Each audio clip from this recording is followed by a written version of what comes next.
Good morning, ladies and gentlemen.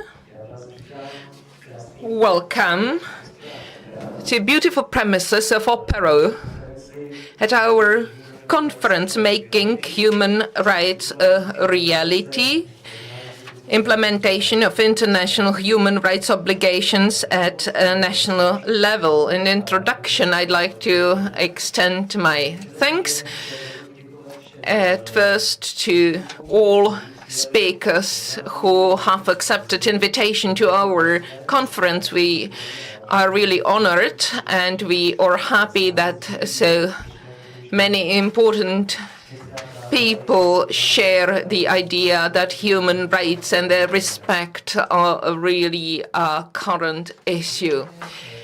Then I would like to express my thanks to the President of the Republic for taking the auspices of this conference. We really appreciate it, and we are happy that after long years the interest in human rights is back to the Prague Castle. Third, I would like to extend my thanks to Norway Grants, to Norwegian Kingdom for the financial support, because the project is part of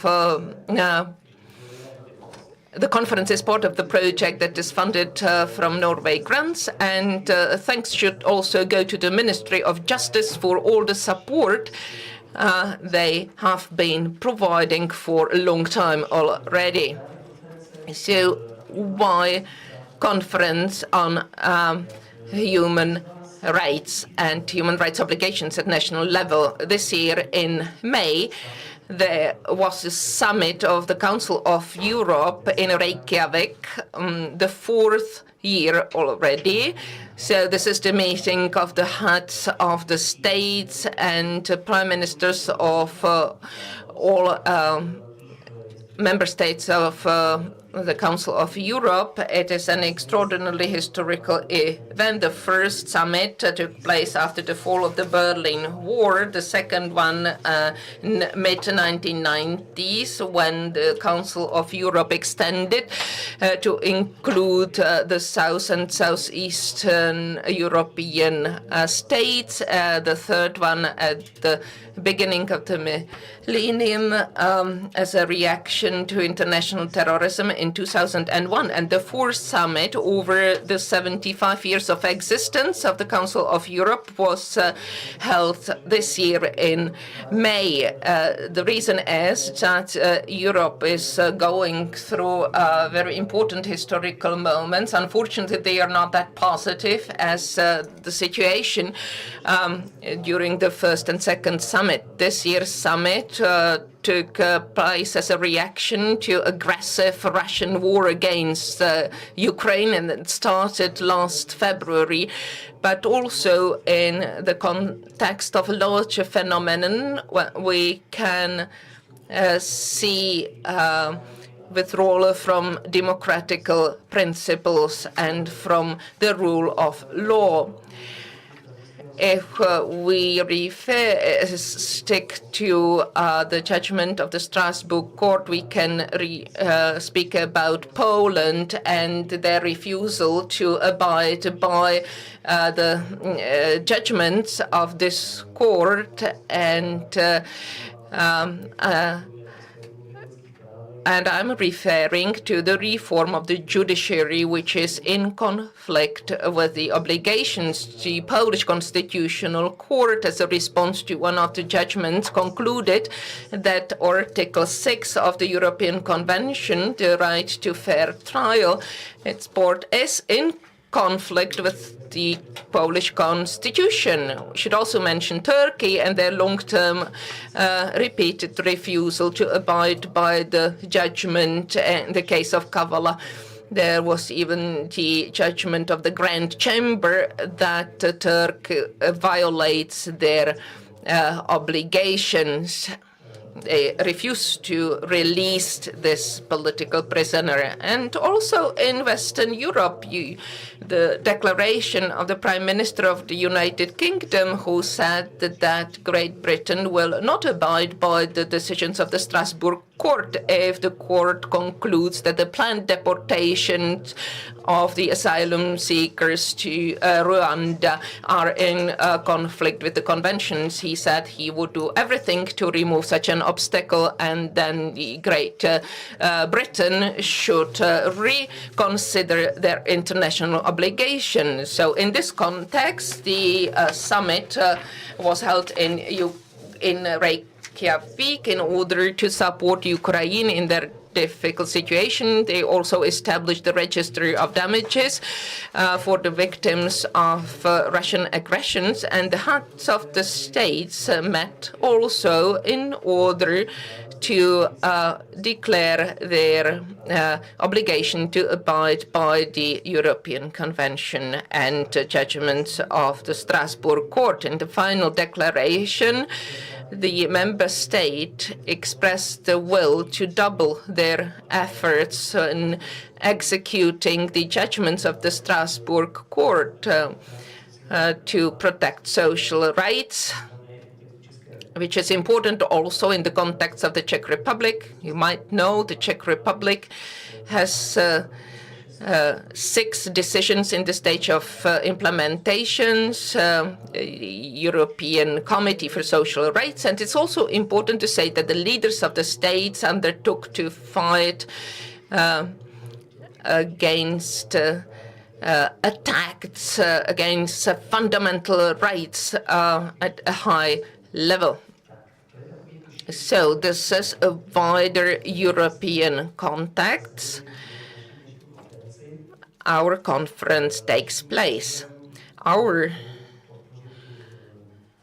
aim is to support the implementation of human rights at national level, and we also wanted to get together all stakeholders with at national level from the executive, legislative and judicial level, but also members of civil society and international organizations to speak about our roles in this process, what we could and should do, and what goes well and or the challenges and improvements so that society we could achieve the best possible results. As I said at the introduction, today's conference takes place as part of the project funded by Norway grants that has been cooperating with the Office of the Government Agent for 4 years already. The project has a long title. The shortened title is Mezi-soudy, shared by courts, and the long title suggests that it's necessary to facilitate the use of the case of the Strasbourg Court, not only in the Czech Republic, but also other judgments against other states, and to facilitate their use in practice by judiciary, ministries, parliament, and other authorities and bodies. We want the European Convention on Human Rights to be a living instrument that is used on a daily basis in practice. As you know, the court interprets the convention as the living instrument. It is necessary to interpret the convention in today's contexts. We would like to also add the dimension that it would be a living instrument in that the state and its bodies would implement and apply the convention in practice on a daily basis. So this is a noble aim, but not easy. And to achieve that, we have prepared a number of practical tools. That we will have a new portal on the website, Mezi-soudy.cz, will be launched next year, and you will find a lot of information there. First, all the human rights conventions and the Czech Republic needs to observed, and we also commissioned the translation of many documents that are important in this respect, various documents from the United Nations, its committees, and so on. In addition to that, we have prepared a lot of thematic guidebooks. There are several tens of them regarding legal issues, and you will find a summary of the most important case law of the Strasbourg court and also other human rights international bodies that will be linked to case law of our Supreme Courts, especially Constitutional Court. The third big part of our portal will be a manual of compatibility, which doesn't sound great, but it will be a guide through how to verify the compatibility with the case law of the Strasbourg court. There will be special algorithm, and will include also the questions you can ask yourselves, and you will be able to find answers to that. We will also have a summary of the results or outcomes arising from the case law, and this manual or guide will be important not only for lawyers but all the people who work in this area. We have provided training quite a lot of legislators, and we are planning other training in the upcoming future. Last but lead, something like the icing on the cake, is a new database of case law. Our aim is to link the case law of the Strasbourg court with the decision-making practice, judgments of the European Committee for Social Rights, and also other bodies. So the aim is that the people who are looking for an answer to a question could find it on one website and one database and would not have to use any other database. So these are our plans. Let's hope that in spring next year it will be put into practice. In addition to this website and other activities, you might know our link Mezi-soudy .cz.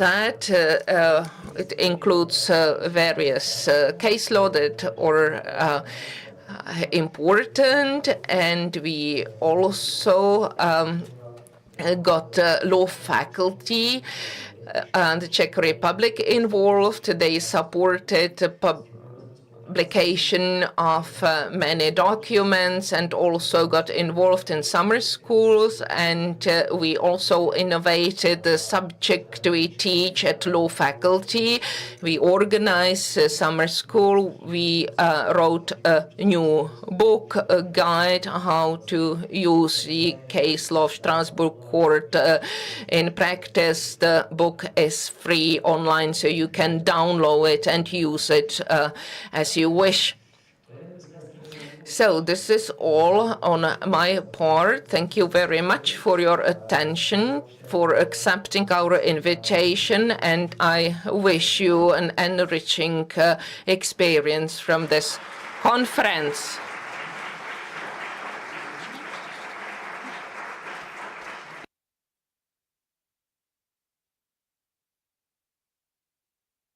I would like to invite another speaker to have introductory words, Deputy to Ministry of Justice, Mr. Karel Dvořák. I am really happy.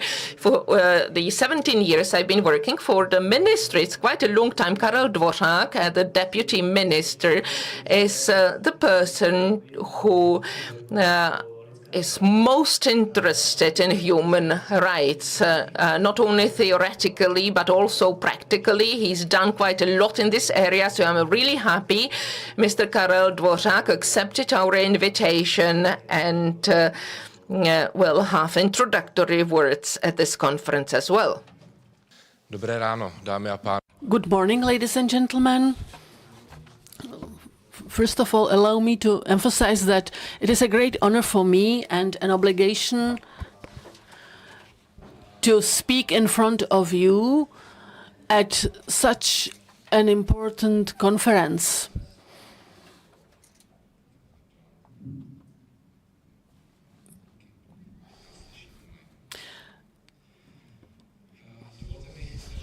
Allow me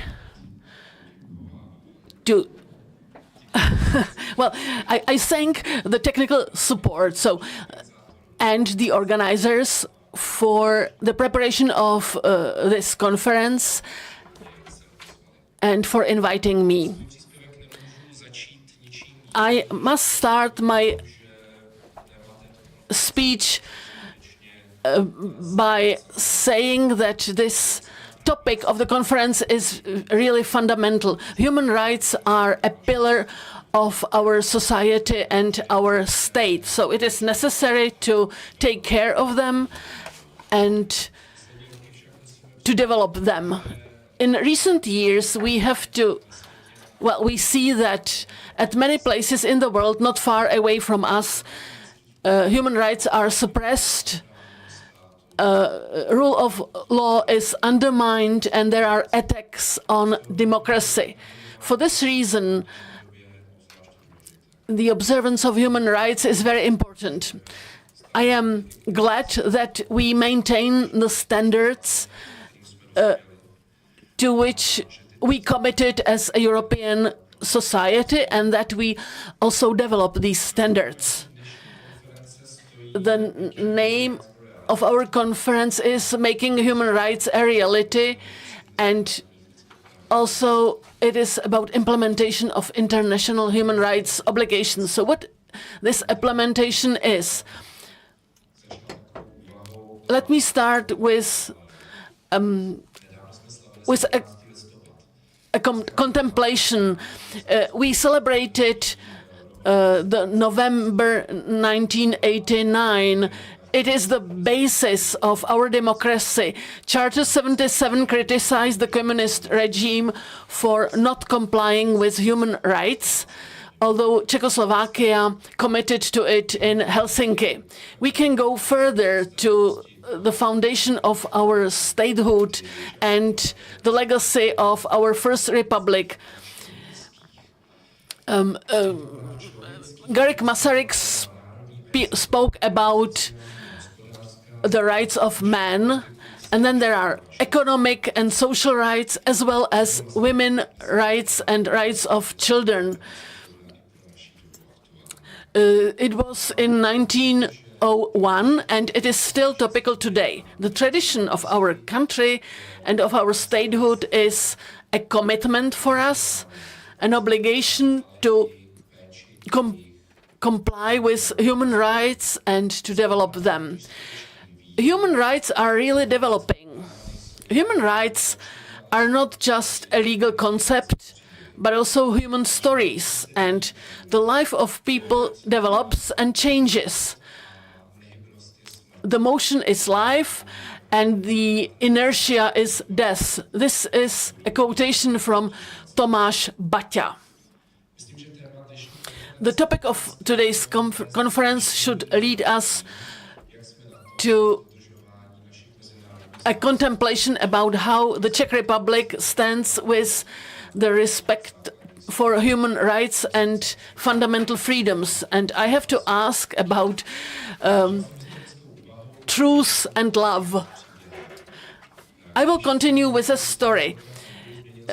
When a year and a half ago I changed my career and started to work in the justice, I asked my colleagues from the office of the government agent about the list of not implemented obligations especially the judgments of the European Court of Human Rights and other such institutions. I got a list of about 20 items, and we have managed to fulfill some of them. For example, the proceedings with children under 15 years and their defense. We will probably manage to push through the declaration on the inadmissibility of punishment of children, this corporal punishment, and also the change of gender. It is one of the non-implemented obligation from the Strasbourg court. I am convinced that this is an obligation which we should fulfill if we want to fulfill the values to which we committed in various international treaties. We confirm the belief in the fundamental freedoms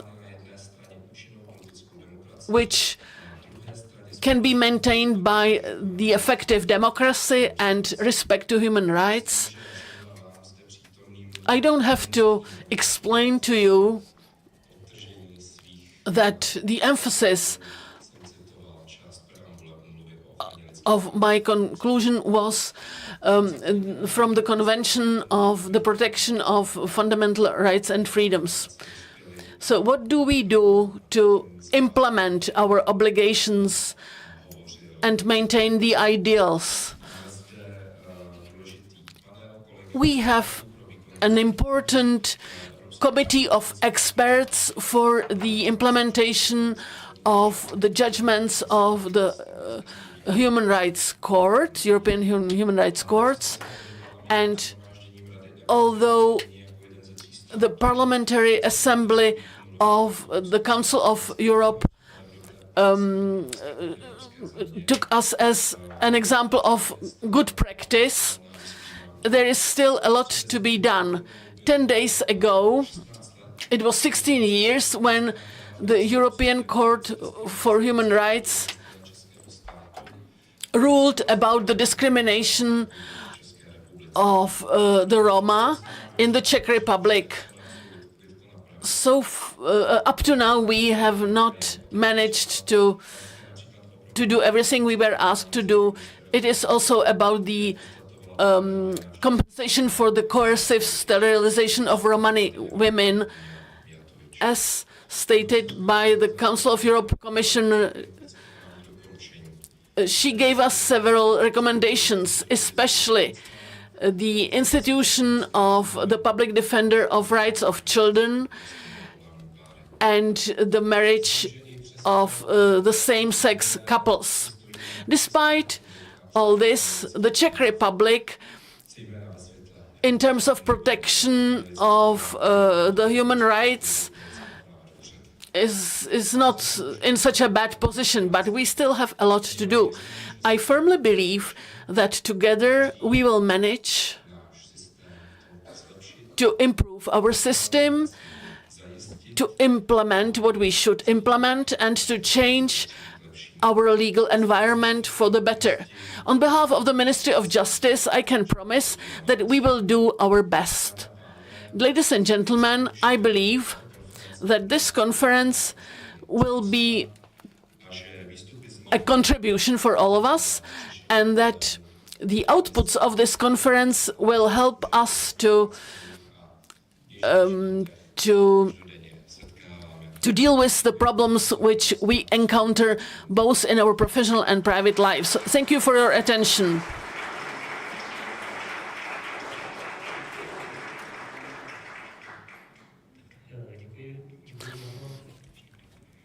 I thank for beautiful words. Now I would like to welcome Věra Jourová, who will speak from Brussels online. We are very glad that she accepted our invitation, but her program didn't allow her to come to Prague, but she will speak to us online. As most of you know, the European Commission is interested in the implementation of the judgments of the Strasbourg Court, because the lack of implementation of judgments is a big problem from the point of view of the rule of law. I'm very glad that Mrs. Jourová accepted our invitation, and I give her the floor. Thank you very much for your invitation of the Ministry of Justice and the Office of the Government Agent for representing in before the European Human Rights Court. So I hope that you can hear me. Thank you. Thank you for the signal that you can hear me. I am really sorry that I could not be there with you, because maybe I would learn about what Deputy Minister Dvořák mentioned, how it is with the truth and love. As you know, my specialty is digitalization, and we are in a situation that the future is now. We have a completely new reality, and when we see the digital mirror, we can still see the worse picture of humanity than it is in reality. And it is connected with the right of people to the protection of their privacy. So in Europe, we should push through the rules of digitalization, but we should not truth and love should not suffer because of this. So this is the agenda which influences very much the reality today. The current technologies influence all spheres of life. It's like a holy trinity: democracy, human rights, and rule of law. I am in charge of this Holy Trinity, and whenever I see the discussions in the streets and elsewhere, these are the topics I should take care for in the European Commission, and we should do more for the protection of all these three fundamental parameters of our society. It is quite obvious, and you will probably discuss it further. The rule of law is the precondition of everything else. About 8 years ago, we thought it would be automatical, that the checks and balances and the adherence to the constitution would be automatical. That is, the countries which have a good system, the principles of the rule of law will be automatic. But it's not true. So in Europe, we have more problems to deal with the individual countries, what the parameters of this are. We have two new tools. We have a report on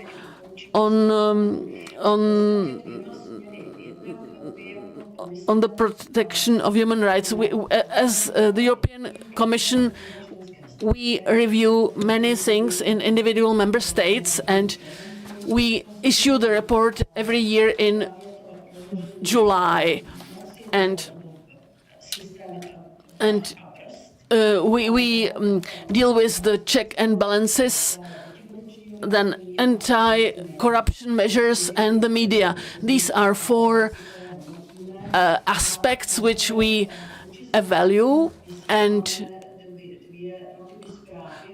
we sent two reports to the countries: support to reforms, and also we supported by financing.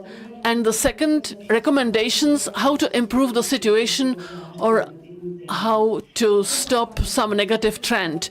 The report is being discussed. I'm very happy that the report serves not only as an inspiration between one another, but it is a basis for a civilized, structured dialogue which we have in national parliaments and the expert public. And we try to discuss the results with civil society. Not all of us are lawyers, of course, so I try. You are smiling, Deputy Minister, I can see you. So all of us need a well-functioning rule of law. So we are trying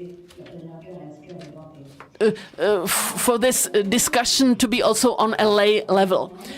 It is a preventative tool. So then there is the proceedings on the violation of European legislation, non-compliance with the obligation, and my colleague said that there is this manual of compatibility because this is not a good translation. You should change your translator. The manual of compliance is probably difficult, that is, to translate it into Czech. So regardless of the translation, it is very important that you do this, and it can be super practical for the evaluation of to what measure the Czech Republic is in harmony with the European law. It is sometimes a big jungle or play of words, but it's great that you deal with it, so thank you for doing it. As it concerns the infringement, I have a problem with the Czech language too. So we sent to the Luxembourg court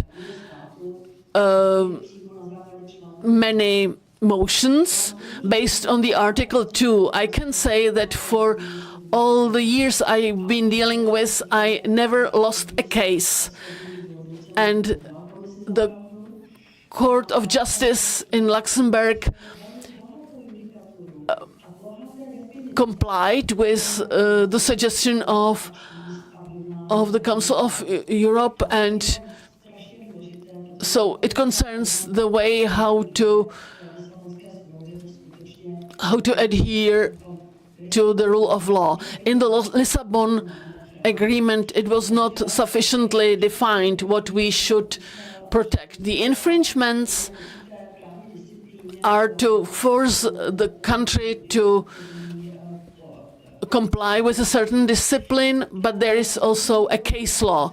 The proceedings based on the Article 7, it concerns Hungary and Poland, but it is important that we discuss about these things with these countries. And the third, we condition big money with the compliance with the rule of law. So we advise Hungary what they should do so that they can get the money from the European Union. The main topic is the implementation of the judgments of the Human Rights Court. So the European Commission considers it to be very important. This year's report states that there were about 40% of judgments which were not implemented in the EU member states over the course of 10 years. It is similar to the last year. As regards the Czech Republic, for judgments of the European Human Rights Court waited for their implementation, which was 2 more compared to the last year. The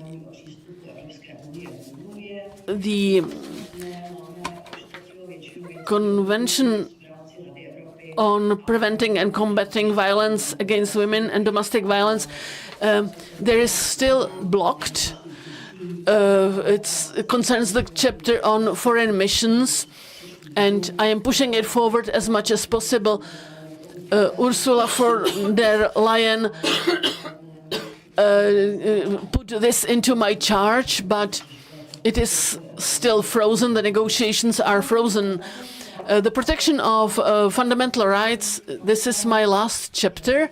Here, I would like to say that the European Commission guards the conventions and the Bill of Fundamental Rights and Freedoms. And if there is a violation, we can start proceedings on non-compliance. And we use a horizontal condition of the effective implementation of the Bill of Rights. I will say it in a more human language. If a country does not adhere to the rules of the human rights protection, we can again froze the funds, which is the case of Hungary and Poland. It is a precedent for other countries. I was right when I said that who doesn't understand the values, maybe he or she will understand the money. I was criticized for this statement, but we can see that this financial pressure brings more effects without undermining them. We need both. I have 3 minutes, so I would like to be more political in conclusion. Do we have 3 minutes? We have just 1 minute. Okay, I will be quick. So when I said that the European Parliament human rights are universal and anyone is entitled to the protection, the extreme right was laughing at me for this statement.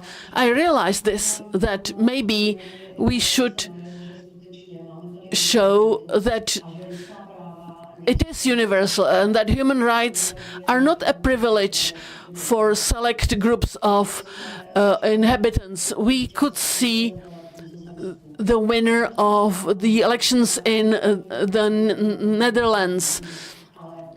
This should not influence the decision-making of courts, but it should influence the mainstream policy.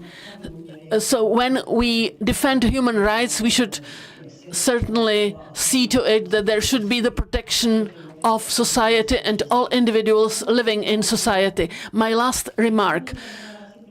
I thank for the declaration against corporal punishment of children. I thank Deputy Minister for this. Let me add that I'm really trying to get this direction on violence against women and domestic violence into the best possible form. It is a part of criminal law. It is a sort of substitute for the Istanbul Convention, which in several countries, including the Czech Republic, was not adopted because of the political reasons. And this is my commitment, that I want this directive to change the quality of the fight against domestic violence, that is the protection of children who live in the same household with the aggressor. It is a soft language, it is a part of civil law, but we now respond to the situation and to the deterioration of domestic violence after the COVID-19 epidemics. So we need the legislation which would fit into the criminal law. The last directive should contain important articles against cyber violence, especially focused against women.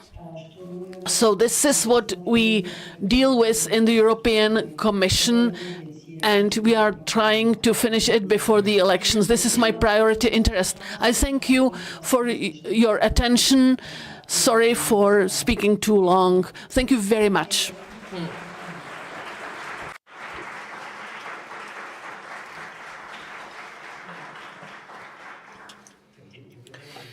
Thank you very much to the Vice President for quite a lot of interesting information. And now the last introductory words. I'm happy that the Government Commissioner for Human Rights, Mrs. Clara Šimáčková Laurenčíková, accepted the invitation. We met for the first time in 2008. Clara was the Deputy Minister of Education, and she prepared a National Action Plan for Inclusion Education as part of the judgment Age and others versus Czech Republic. Unfortunately, the government fell apart during the presidency, and unfortunately, this judgment was not successful. I am very happy that Clara is the Government Commissioner for Human Rights and is here with us today. Good morning, ladies and gentlemen. I was quite scared when the deputy minister spoke because I had identical notes I was planning to say, but then I thought to myself that it's really good because we are in good synergy and we all are aware of what is important and we are interconnected well for future cooperation. And I have quite long been waiting for political support. Sometimes it was not successful, this support, so I hope it will be better in the future. Thank you very much for the synergy and cooperation. At the beginning, I'd like to extend my thanks for organizing this conference. And also for great collaboration to the government agent before the European Court of Human Rights and also to the Office of the Public Defender of Human Rights, the Deputy Viktor, partners from civil society, from academic community, and all those who care for human rights and want to develop the culture for respect for human rights, that more stakeholders realize that the Czech Republic has various human rights international obligations and should abide by them. The protection of humanity, dignity of every man is important for a stable society. But violation of human rights and downplaying of human rights is something that have a really very bad impact on the health of the whole society, its cohesion, resilience, stability. We can see it in countries that are quite close to us. I think the prevention of violence and also weakening of democracy is something that we need to address at the level of our common obligation and commitment. I am grateful that the team of Petr Konůpka and others think about how to make human rights obligations a living instrument, the practical timetables that will be comprehensible and will be an important document for all public authorities and bodies and also for the people that influence the life in our society. It happens quite often to me that I get to a meeting with other ministries and, for example, regarding construction and buildings, and I want to think about how to make various buildings more accessible to people with disabilities, and the answer is often that it is not a question for people or to adopt the Construction Act, and that this is only our business. And Also, for example, building authority doesn't know about the obligations we have, and sometimes the Ministry of Transport are not aware of various human rights obligations. And I could continue with other bodies that should be aware how the public space is designed and whether there isn't less and less possibilities for people with disabilities, or let's say parents who have young children and need less barriers in public space. I think these practical obstacles, these practical issues are actually obstacles on the way to implementations of human rights. It shows that we need to raise awareness among the public and what these obligations we have mean in everyday life, and we should raise awareness also the people at various ministries among social workers, what it means for the everyday practice of healthcare professionals. So I am really helpful for the project that is implemented by Petr Konůpka and his great team. Also grateful for all the efforts from all of you that you do in order to raise awareness of human rights and for understanding what it means in our everyday life. Any professions we have, and how we can develop the culture of respect for human rights. My predecessor summarized what are the current priorities and challenges we cooperate. I'm really happy and grateful that we get this support from the key ministries. So therefore, I will not repeat, just add some other topics. We should improve the protection of children against violence, elderly people against violence, respect for rights for LGBT community in our country, and also the topic of participation. The Czech Republic should intensify efforts so that participation and cooperation in public policies and planning systemic change is done. Is really done in practice, not just theoretically. We need to understand more what protection of social rights mean and what we can do so that as many people as possible can live a free life. And this applies especially for people with disabilities, elderly people, and they should be given support so that they could live a normal life and not be sent to, let's say, retirement homes or other care facilities. We need to make effort that our information systems are accessible to everyone. Everyone can feel that they can find the relevant information whenever they need them. We need to make effort that there are not people in our society that would think that the state does not work for them, that they neglect their needs, that their voice is not heard, and they are just ignored.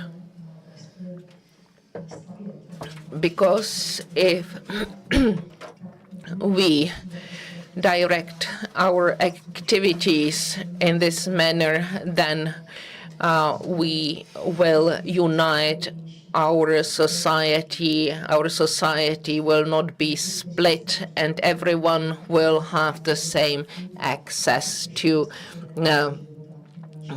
all services and possibilities. We have heard several times the topic of equal opportunities in education. I think we need to link better various stakeholders that the education system to address the problem of segregation, especially of Roma children and other children who are born to socially disadvantaged conditions, so that we could provide them better opportunities and to help them to deal better with the initial handicaps they have and they have from their families, and we need them to develop their potential.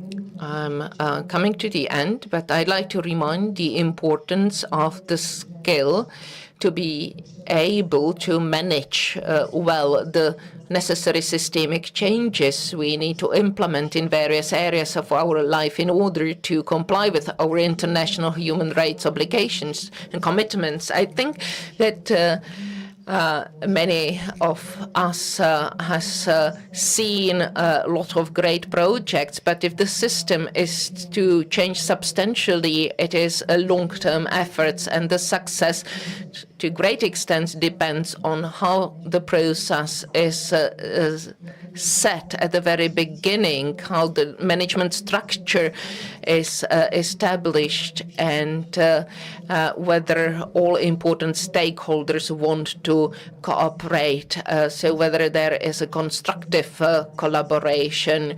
among the key stakeholders. And the last remark, I think we also need to learn to be more responsible in using the language, the tool of communication, and need to learn how to speak about sensitive issues that are related to human dignity and the quality of life, but also many complicated, difficult topics.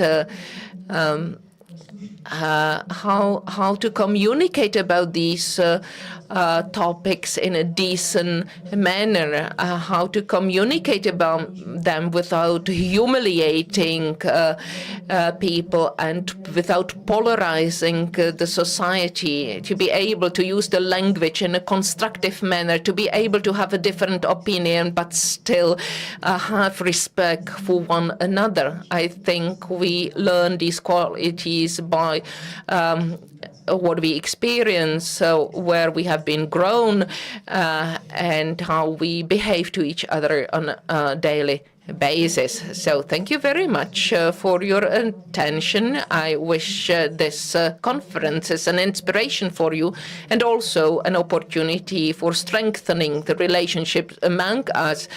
Because the challenges are big and the efforts is long term, and we can be successful if we stick together and if we are safeguards of democracy and human rights within our roles on a daily basis. Thank you very much for your cooperation. I look forward to our common joint projects in the future.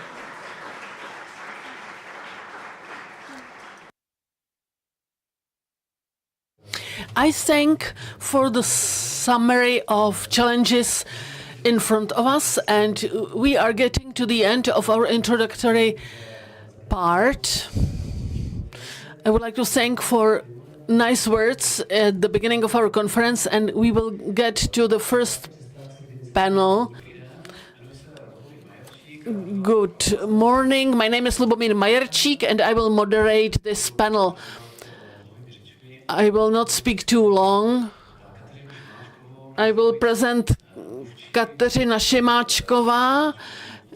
It's not necessary to introduce her too much.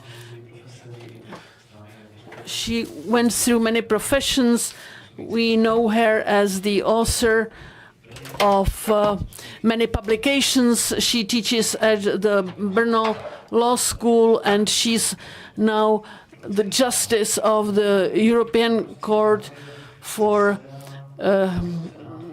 Human Rights. And because the grant chamber of this court is in session. She could not come in person, so she prepared a short speech online.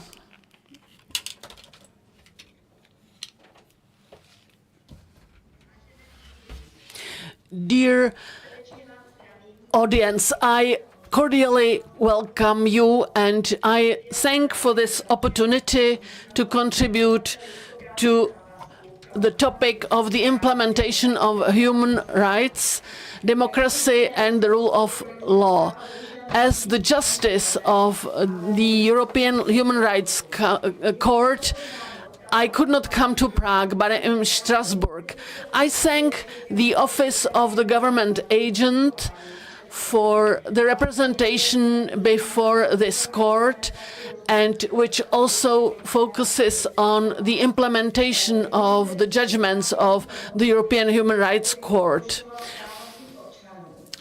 It is a prevention of the violation of human rights of the citizens of the Czech Republic, and also concerning the judgments against other member states.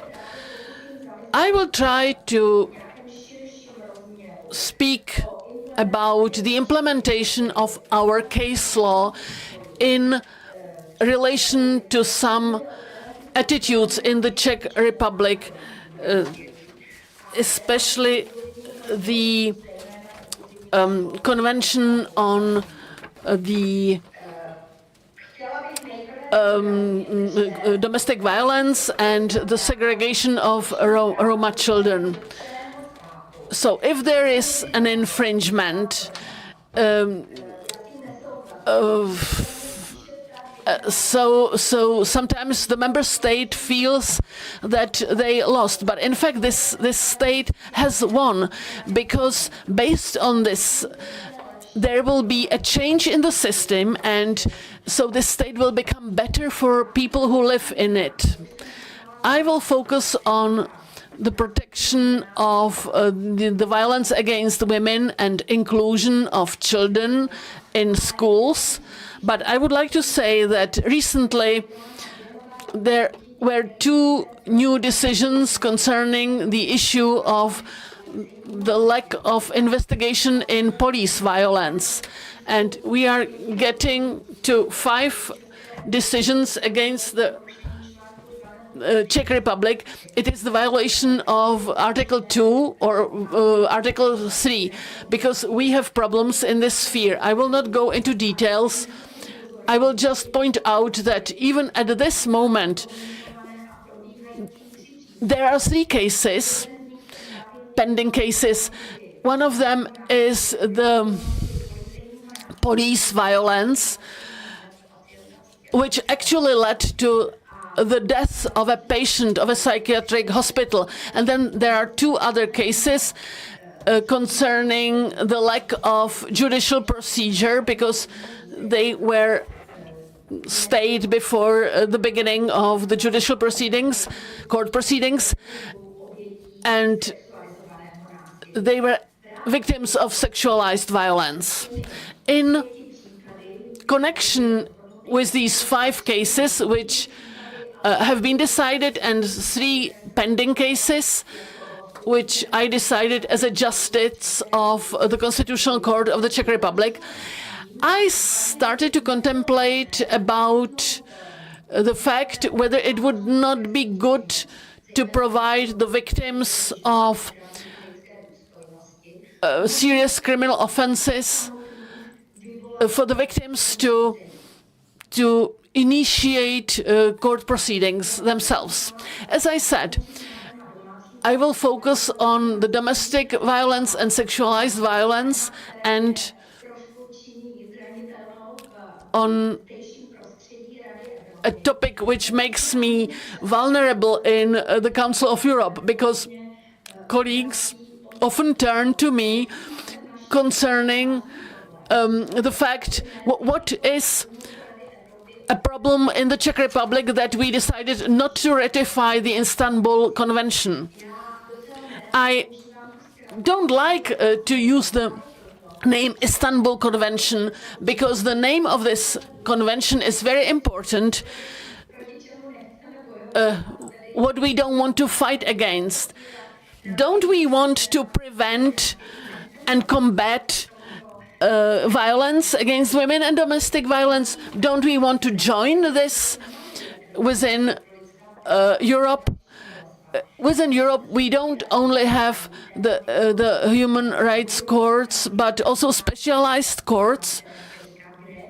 We have Grevio and Gender Equality Commission, which also considers this topic to be very important. At the same time, what is important is the link between this convention on preventing and combating violence against women and domestic violence with the case law of the European Human Rights Court. For the first time, the European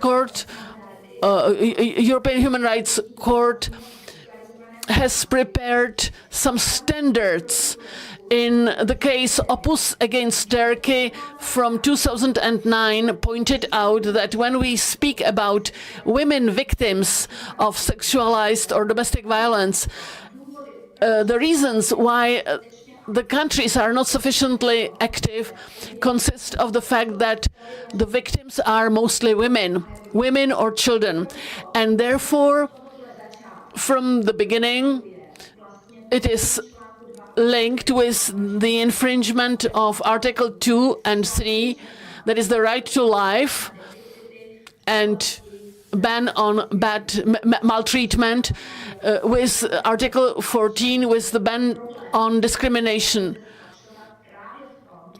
So the problem consists of the fact that the victims are women and the reason of the lack of investigation or not implementing of the positive obligations of the country. It's the stereotypical approach to the roles of men and women. We still continue this. There is one of the last decisions, Luka against the Republic of Moldova, where there was the infringement of Article 3, that is the ban on maltreatment, but also verbal attacks against the victims of domestic and sexualized violence. Another case is AE against Bulgaria.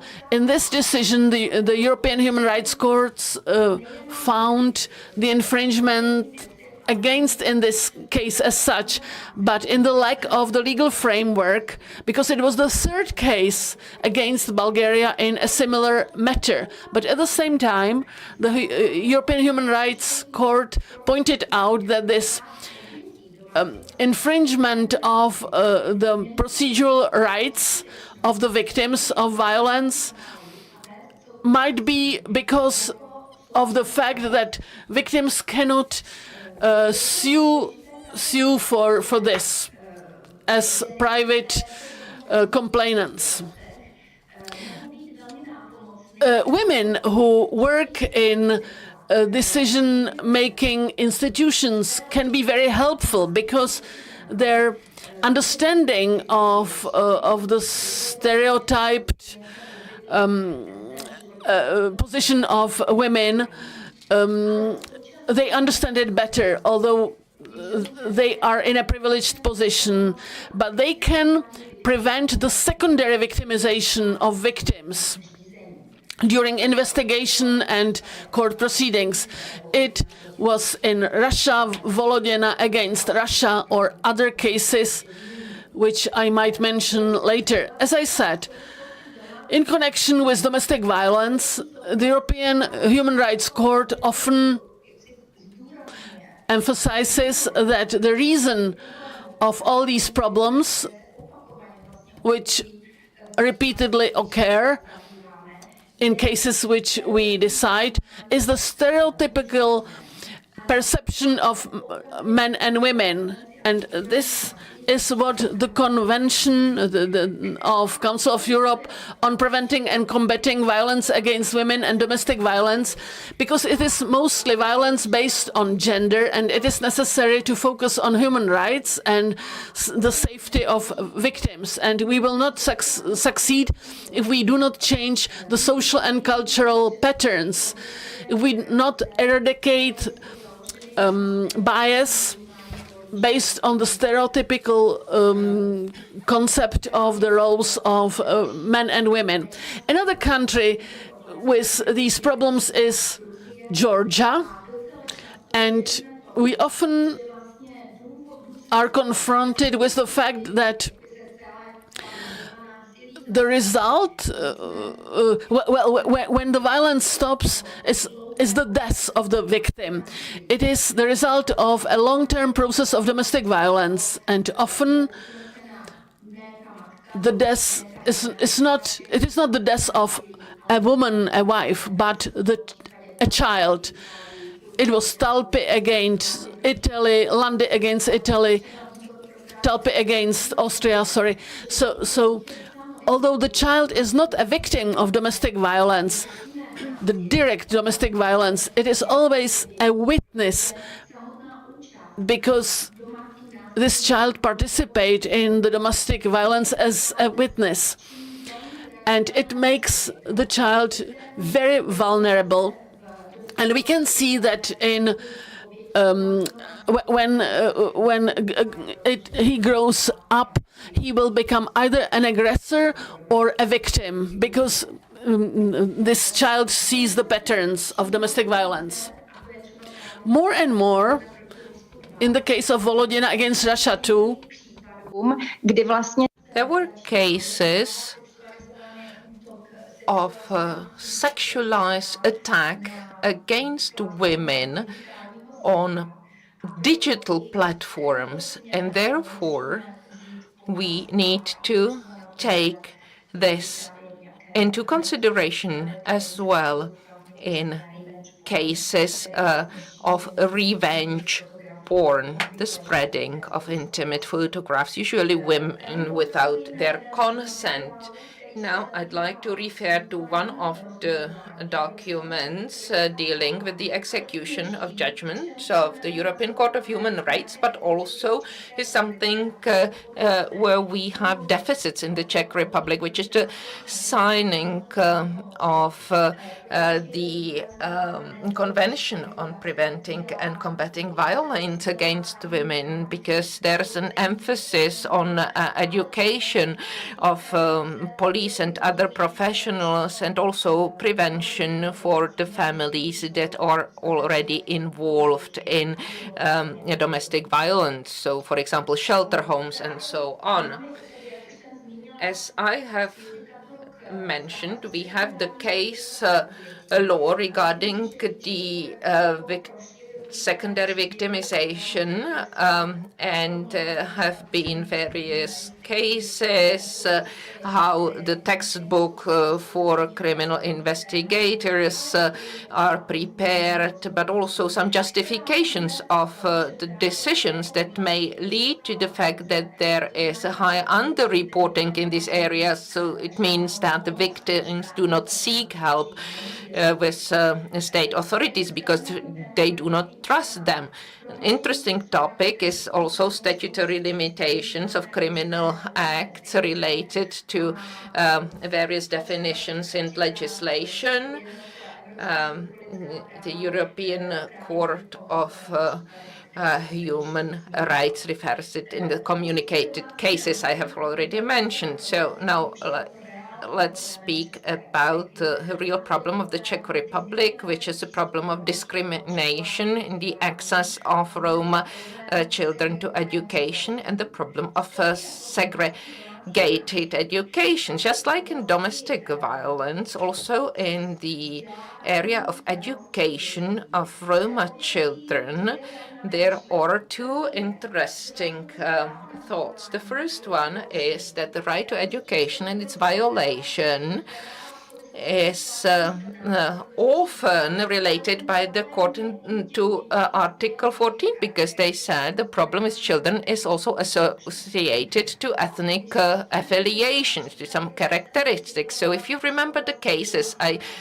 mentioned related to domestic violence, and also the cases I will speak about, DH and others versus Czech Republic, whose implementation has not been complete in the opinion of the oversight body. So that's first one is from 2007, but it was followed by the series of other judgments versus other countries. And now returning to the idea how to approach these two areas, both the domestic violence and access to high-quality education. So we can see that the states who face problems in these areas are states from the South and Eastern Europe. And I don't want to say that the states from North and West Europe wouldn't face any problems in human rights areas, and we can see them and condemn them. But in the area of discrimination and respect for uniqueness of human beings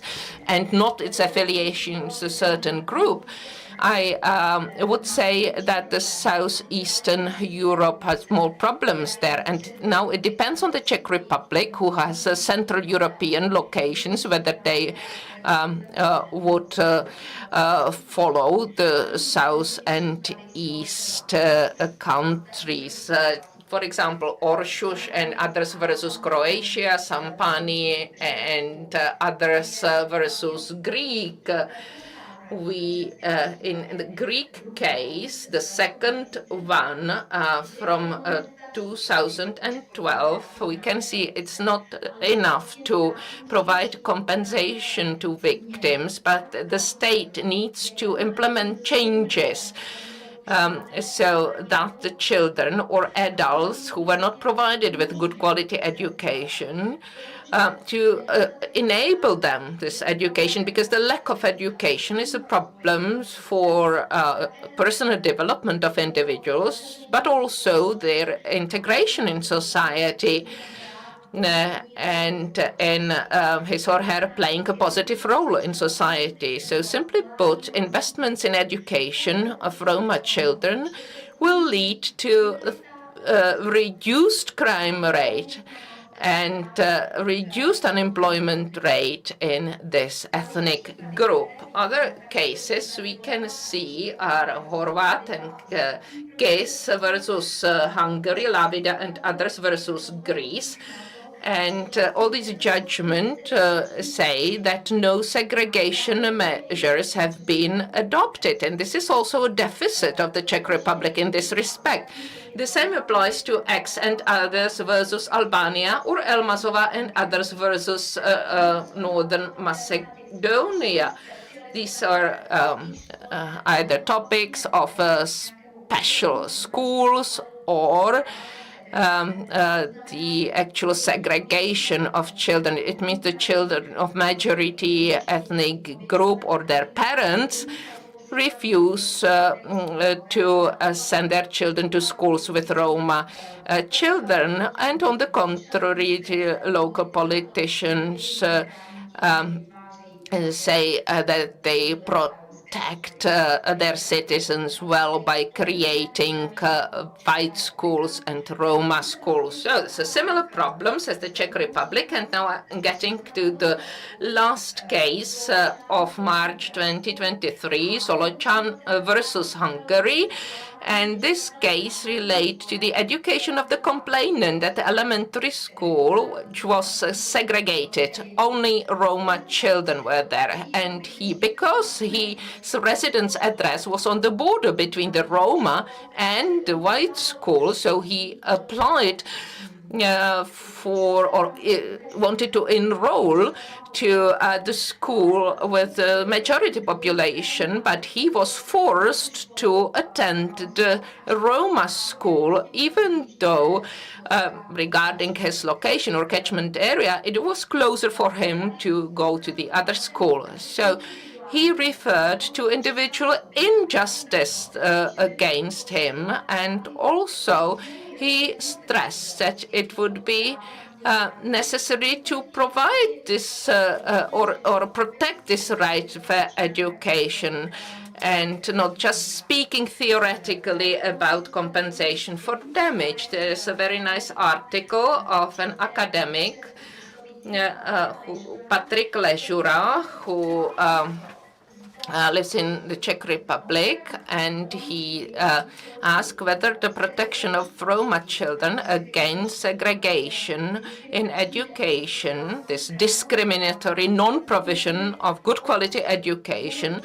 whether we should not leave this group perception and emphasis on general rules of desegregations, but maybe we should focus rather on the protection, on protecting individual children who could seek the exercise of their right to education. So individualize more the victims of segregation in education. So now getting to another topic similar to the right to inclusive education, that is also quite addressed in the case law of the European Court of Human Rights. So it means the access of people with or children with disabilities, the right to attend school with other children, and we also have a pending case in this area. I would like to conclude this my consideration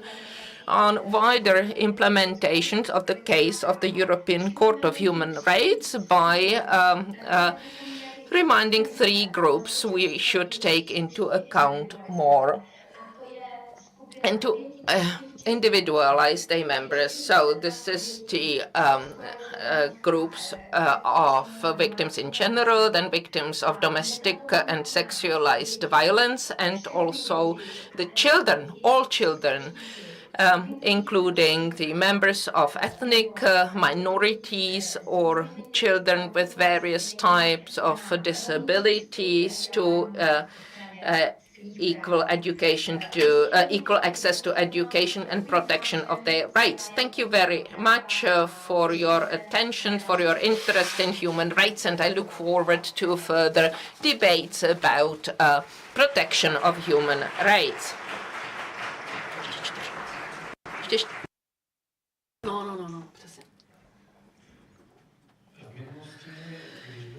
In the past, when the Czech judge was sent to Strasbourg, he or she completely disappeared from the public space in the Czech Republic. We cannot say that about Kateřina Šimáčková. We are really happy about that. I think the judges should be able to explain the judgment to the general public and give legitimacy to that. I also rejoice about Kateřina Šimáčková mentioning not only the court she works for, but also, for example, other bodies, such as Grevio, because these bodies won the Czech Republic often before the passing of the judgment. They won against the problem, which was the case of the DH long time before 2006, before the judgment was passed, warned against the lack of inclusion in the Czech Republic. So it's a good tool for the government and also for the civil society that may raise these topics. And now another speaker, Anna Šabatová, I don't have to introduce her, Karel Dvořák already mentioned Charter 77, and Anna Šabatová was a signatory of the Charter and also spokesperson, and also after 1989 she worked for Helsinki Committee and also as a public defender of rights. I remember when she started to work for this office, she opened the institution to public. So this is again about facilitation and about spreading the news that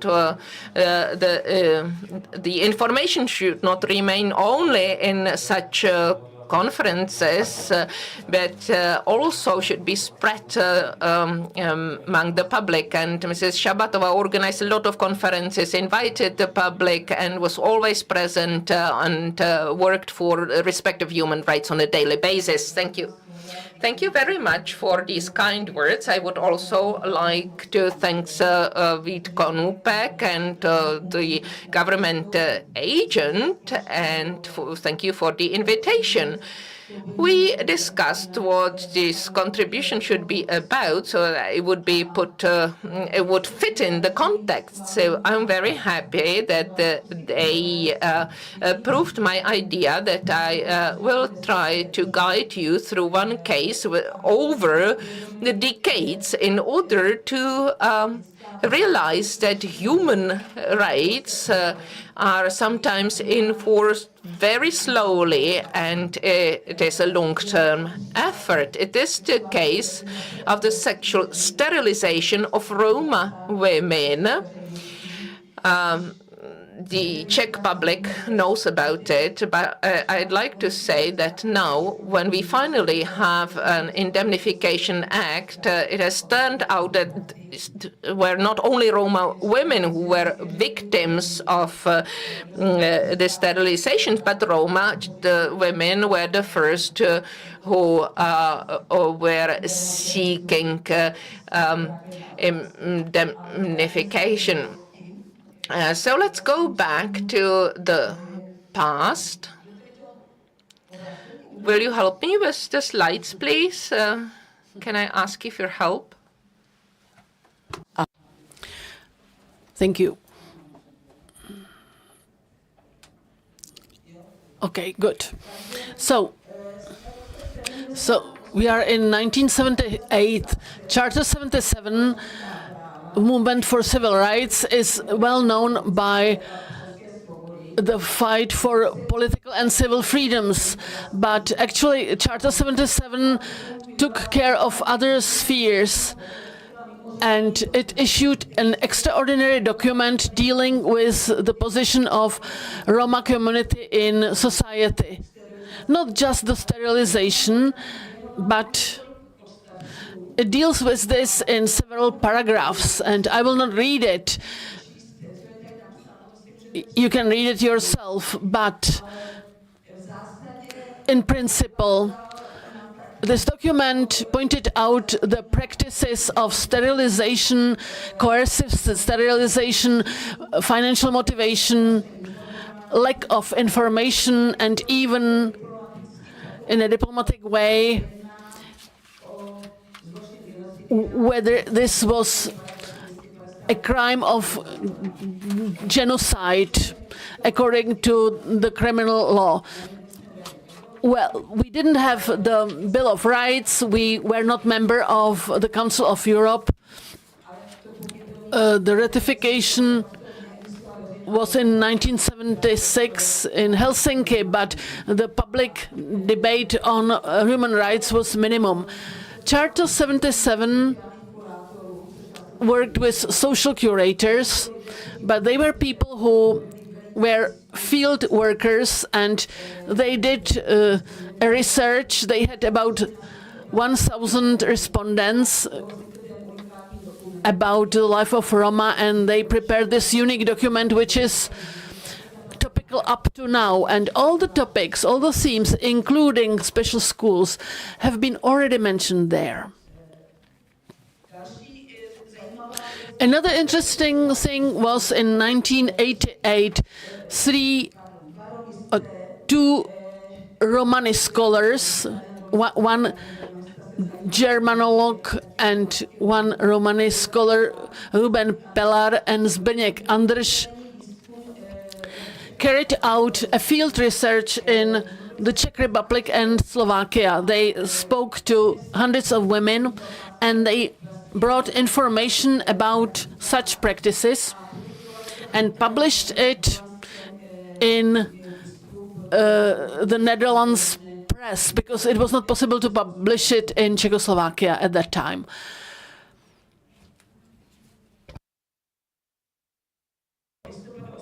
Shortly after November 89, another document of Charter 77 dealt with the sterilization based on the previously mentioned material by Ruben Pelar.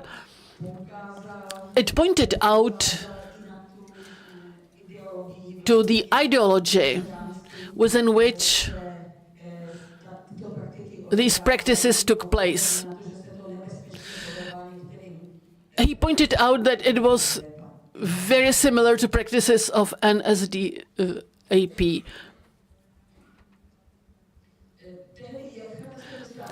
Both Charter 77 and Zbigněk Andrš with Ruben Pelar, as well as the Human Rights Committee, a local organization which came into being before 1989, they all turned to the Federal Prosecutor's Office at that time of the Czechoslovak Republic, which through Czech and Slovak prosecutors' offices carried out detailed examination of individual cases provided by Ruben Pelar with Zbigněk Andrš.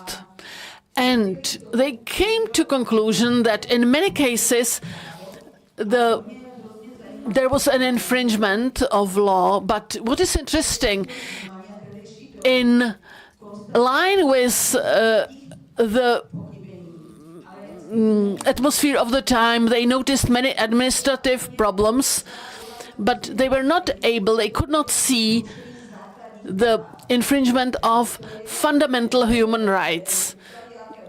They issued some instructions that the practice must be carried out more consistently, but they didn't understand the foundation, how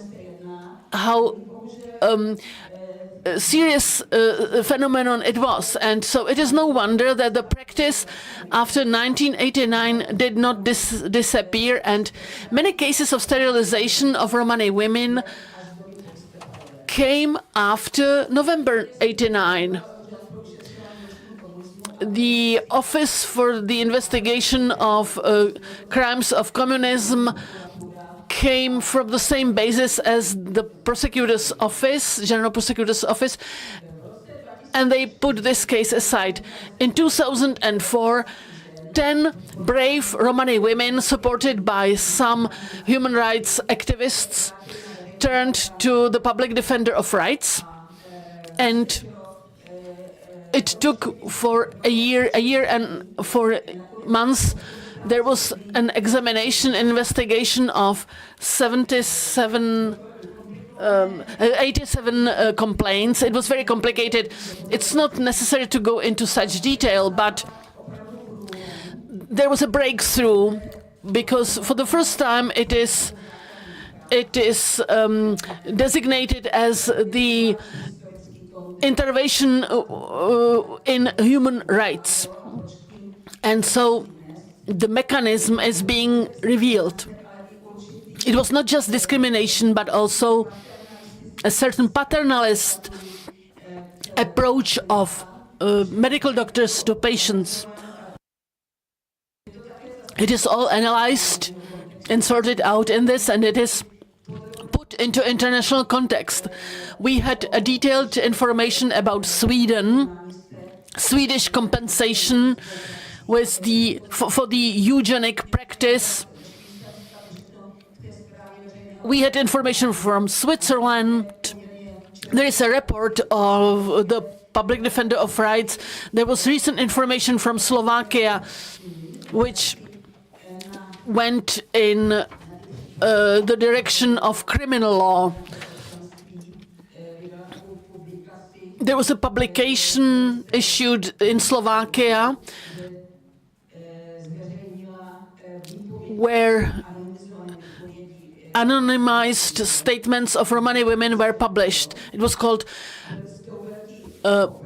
Mind and Body, Soul and Body, Money and Body.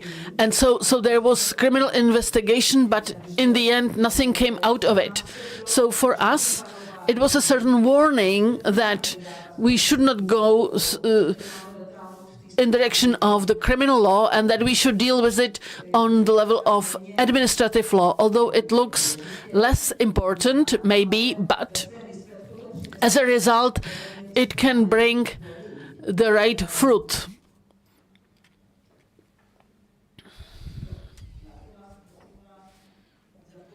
I forgot to say. I forgot to switch the slides, but I know it by heart. So, the Public Defender of Rights issued several legislative recommendations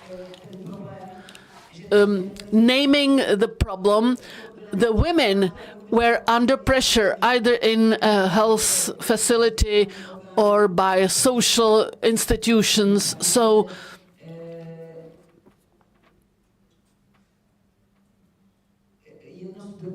one of the recommendations was that there should be at least 1 week when a woman is recommended to be sterilized, and that she should be informed about the alternatives and the actual qualified consent of such a woman.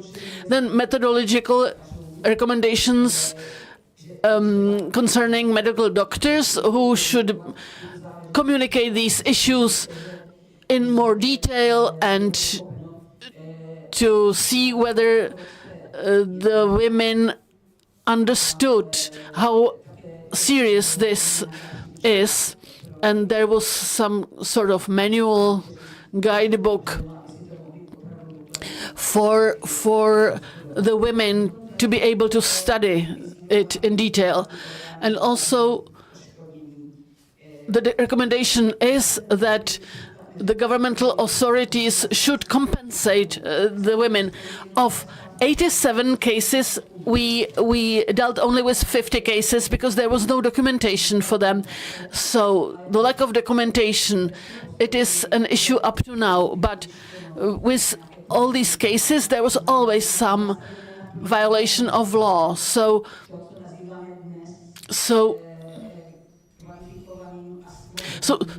these women definitely didn't give their qualified and informed consent with this sterilization. Well, these were not terms used before November '89. It is still interesting that the directive from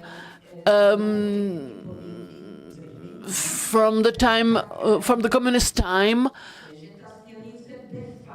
this directive actually presumed something which was later called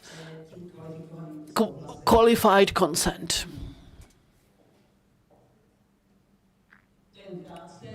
Just shortly, there were activists and women who fought on.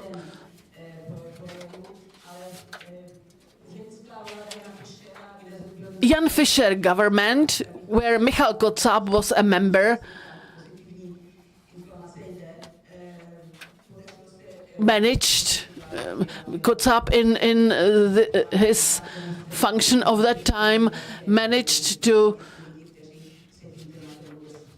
achieve at least the fact that this government apologized for this. So finally in 2021 an act on compensation was adopted that the sterilized person should be compensated by a 1 of lump sum. We could call it a victory, but it is not so simple because the government didn't create finances and there was no extra person to deal with this agenda.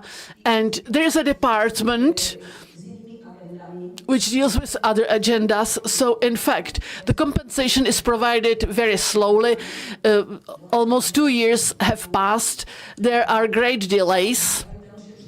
The delays were examined by the public defender of rights, and so there are delays and insensitive communication. The Prague City Court actually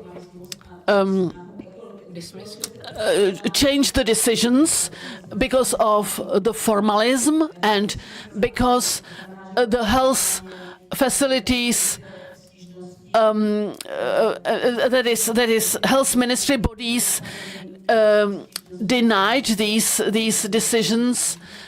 The health ministry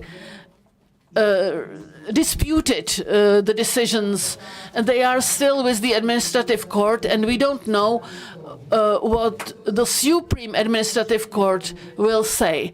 In this connection, I would like to point out one thing which has not been examined by any court, but the health ministry rejects the complaints where there is no documentation. Actually, the documentation was dumped too early. In some cases, there were natural elements, there were floods in 1997. We had a problem with it as the public defender of rights previously. So it will be necessary to consider the fact that these sterilized women, it's not their fault that there is no documentation because the state was in charge of the documentation. So as a result of this deficit, they should not be harmed. And just one more sentence. The Swedish experience. The parliamentary committee in Sweden recommended for the cases where there was no documentation to compensate such women if their statements are at least a bit trustworthy. And it's possible to evaluate this trustworthiness of a statement. So this I would like to say in conclusion, there is statistics. I don't have to comment it anymore. I thank you. I'm sorry that I spoke too long.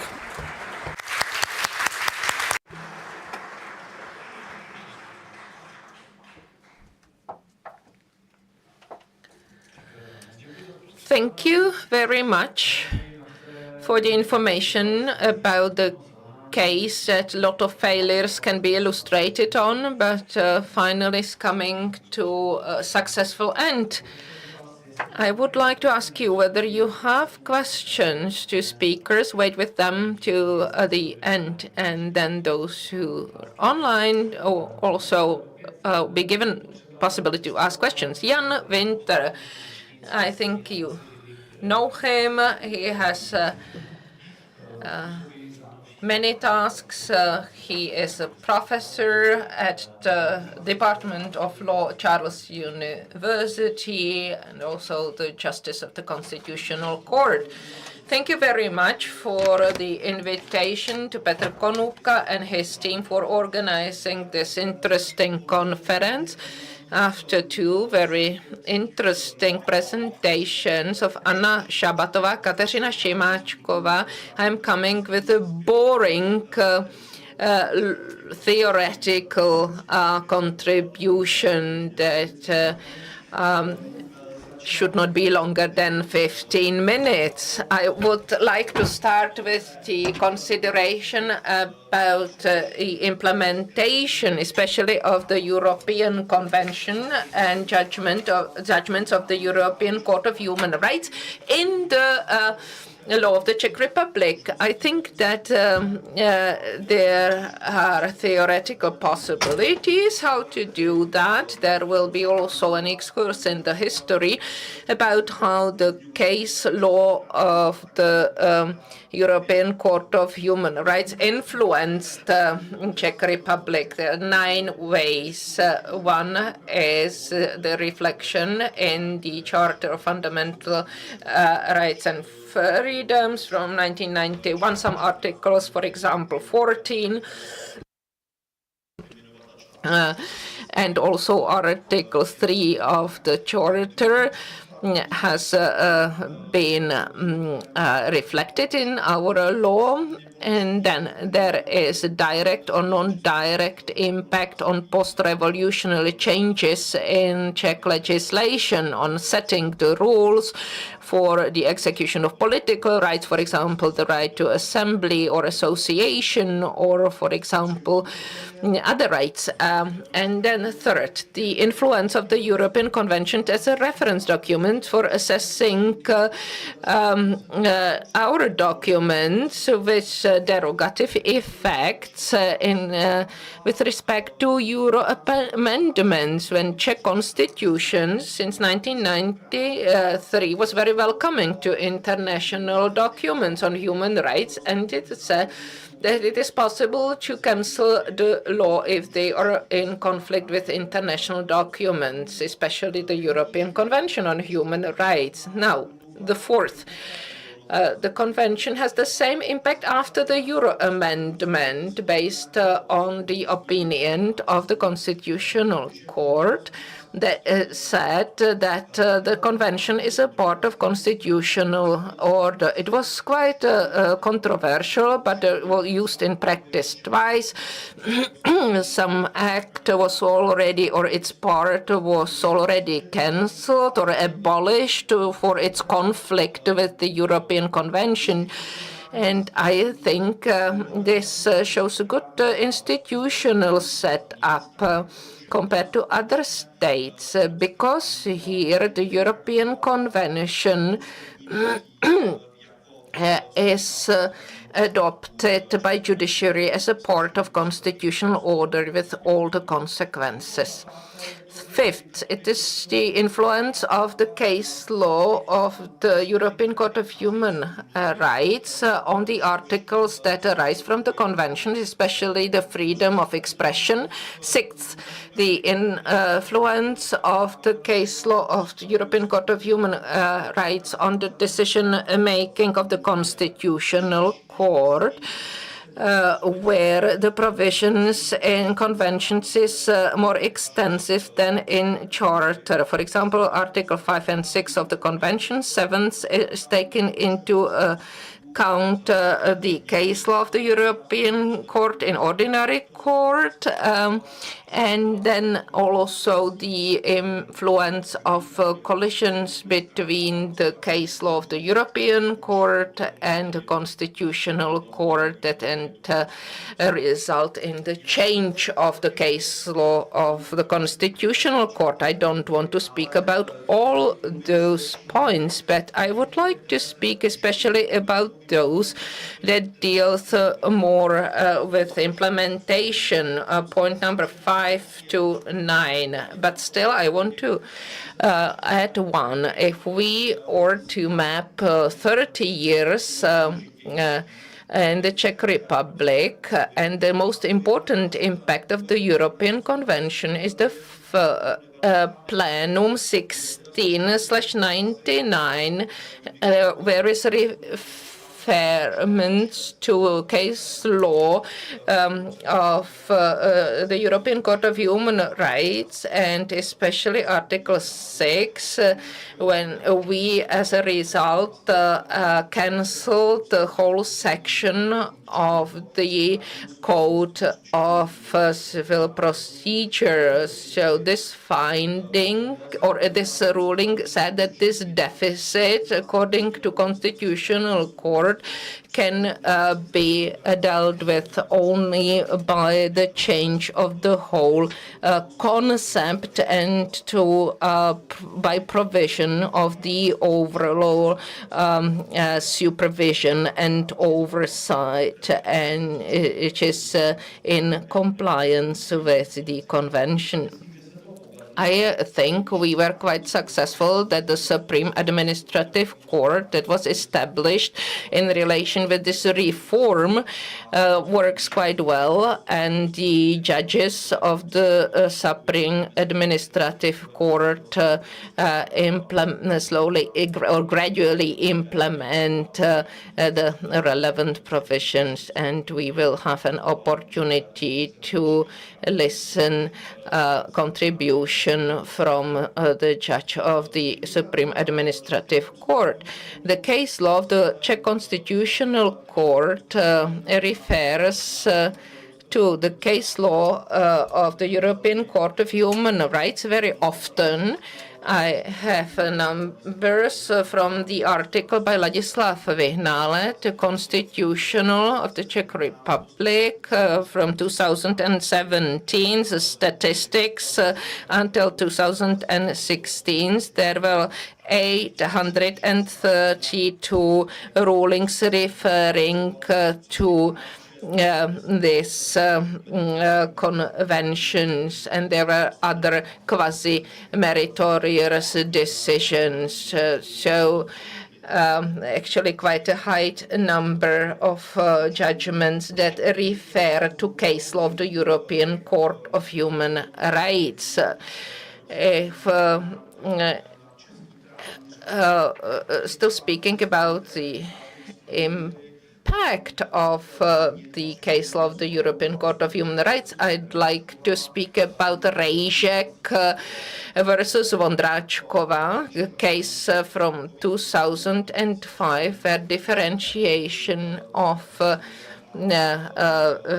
various testimonies used by the Constitutional Court was taken from the case law of the European Court of Human Rights. Regarding the impact of the convention and case law on the practice of the constitutional law, we can state several judgments regarding the detention. Plenum 4504 ruling, which is one of the case when the Constitutional Court used its doctrine from 2002 that they can cancel the laws if they are in conflict with the case law of the European Court of Human Rights, because the Constitutional Court says it is necessary to hear the defendant before the trial is initiated. Now, regarding taken into account the case law of the European Court and ordinary courts, this relates to various delays in procedure, so it took long, and the pressure of the case law of the European Court of Human Rights was reflected both in the Czech case law and Czech legislation. The most important role in the implementation of the obligation from the European Court to Czech court, the biggest role is played by the Supreme Administrative Court. I'd like to refer to the case law of the Supreme Administrative Court regarding the right to assembly, that also reflected the requirement for counter assemblies. I would also like to say that we don't have to speak only about the case law versus Czech Republic, but also versus other states. There have been quite many, and I am speaking from the position of an already elderly person who can remember quite a lot that at the end of the 1990s there was a fight for the regulation of rent, and the judgment Hutenčavská versus Poland contributed to the solution of this case in the Czech Republic. Now, some decisions versus Czech Republic. For example, the foundation of the general inspections of police forces, Eremiášová and Pechová, was the case that also influenced this. So if there is a death of someone at the police station, it is not good that it is investigated by the police officers from the same police station. So therefore, there was this general inspectorate of police forces established. Not all important or leading judgments are implemented in the Czech law. Karel Dvořák has mentioned the issue of sterilization, transgender persons. The gender reassignment is conditioned by these fundamental interventions into physical integrity of the persons in the Czech law. I don't recommend to look on the map of Europe where this rule still applies, but there is the case law of the European Court of Human Rights, Ipson versus Turkey from 2015, Garson and Nicot versus France from 2017. The statement of the European Committee for Social Rights, transgender versus Czech Republic from 2018 is there as well. So I'd like to refer to this case because there's quite a lot of officers from the Ministry of Justice, so it would be good to do something about it. And the last point I wanted to speak about is the impact of the conflict of the case law of the European Court and the Constitutional Court. Smatana versus Czech Republic is the case I have chosen that relates to detention and led to the fact that the Constitutional Court changed its case law and it concerned detention and custody. I'd like to end with saying that the Constitutional Court have good conditions for working well with the case law of the European Court of Human Rights. We also have a database of the judgments thanks to the Office of the Government Agent. We also look forward to the database and the Mezi-soudy website. Lubomír Majerčík also sends us to all judges if there is a new judgment. And I also think that analytical department of the Constitutional Court led by Lubomír plays an important role, refers to leading cases of the European Court of Human Rights, for example, Janáček versus Czech Republic regarding the contradictory nature of proceedings before Constitutional Court. We discussed it in internal seminars. A substantial part of my library is yellow, which actually shows all the judgments. And we also receive a bulletin from the Department of Analytics of the Supreme Court, which shows the most recent cases. We also have Kmet Koceř, Kratochvíl comments that are being prepared and those that have already been sent. So I think we have very good conditions for that. And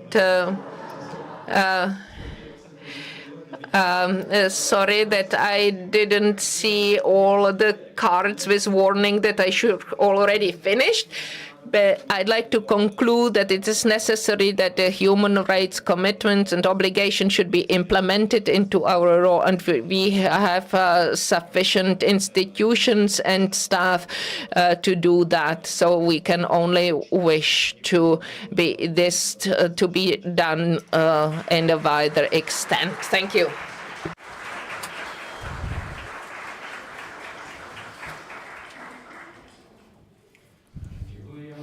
I thank Jan Wintr for his wonderful contribution.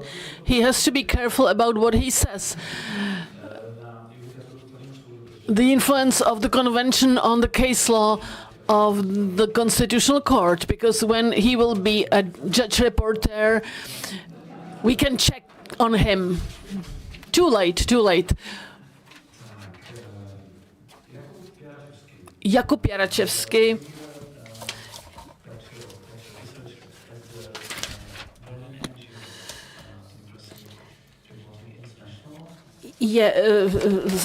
Podílí se na programu,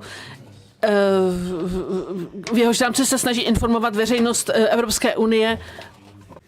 And if you follow our guests on Twitter, you know that he's able to easily translate all those complex judgments of Strasbourg and Luxembourg Court in easily memorable lessons learned, tangible lessons learned for Poland and for European human rights community.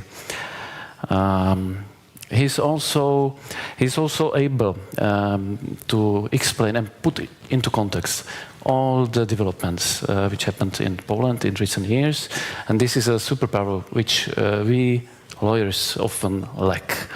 So, Jakub, floor is yours.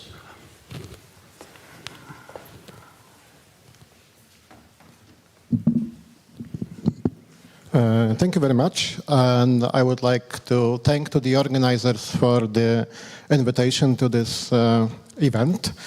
I think that this conference is happening at a very important time, coming here just after the Polish parliamentary elections, which will likely lead to a significant change in the way Poland conducts itself, also with regards to its obligations under the European Convention on Human Rights and its relationship with the European Union. But also just today, literally almost 2 hours ago, the European Court of Human Rights has issued a landmark, I think, judgment in the Wałęsa versus Poland case. And yes, this is the case about Lech Wałęsa, the former Polish dissident and president of Poland, Nobel Peace Prize winner, who challenged the reforms to the Polish judiciary which have been happening since 2017. And the European Court of Human Rights has found today that there is a systemic violation of the right to fair trial in Poland in connection to judicial appointments made with the participation of the National Council of Judiciary, which has been politically compromised since 2018 and is no longer independent. And several times during today's presentations, the speakers have very diplomatically referred to nearby country and its problems with the rule of law. I had this distant idea that they might be talking about Poland. But don't worry, I won't be speaking exclusively about Poland. Exactly as was suggested, I want to bring a little bit of a broader perspective. And this perspective comes from the work that my organization, Democracy Reporting International, we are a Berlin-based NGO and think tank, has been conducting in collaboration with our friends from European Implementation Network, as we together already for 2 years are publishing a report on non-implementation of judgments of the European Court of Human Rights and the Court of Justice of the European Union in EU member states. And this is what I want to address today, because the non-implementation of judgments and, in general, resistance against European courts is not only a human rights issue in individual cases and in individual violations which are not being addressed, but this is also a rule of law issue, because countries that disrespect European courts, the European Court of Human Rights and the Court of Justice of the European Union, countries who ignore the obligation that they have to respect and implement those judgments, they breach the rule of law as well. The rule of law requires countries to oblige not only by domestic but also regional and international obligations, including the obligation to respect the judgments of courts and to implement them to the fullest extent possible. Now, this lack of implementation comes from several reasons, and there are several motivations that drive countries to not follow judgments, not implement them partially or fully. And I would like just to go through a couple of them, starting with the perhaps least problematic ones and then finishing with the most problematic ones, to give you a broader picture of the problems that we are facing among EU member states. First of all, sometimes countries find themselves unable technically or facing big difficulties in actually implementing the judgments. The problem there is not so much of a lack of political will, but of the lack of resources and the lack of capacity to implement the judgments. After the Central and Eastern European countries acceded to the European Convention on Human Rights in the 90s, they have very quickly faced a series of judgments which spoke to systemic technical deficiencies, such as length of court proceedings in civil, administrative, and criminal cases, or conditions in prisons and detention centers. When it comes to problems such as the length of court proceedings, the political will to fix them, I think, was universally present.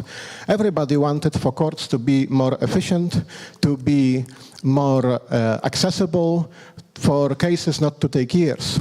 But addressing this and fixing this was a very challenging prospect because it required wide, costly and long reforms of justice sector, of civil, criminal and administrative procedure, and took a long time and in many cases has not concluded yet. And still countries in the region face challenges with the length of proceedings and lose before the European Court of Human Rights when cases take multiple years and lead to issue in respecting the right to fair trial of people involved. Sometimes those judgments result in an obligation to implement which is extremely challenging. And one great example which European Court of Human Rights gave us just recently is the Kovacevic versus Bosnia and Herzegovina judgment, in which the European Court of Human Rights basically found that the electoral system in Bosnia and Herzegovina, which is divided along ethnic lines, and stems from a very careful balance established in the wake of the Dayton Agreement, is incompatible with the European Convention on Human Rights. And to reform that practically will require Bosnia and Herzegovina to alter its constitutional structure and its basic political and electoral system on a very wide scale and basically discard the principles of the Dayton Agreement, which is an incredibly difficult task to do. But still, those are cases in which the problem is more technical than it is political. Because we also have situations where the problem is not the lack of ability, but the lack of the will of a country to implement judgments. And here too, we can divide the lack of will into a few categories. The first one is what I would say is an isolated lack of determination to implement a judgment from a country which generally respects human rights and the rule of law, collaborates with the European Court of Human Rights and respects the judgment of the Court of Justice of the European Union, but in some selected areas of policy finds itself unwilling to do so. There are several examples. Two which I wanted to bring is the Court of Justice of the European Union judgments on data transfers between European Union member states and the United States. A series of judgments which have been mostly ignored by EU member states. Not because they were unable to implement those judgments, but because there was a lack of political will, which in turn came from the fact that the matter of data transfers between the EU and the United States is part of a very broad problem of economic relations between EU and the US, and also how the social media platforms who are present in everyday life of all of us, even today as we tweet and message about this conference, share data between the European departments and the American headquarters. But also other cases, such as, for example, a recent CGEU ruling with regards to Romania, in which the court in Luxembourg said that the EU member states under the freedom of movement must respect the status of same-sex couples which have been married in another member state, even when the other member state does not themselves feature these kind of unions. And this is also something that has been so far ignored by both the respondent state, Romania, but also by most countries in the region in which we are currently, which do not recognize these kind of couples or civil partnerships and make it extremely difficult for those people who are considered to be married spouses in one EU member state who find themselves suddenly treated as two completely alien people in another EU member state. But still, those are examples of situations in countries which broadly subscribe to human rights and the rule of law, but sometimes find themselves in a tricky situation where, for example, politics, be it international or local, make it difficult for them to implement the judgments. But of course, apart from situations where the unwillingness is isolated and is limited to a certain narrow sectors of policy, we also unfortunately have countries where the resistance against courts is more systemic. Great example being Hungary, which has ignored multiple judgments of European Court of Human Rights, multiple decisions by the Court of Justice of the European Union.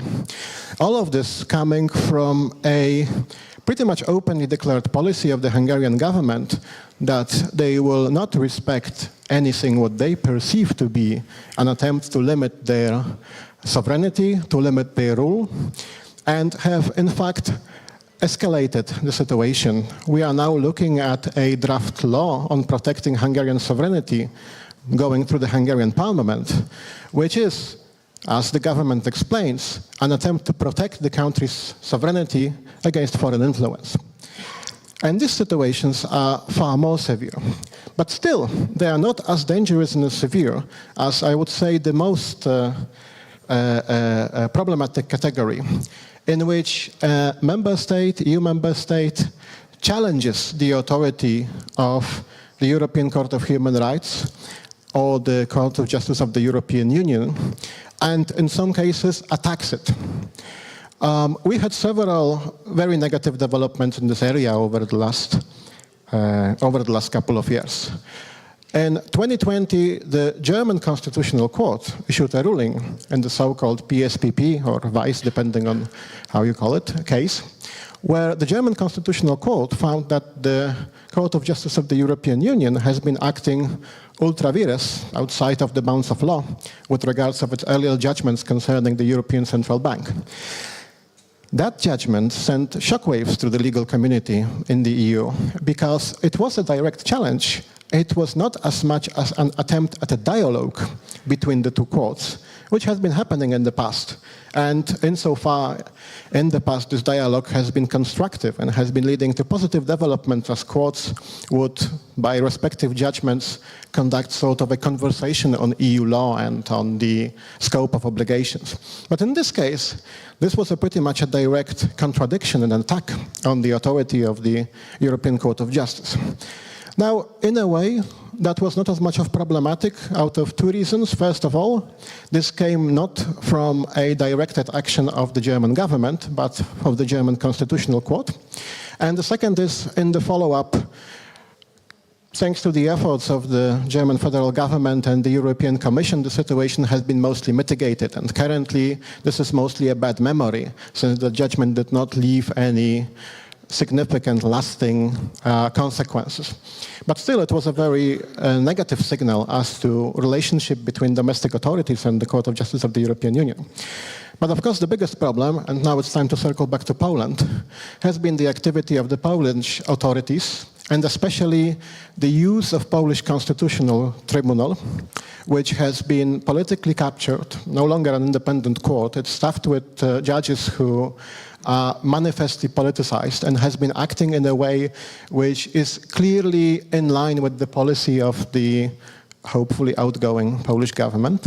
However, the worst part of it is that this court has embarked on a series of rulings challenging both the EU law and the European Convention on Human Rights, stating that, as it was mentioned earlier today, that Article 6 of the European Convention on Human Rights partially does not apply to Poland, stating that Article 19 of the Treaty of the European Union also partially does not apply to Poland with regards to judiciary. And this has been an extremely damaging series of judgments, which is still going on. Just this week, we had a hearing at the Polish Constitutional Court where once again the Prosecutor General claims that the EU law does not apply to Poland with regards to penalties over not following interim orders of the Court of Justice of the European Union. And to sum it up, how to address those situations, because we also have lessons. For a long time, the assumption was that such situations will be addressed through dialogue. And it has been true, in fact, like that for a long time. However, recently, we're saying that dialogue in some cases is not enough. And the only time when a government may be forced to change its course with regards to disregarding EU law or the European Convention is through political and financial pressure. And significant political and financial pressure. Polish government has ignored over 500 million euro in penalties over not following an interim order of the European Court of Justice and not dismantling the highly problematic disciplinary chamber of the Supreme Court. Only after the EU has refused to pay out Poland's 36 billion euro recovery fund is when the Polish government relented and dismantled the disciplinary chamber and rolled back some of the more damaging changes to Polish judiciary which have been conducted since 2018. However, what gives me a little bit of hope is the fact that ultimately a way of addressing this is through convincing the population, convincing the people that rule of law is an important thing and should be taken into consideration during elections, and to make sure that during the voting people take under the consideration not just the economy, but also the rule of law and human rights. Thank you very much.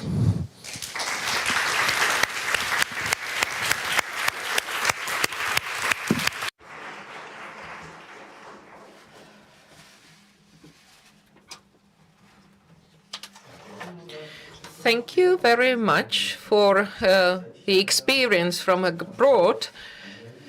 And now the most important part, where we can ask questions to our guests. We have some questions from our online guests. We will get to that, but I'd like to start myself with a question to Jakub Jaraczewski.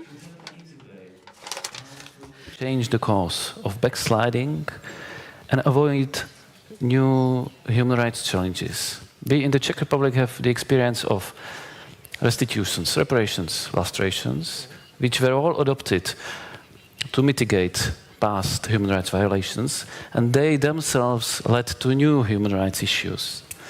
For example, how to approach recent judgments of Constitutional Tribunal. And we want to avoid new Article 6 issues. What to do now? This is a very good question, and one that does not have one simple and easy answer. As I said, we can see that in some cases the governments are unwilling to conduct a dialogue in good faith on those violations. And the European Commission has spent a couple of years conducting a dialogue with the Polish and Hungarian government, only to discover that those governments are not interested in the dialogue at all, and they are simply stalling, and reports are being written and issued without any success. Financial pressure is, of course, one way, but this financial pressure has to be significant. The EU was fortunate that the topic of recovery fund, the recovery fund became an available tool, which, despite not being a rule of law tool, could be repurposed towards putting financial pressure on Hungary and Poland. And even that, while it has arguably worked to some degree with Poland, it has been ignored by Hungary.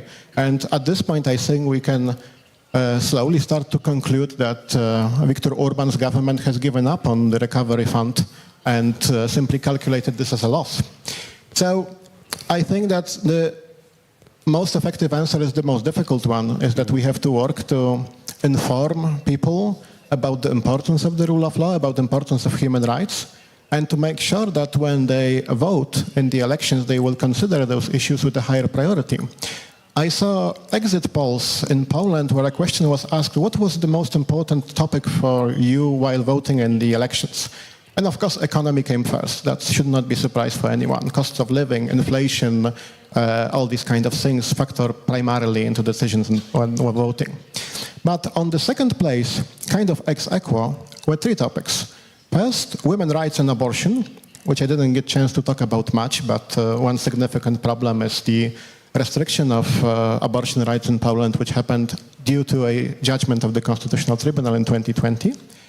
The second of those items was the security and defense in the context of Russia and Ukraine, of course.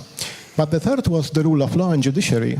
So people in Poland lately, but started to realize that the damage that's being done to Polish courts, that the attacks on judiciary, the lack of independence of the Council of Judiciary and the Constitutional Court, the harassment campaign against judges outspoken against the government, that all of this is a problem that they are considering while making their political decisions.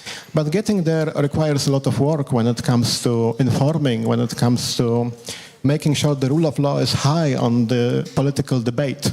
That is not easy. That requires working with journalists, that requires working with policymakers, that requires various forms of public awareness. But I think that this is the long and hard, but ultimately, hopefully, successful way to do it. OK, thank you.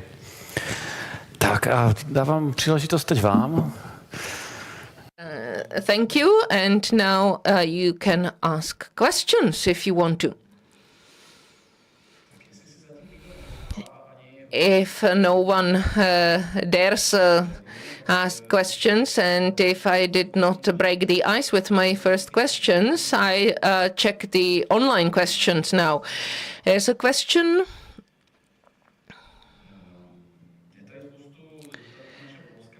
There are a lot of questions to our guest from Poland, but before that, I would like to ask Jan Wintr, isn't the right time to give ordinary courts to provide protection of human rights in individual cases so that they didn't have to turn to the Constitutional Court?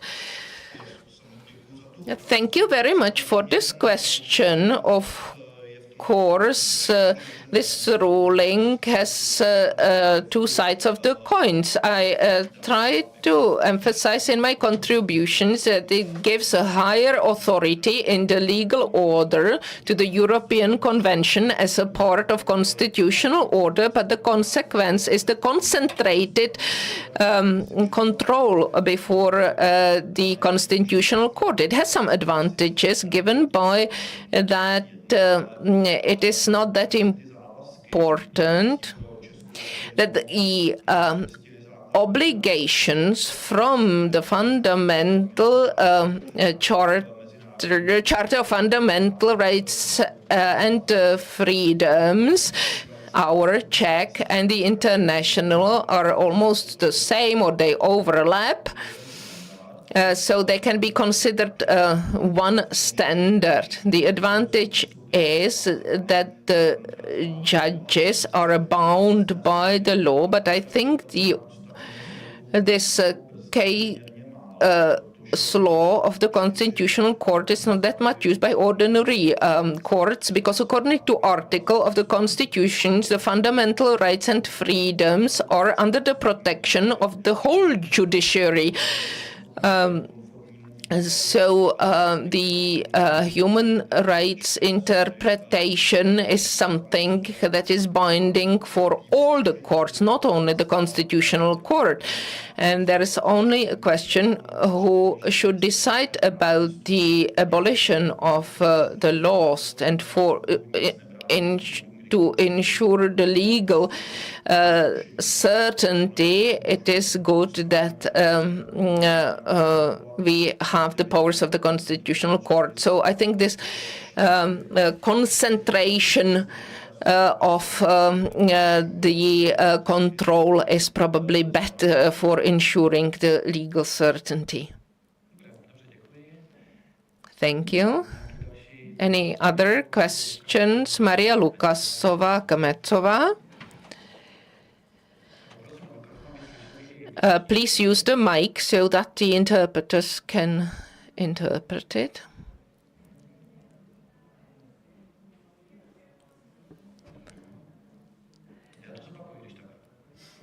I can repeat it if you... We can't hear you. So the question will be repeated by Mr. Konůpka.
Sorry, we could not hear. No.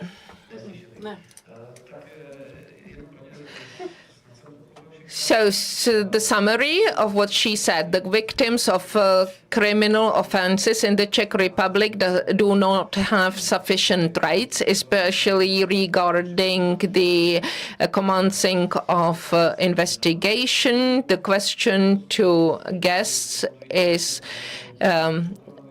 should there be some changes, maybe implementing the systems that work well abroad and do not work well in the Czech Republic? Would that be the way out of the situation? I can't imagine it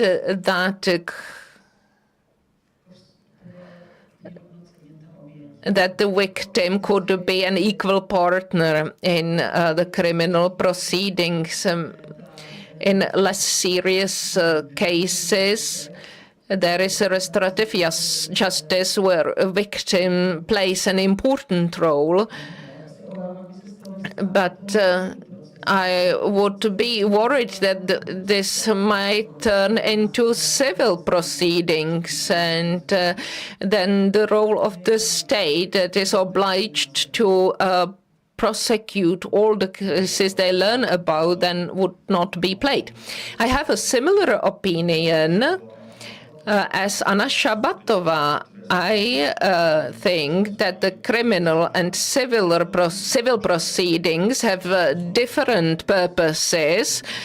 I understand regarding this today's topics, it means implementations of commitments of European Convention. There is a right for efficient investigations for serious criminal offenses such as murder. This is not acceptable that the state would avoid the obligations to protect the right to life, that they would not investigate certain murders.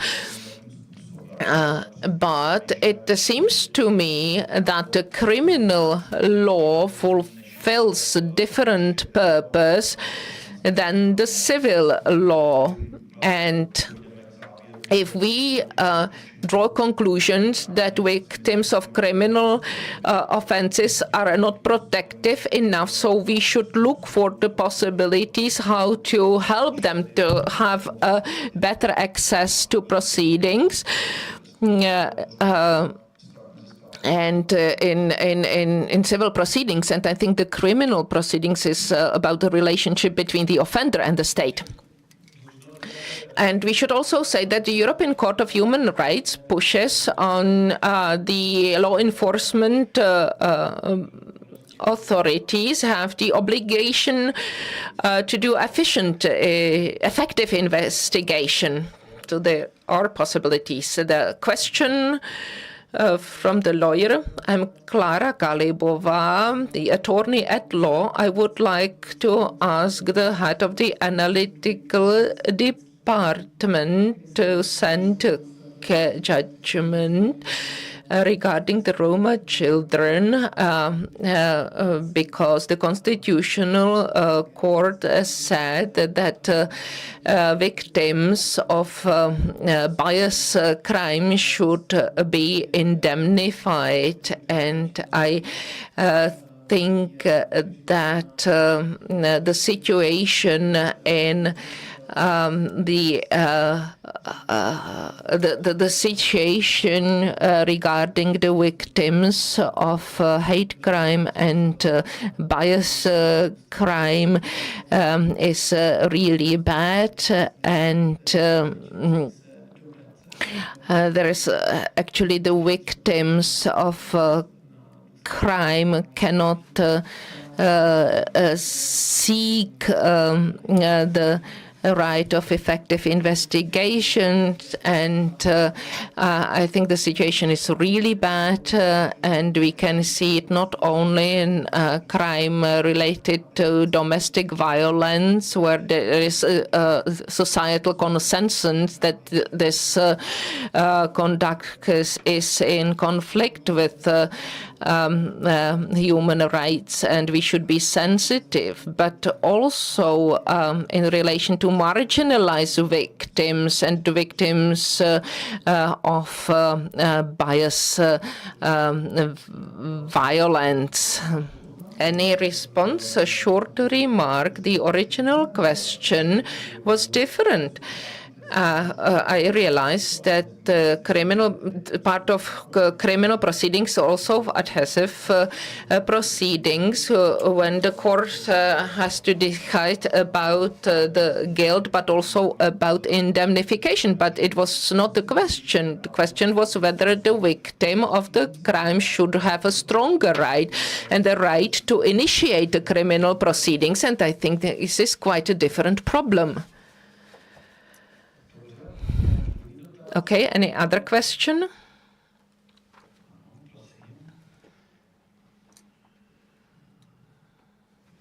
Thank you very much. Alice Donald from Middlesex University in London. I had a question probably for Anna or Jan, most likely, in relation to the sort of percolation of knowledge and understanding and respect for human rights standards down to all manner of public authorities, for example, health authorities, health services in relation to the issue you were talking about, Anna. How far do you feel that has gone in the Czech Republic in terms of the kind of domestication and acceptance and day-to-day use of those standards, for example, in the health sector? Because we've been talking mainly about courts, judges who one might expect to be more cognizant of those standards, but what about day-to-day kind of frontline services, to the extent you can generalize at all about that?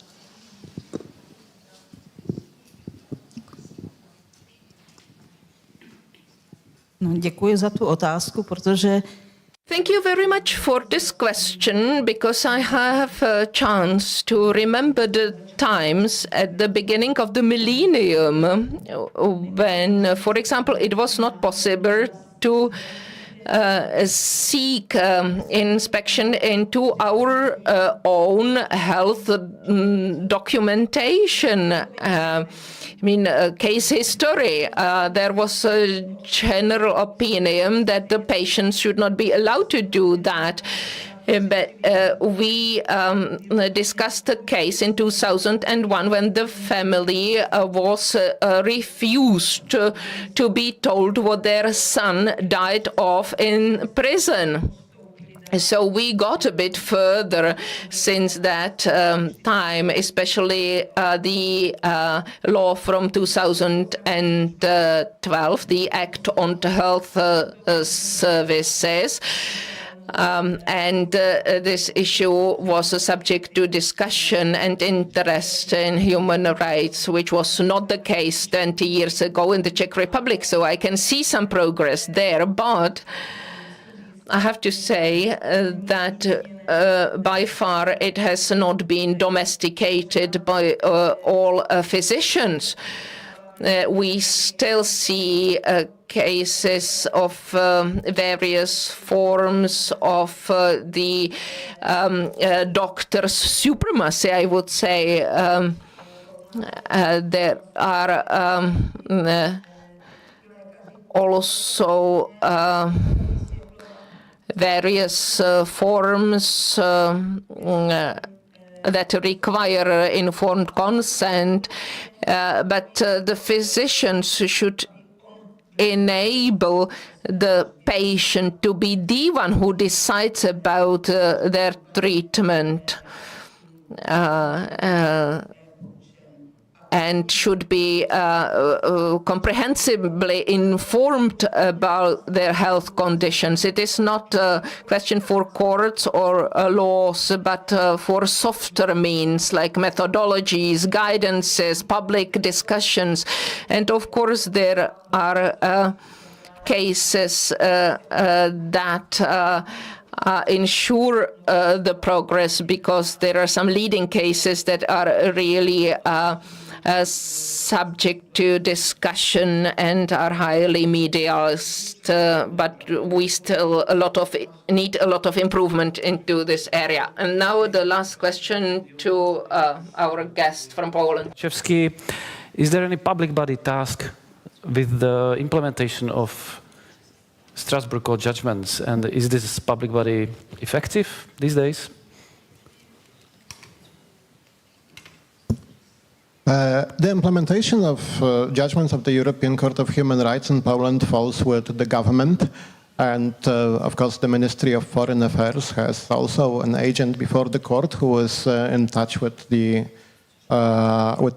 court, and there is a whole system, except this system has been highly politicized over the last 8 years, and decisions have been made not to implement the judgments. The only Polish public body that has been vocal about the situation has been the Ombudsman, because fortunately first with Adam Bodnar and then with Marcin Wiącek, we luckily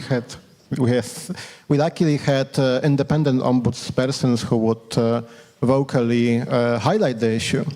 But also, I would like to highlight one thing which I forgot about to say in my presentation, that this implementation, or rather lack of implementation, also had been inconsistent. After the Polish Constitutional Court ruled saying that Article 6 of the European Convention on Human Rights, right to fair trial, partially does not apply to Poland with regards to status of Polish judiciary and independence of Polish judges. The European Court of Human Rights ruled in the Tuleya versus Poland case, in which Judge Igor Tuleya, an outspoken critic of the government who has been one of the icons of resistance against damage to Polish judiciary, won and was awarded monetary compensation. And initially the Ministry of Justice said that there is no grounds to pay this money because this judgment is not effective in Poland due to the earlier verdict of the Constitutional Court. We will not respect this judgment and we will not implement it anyway. However, just a few weeks ago, quietly, the Ministry of Foreign Affairs announced that they paid out the money to Judge Tuleya, and he's received his 36,000 euro of compensation for his years of struggle against the harassment and intimidation that he's suffered. So it's also inconsistent and it's also politically opportunist. And many times we could see something being declared as impossible or never happening, and then happening after political or financial pressure was being applied.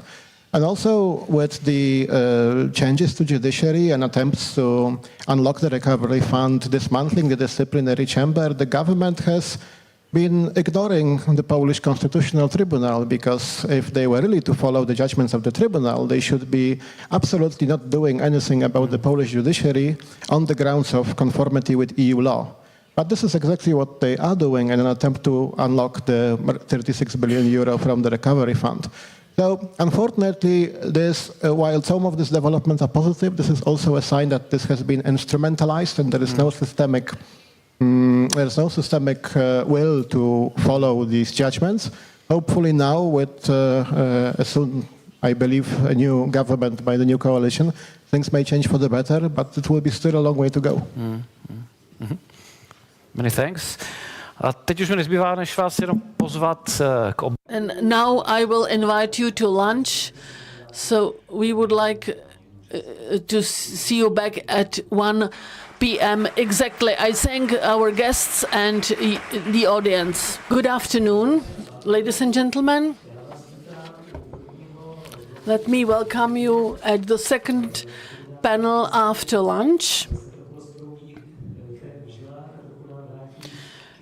And the oxygen has returned after the lunch, although after lunch people are usually tired, but I am convinced that we will soon be fit for it. We will deal with the implementation from the point of view of state actors. We will look at what the three counterparts of state power do or shall do, or where there's potential space for improvement.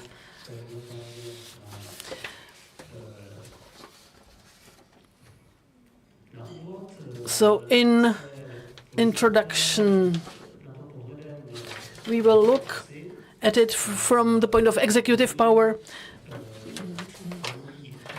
The first speaker will be Eva Petrová, my deputy of the Office of Government Agent. What our office does in the sphere of implementation in order to implement the decisions of the European Court of Justice and Court of Social Affairs.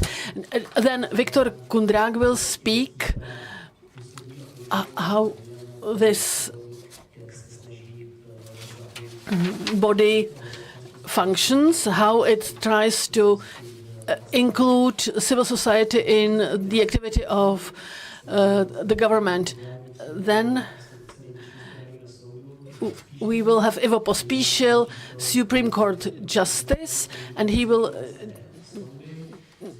deal with the issue of general courts implementing the decisions of European Court of Justice.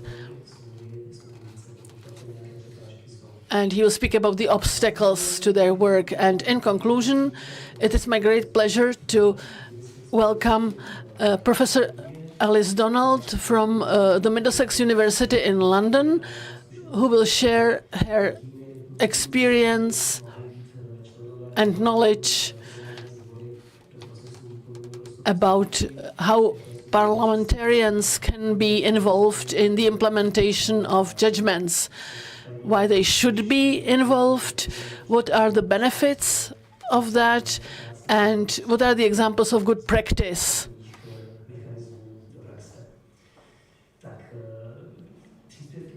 The contributions should take about 15 minutes, and then there should be time, about 20 minutes for a discussion. Just like with the previous panels, you can use the application Slido, especially for those who are online. So now I would like to give the floor to my deputy, Eva Petrová. Good afternoon, ladies and gentlemen. I thank you for the floor. I will have A return to reality. I would like to show you our daily bread. What do we do in the office of the government agent in the sphere of human rights obligations or commitments? It's a great honor to present the work of the office of the government agent, and I prepare a contribution where I would in introduction speak about the activity of our office. The implementation is an important but not the only activity of our office. Then I will deal with the process of implementation and also with the activity of the committee of experts, which plays a fundamental role in this process.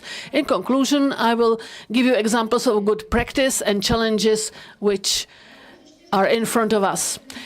What I will present is the work of a wonderful team of motivated people who want to do their work well and who are my wonderful colleagues. They are all of them: Petr Konůpka, Vladimír Janoušek Pisk, Kateřina Radová, Martina Jirsová, Eliška Hronová, Jana Martinková, Jana Plačková, Miroslav Kaštyl, and Luba Asenova. All of them are here today, and I appreciate their support very much.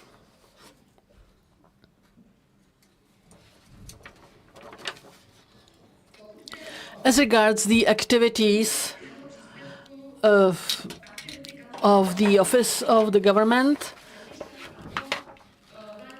as I mentioned, the government agent represents the Czech Republic not only in the European Human Rights Court, but also in cases of social law.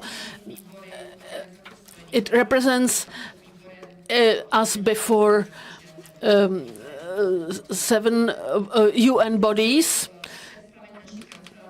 You can imagine that our office is something like a law firm of the government. We defended the state in domestic births and so on. In 2002, the European Human Rights Court find the decision of 4 judgments.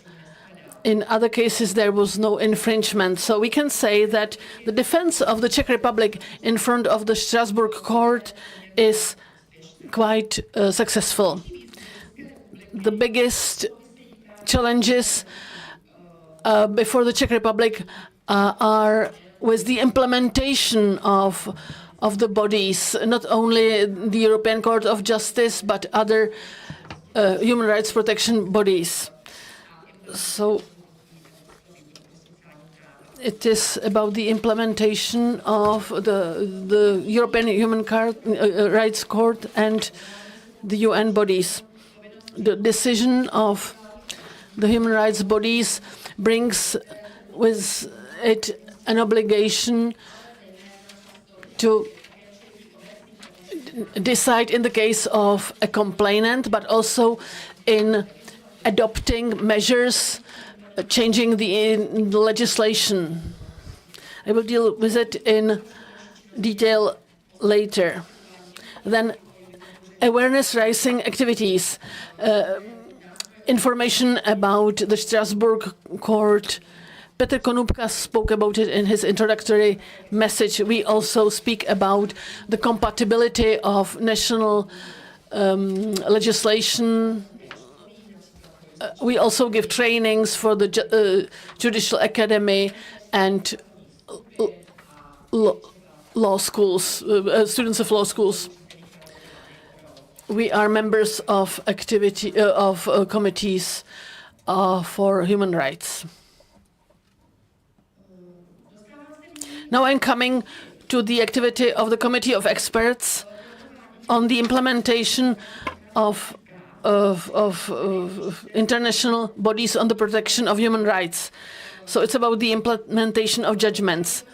The Committee of Experts deals not only with the judgments of the European Court of European Human Rights Court, but also other bodies, like UN treaty bodies.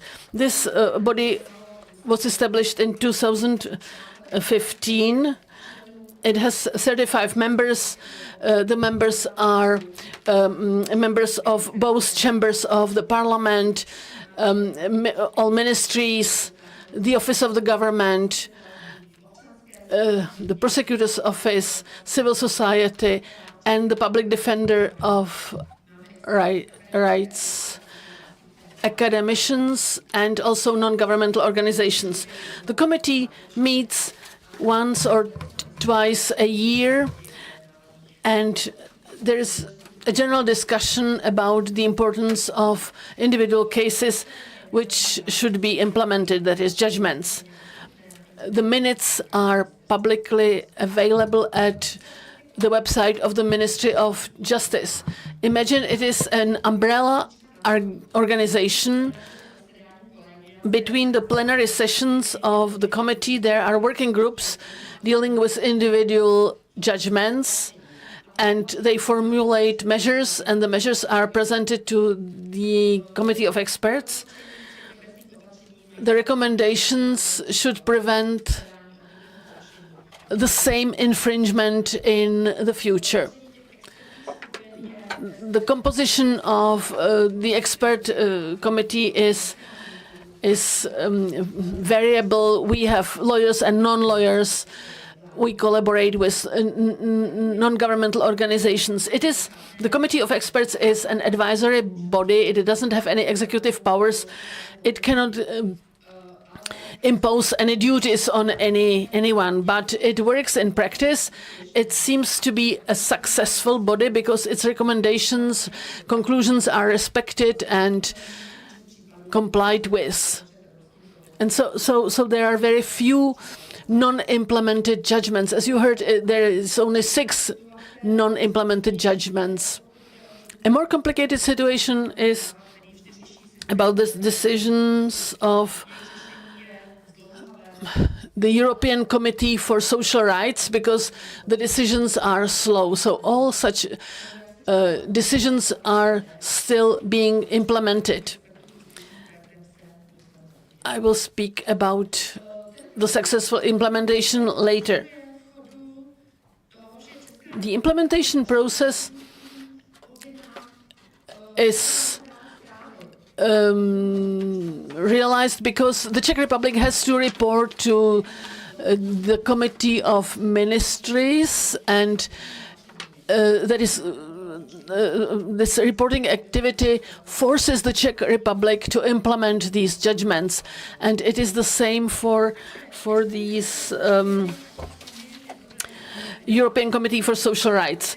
So we urge the relevant actors to take measures. Often this is not within the competence of the Ministry of Justice, but other ministries, and our task is to demand from key actors to adopt necessary measures. As regards the implementation process and why this committee was established, we wanted to strengthen the importance and need of the implementation of judgments of the European Court of Justice of the European Union and the European Committee for Social Rights. Before 2015, we prepared an analysis of a relevant problem. There were bilateral negotiations between our office and the relevant ministry or other body, and we were confronted with the fact that it is difficult to convince the relevant body that it is a duty of the Czech Republic to adopt this measure. So we established this committee to make this process more efficient. Often these infringements lead to the change of practice, legislation, procedures, case law. So it was necessary to involve the legislative and judicial powers. As I said, we wrote expert analysis and opinions, and we thought it would be enough for solving this problem and that the individual ministry will carry it out. But we found out that the legal expertise is not enough and that it is necessary to put a lot more energy into the implementation process. Personal meetings, working groups, and personal negotiations. So it is necessary to have a network. So the networking platform is the governmental committee on the rights of children.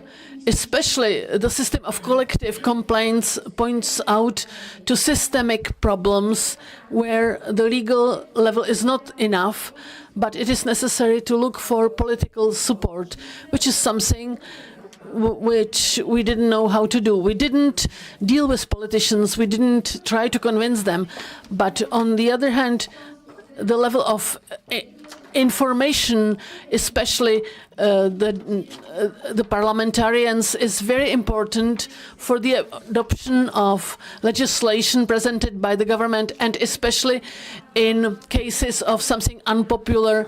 So the parliamentarians can help the progress in this matter. In this, we have achieved progress. We started to collaborate the Constitutional Law Committee of the lower chamber of the parliament. So the government agent presents the level of implementation. The first such meeting took place last year in June. We participated in the meeting of the Senate committee. It was the issue of deinstitutionalization of small children. We participated in the round table organized by Senator Šimáčková about the ban of corporal punishment of children. So how the Czech Republic is doing. I have examples of good practice. We were praised by the Parliamentary Assembly of the Council of Europe, as mentioned by Deputy Minister Dvořák. A unique role is played by the Committee of Experts, which puts pressure on key actors. It turned out that when the representative of the relevant body presents his or her standpoint in front of the Committee of Experts, it helps to shift the work forward. Independent legal experts played a very significant role in this. Also, non-governmental organizations which have an experience from practice. So the analysis, the measures are more respected by a broader public. I can remember how one member of the committee in 2015 called me that the then minister nominated him, and he was asking me what we are planning, because he said he was member of many groups and with no result. And I told him that I'm persuaded this is a good project, give it a chance. And he is still a member of the committee, and I believe he does not regret it. I can see members of the committee in the audience, so I would like to extend my thanks to them, and I believe that they participate in meetings not only because of good refreshments, but because of meaningful activity. Example of successful execution of judgments of the European Court of Human Rights is here on the slide. I would like to also mention the indemnification mechanism to UN. There is also possibility to get financial compensation if some of the UN committee finds out that there was a violation. We still could not put this into practice. Now, regarding the current challenges, you can see them in my presentation. There are various areas where we need to implement changes. Some of these changes have already been presented at this forum. I'd like to mention that we have one big challenge, which is implementation of the measure of UWE, creating opportunities for women so that they could combine their work and personal life. So equal remuneration for women and men. Then we should also deal with equal access of Roma children to education. We could also hear from Professor Wintr that the ministerial officers should do something with the issue of sterilizations. I'd like to assure you that the ministerial officers did their work already in 2018. They provided their support. And also, we advanced quite a lot in the inadmissibility of corporal punishment of children. I have to say that the Center Losika, the Office of the government, and some other bodies got together and they push forward an initiative called Childhood Without Violence. Now I'm coming to an end of my presentation. What I personally see as personal challenges in the future, we need to intensify our raising of awareness of international human rights obligations. We need to spread information that the tools are here. Unfortunately, our capacities are limited. But now regarding the committee of experts, we need more partners, not only at working level, but also at management level of institutions, but also at political level. I would say this is like a three-level system. And the biggest challenge, in my opinion, is that we are now trying to change the value system.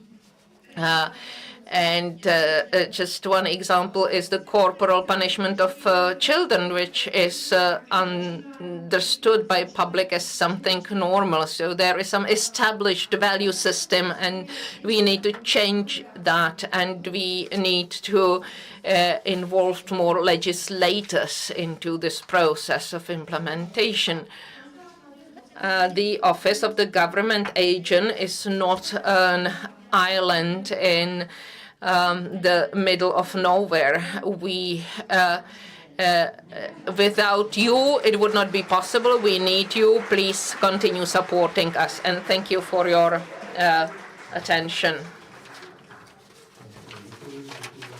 Thank you very much, Eva, for presenting our activity.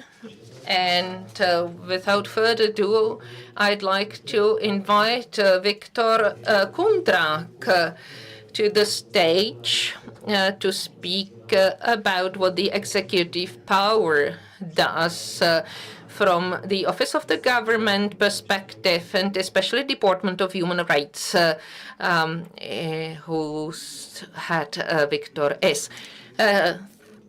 Good afternoon. Thank you for the introductory words to Mr. Konůpka, and thank you for the honor to be part of this important panel and conference. Dear friends, colleagues, and supporters of human rights.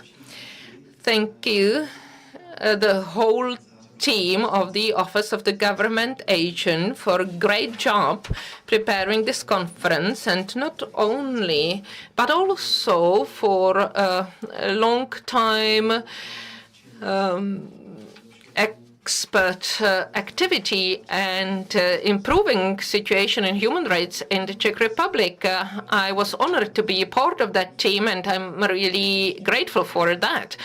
And I'd like to thank you for a great cooperation between the Office of the Government, the Department of Human Rights and Protection of Minorities, and the Office of the Government. Changes. Implementation of human rights obligations at national level is the basis of functioning of the rule of law and the democratic state. And it is the state that is the primary holder of responsibility for respecting these principles. So it's no surprise that it is the state that is the driver of changes and progressions in the protection of human rights in Czechia. Some of them have already been mentioned. After 3 decades of democracy here, we can be proud of institutional mechanisms through which they can fulfill this role. In my presentation, I hope it will really be short, I would like to present the position, mandate, and mission of the Office of the Government within the mechanism of national fulfillment of the role of the state. I'd like to follow on a great presentation of Eva Petrová, which in conjunction with mine will support your belief that the executive power can be the driver of changes and facilitator of changes towards a more efficient protection of human rights. What is the position of the Office of the Government through the Department of Human Rights and Protection of Minorities in the structure of human rights actors? Apart from the parliament and judiciary, and engaged civil society as the primary driver of democracy and the specific role of NHRI, and we hope we will have one in the future. Currently, it is within the components of the Office of the Public Defender of Rights, which is by nature independent. There is a government, and through the Office of the Government, and also the Department of Human Rights and the Department for Equal Opportunities of Men and Women, is a certain center of excellence which has really a wide mandate in human rights.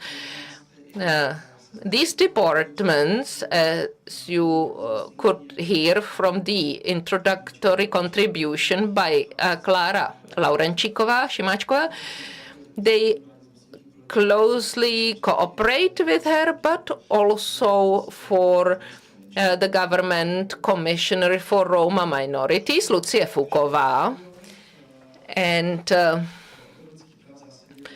our activities are based on 4 pillars. First, we secure compliance with national legislation,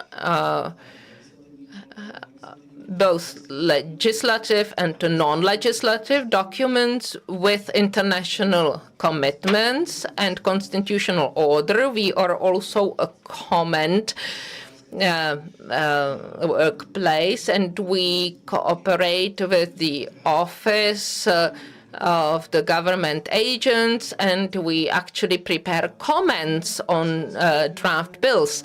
And second, we provide efficient platforms for dialogues between the public administrations and non-government sector, academia and experts. There is a parallel with this committee of experts. The Office of the Government has a robust system of advisory and working bodies. Many of them focus on human rights. should mention the Government Council for Human Rights, Government Committee for People with Disabilities, for Equality between Men and Women, the Council for Roma Minorities, and the Council for National Minorities. The head of these councils is the Prime Minister, or if authorized or mandated, Government Commissioner for Human Rights or Commissioner for Roma Minorities. The councils have their working committees that deal with various topics, Committee for the Rights of Aliens and so on. Members are civil servants, but also non-government sector members, and it ensures the principle of parity. So the same number of civil servants as the number of non-civil servants. The secretariat is something we provide to these bodies, but these secretariats are not only supporting bodies, but our great team consists of experts that proactively come up with topics.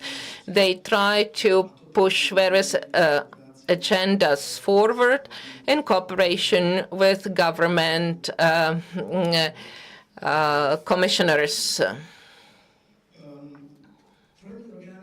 Advisory bodies are the source of information for policymakers, NGOs. They are trustworthy knowledge base that is being created by consultations and active dialogues, also within the legislation process. I'd like to refer to the parallel with the Office of the Public Defender of Rights. While the width of human rights issues is the same, the Office of the Public Defender of Rights, independent authority, has 10 times more staff. We don't have that, but through these platforms intended for dialogue, we have a huge knowledge base that comes from academia and non-government organizations. And these are important also for our activities. And these advisory bodies come up with recommendations for the government, and these recommendations can then be escalated to the highest level, the council, the Government Council for Human Rights. And this Council for Human Rights or for Roma minority adopts resolutions and authorize the respective minister with the task to change legislation or amend legislation or fulfilling government strategy more effectively. Third pillar on which our activity is based is the implementation of the current government strategies. These are policy documents that are very robust, that are tasks for various ministries and public bodies. We can mention, for example, strategy, integration of Roma minority or national plan for people with disabilities, or the strategy, non-governmental organizations. And it's worth mentioning also that one of big successes we are proud of, especially proud of my colleagues and colleagues from the Committee for LGBT plus community, is a historically first strategy of this government in the rights of LGBTQ plus persons. The fourth pillar is raising awareness of human rights related standards across state administration, but also among general public. I start with general public. Of course, the government commissioners have different impact than common rank officers like me and my colleagues. Her everyday job is to meet politicians and MPs, and I think the biggest success of the government commissioner for human rights and for Roma minority is the ability to transfer this human rights narrative into common language and to persuade on an everyday basis that human rights are relevant in various areas, just like, for example, transport. We want to achieve that the government and the government institutions are informed of human rights and are in compliance with the human rights obligations at international level. We are not always successful, but we really try hard, and it's one of the objectives in the future to play a better role in raising awareness. Apart from these 4 pillars, I'd like to mention another aspect of our work, which is not that visible, and it is the issues of subsidies. Our department provides subsidies, for example, to people with disabilities, or also related to integration of Roma minorities. It is not that visible, but it's also important because it concerns grassroots organizations or associations, and it has an impact on the organizations that work in the field. So this financial support in selected areas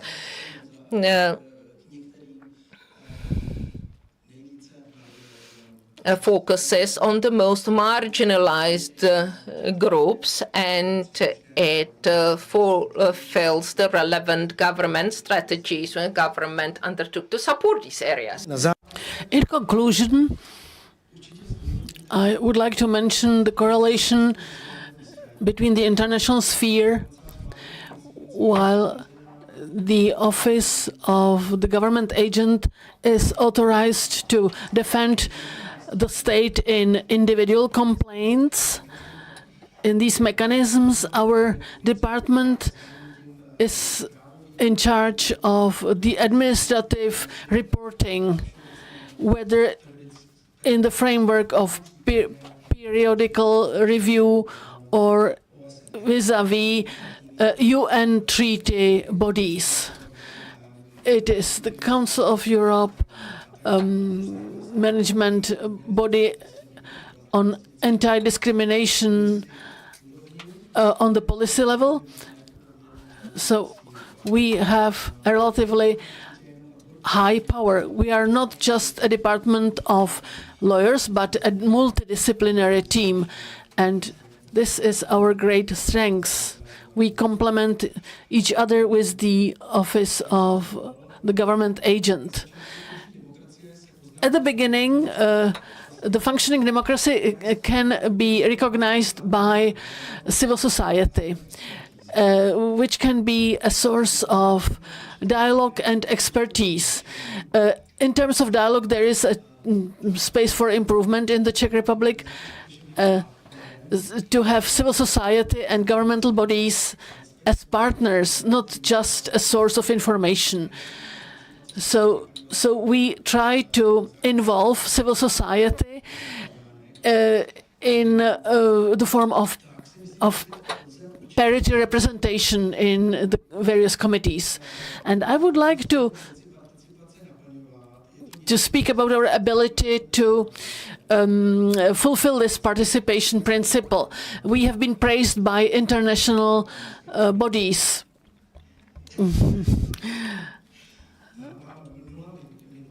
I have 0 minutes left.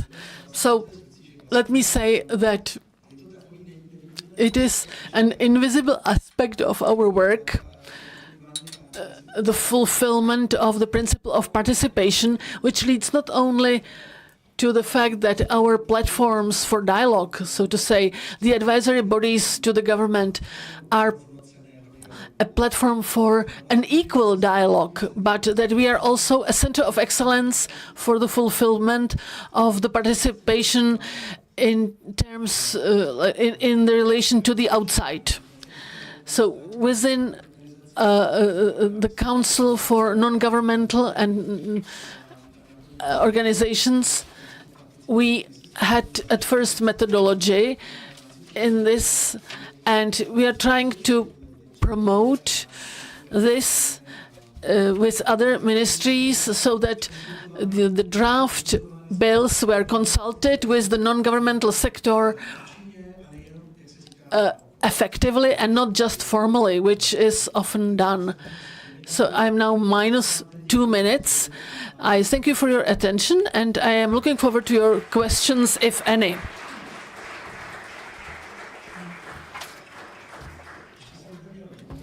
I had one point. I wanted to thank for the work of my team. It's a great honor for me to be part of this team. And if you are online, I greet you. We thank you, Viktor, for presenting the activities of the Committee on Human Rights. I am giving the floor to, well, the phone and the floor to you, Ivo. Good afternoon. I thank you for the invitation.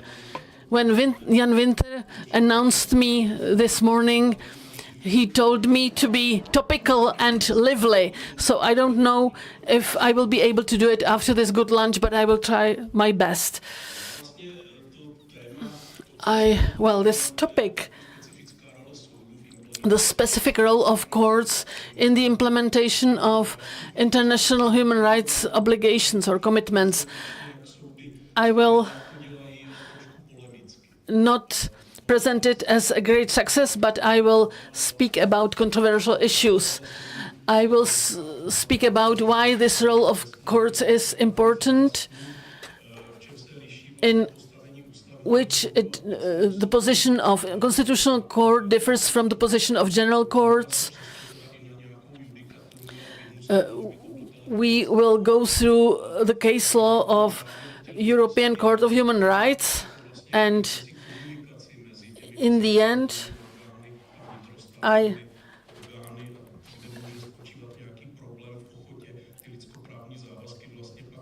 will speak about the willingness to implement this.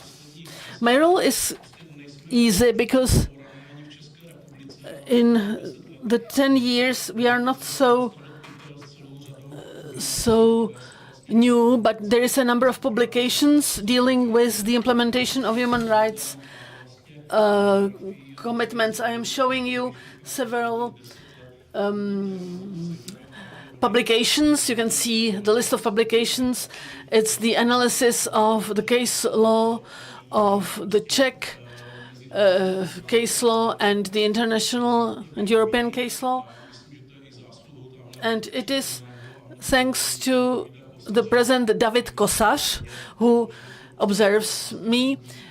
He established an institute for issues of the judiciary. So with him, there is this qualitative and quantitative studies, which are very interesting because they evaluate the role of Constitutional Court and lower courts, how they deal with the case law of the European Human Rights Court.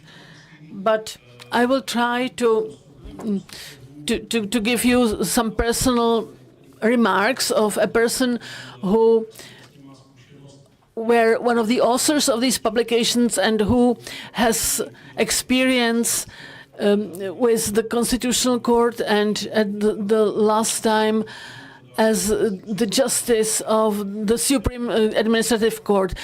I am already lagging behind my time. Sorry. So, why is the application of human rights obligations by national courts essential and indispensable? The answer is quite simple, because the courts, even at the lowest level, are those which give effect to the national obligation into life. They use the human stories involving the international treaties as well. The international treaties are given a direct national application. There doesn't have to be any transposition to the national law. So then it's the daily practice of the national courts. So it is for me, it's a natural part of the national decision making at courts. In fact, it is a constitutional law issue. It's actually an obligation of the constitutional law that the judges should apply the Article 2nd, paragraph 2 of the Constitution and the Article 10 of the Constitution, the primacy of international treaties over domestic law. Article 95, paragraph 1 of the Constitution, the principle that judges are bound by international treaties, and Article 4 of the Constitution, that is, fundamental rights and freedoms are protected by judicial power, whether national or international. And then there is another reason why the national courts have to do this. It is the subsidiary principle. It is a general requirement of the international law and constitutional law and European law, that is, that the protection will be applied on the lowest possible level, and the international protection mechanisms are only ultima ratio, ultimate supervision or oversight remedies where domestic remedies fail. So it is a clear call or appeal that this should be provided by the lowest body. It can even be an administrative body.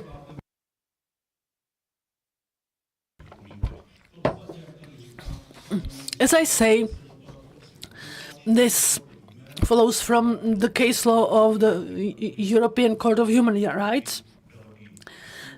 It's the case law Paposhvili versus Belgium. As regards the judicial process or procedure, do we realize in each and every case that we apply the human rights commitment?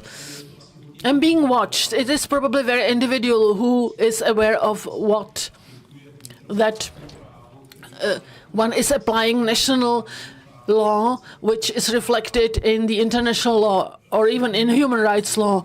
Everything is reflected in some human rights law. But I would say that in most cases, the judge applies it unwittingly, this human rights commitment. I don't think it is bad. It is actually good. It means that these commitments or obligations are so well transposed that I don't have to be reminded as a judge, look, there is an international treaty. Do you apply it in the correct way? But this conscious application takes place in two cases. When the obligation is not implemented at all by national legislation, and then I have directly apply the treaty provisions, and I should interpret it as in the way as the authority which is entrusted to do so does. And then when a national rule comes into conflict with an international rule, then this conflict must be resolved either by direct application of the treaty provisions or at least by interpreting national legislation in conformity with the obligation. But in these two situations, I must unconditionally apply the international human rights obligation in the light of how it is interpreted by the competent international body. In the studies I showed to you, it seems that the situation in the Czech Republic is not so bad. It's quite systematic. It has been mentioned here.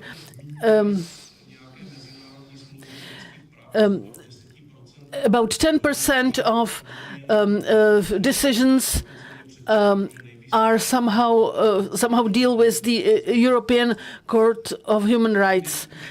And in the case of Supreme Court, it is 16% of decisions. So it has improved over the course of 15 years. It's nice to have such a research, but it is a very superficial view because it is based just on the frequency of the references, but it's not about the quality of the implementation.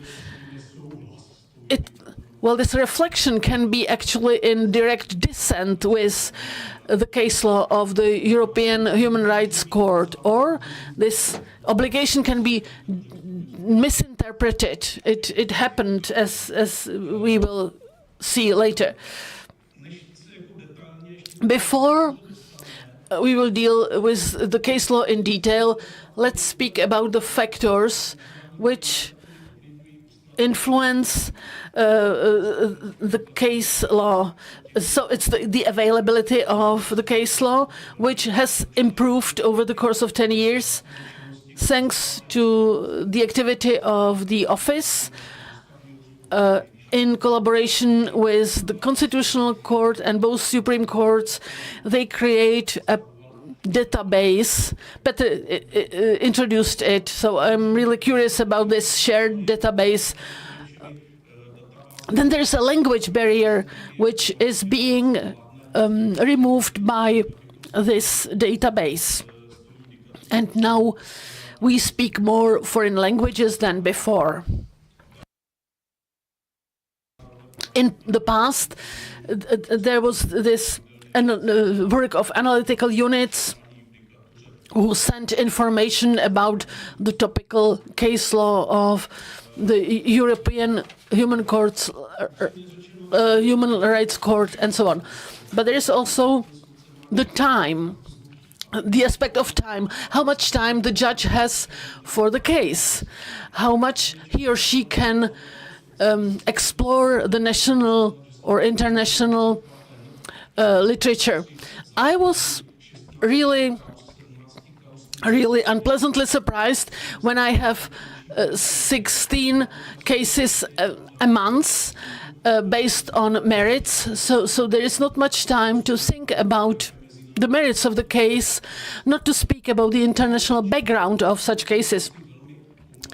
In that, a qualified participant to the proceedings helps the judge very much because they often introduce this international aspect into the court proceedings.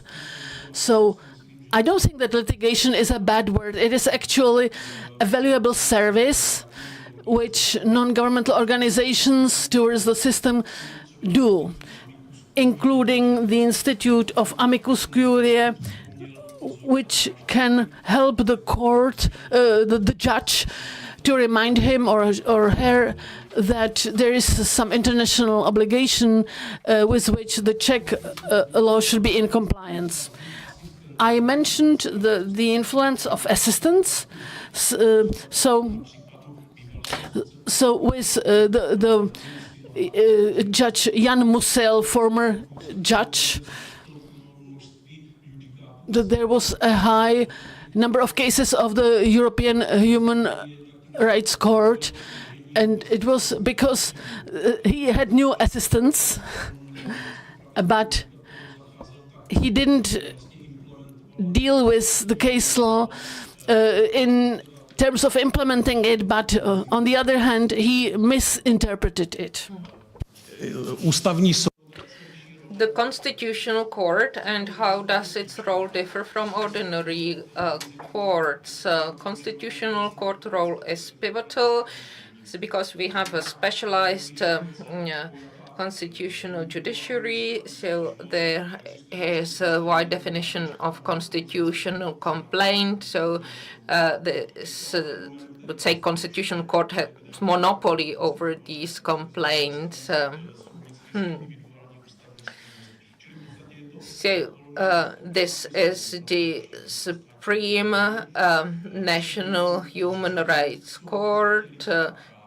The subject proceedings is human rights, so they have a common language with the European Court of Human Rights. And the Czech Republic is also the state where also the renewal of proceedings after the judgments of European Court of Human Rights. This is addressed by the Constitutional Court, which is not in all countries like that. So it's quite exceptional. So the ratio of this is to have a common language at the last instance where this case was dealt with before it was referred to the Strasbourg court. So the Constitutional Court role is actually exceptionally after the Euro amendment. It monopolized its role even more.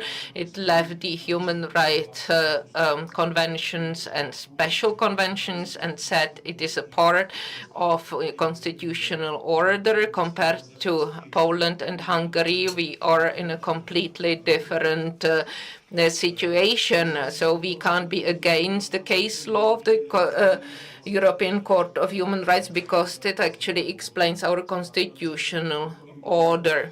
So for the implementation of the commitments, it is more efficient than to let the courts pass judgments at the lowest level and wait for the case law. So it is better to suspend it, the case and to refer it to the Constitutional Court when I find there is a real conflict between the national legislation and the case law. It is the instrument the court has, and I think it's quite good. When we look into more detail to the case law of the Constitutional Court, so what I said about the implementation, it was said by the Constitutional Court, it arises from the Constitution, which I quote here. It is the obligation of Czech courts and other bodies to take into account the implementation of judgments by international bodies. But the relationship of the Constitutional Court to the European Court of Human Rights is not always be idyllic or optimal.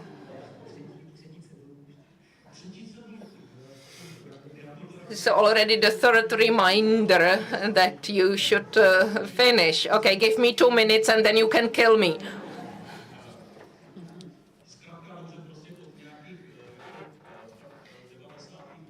In the 1990s, I would say there was a period of age of innocence, the so-called First Constitutional Court.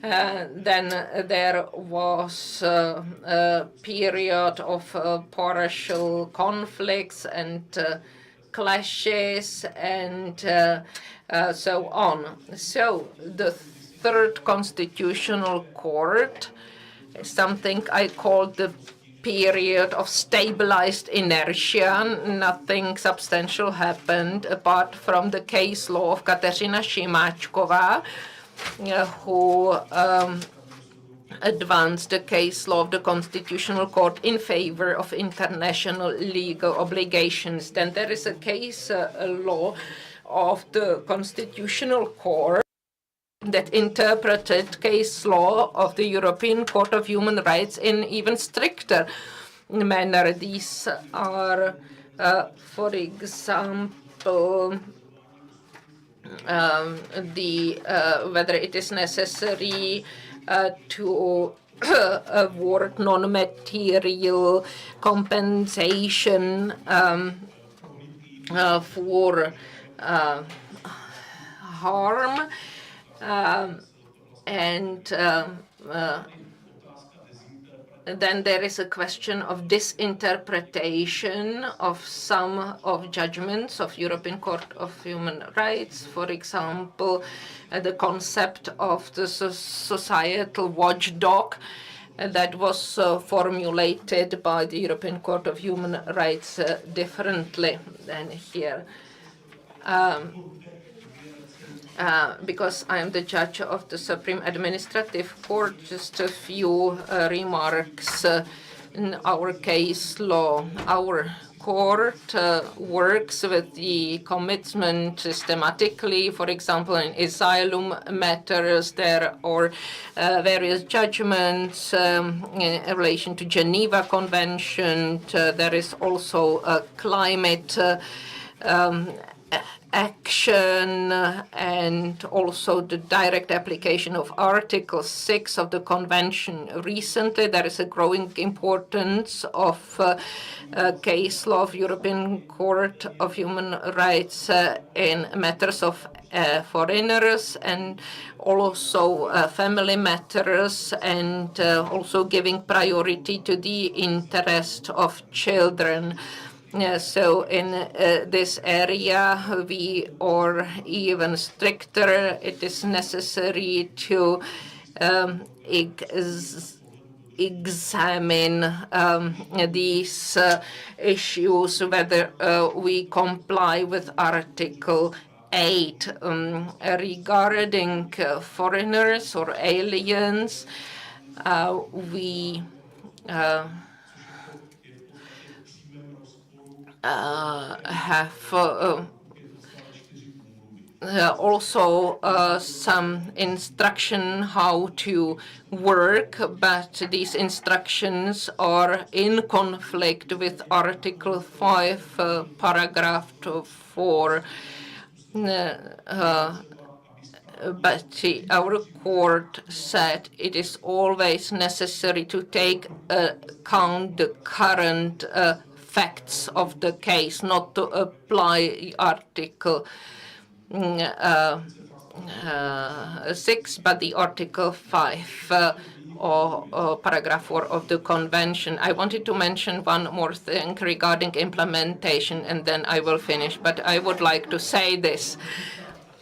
The implementation and the requirements for implementation is a two-way process. Judicial dialogue and judicial debate are the terms often discussed, but I'd like to say that the quality of implementation depends on the quality of decision-making of the European Court of Human Rights and international bodies, and legitimacy of the bodies, and the quality of argumentations.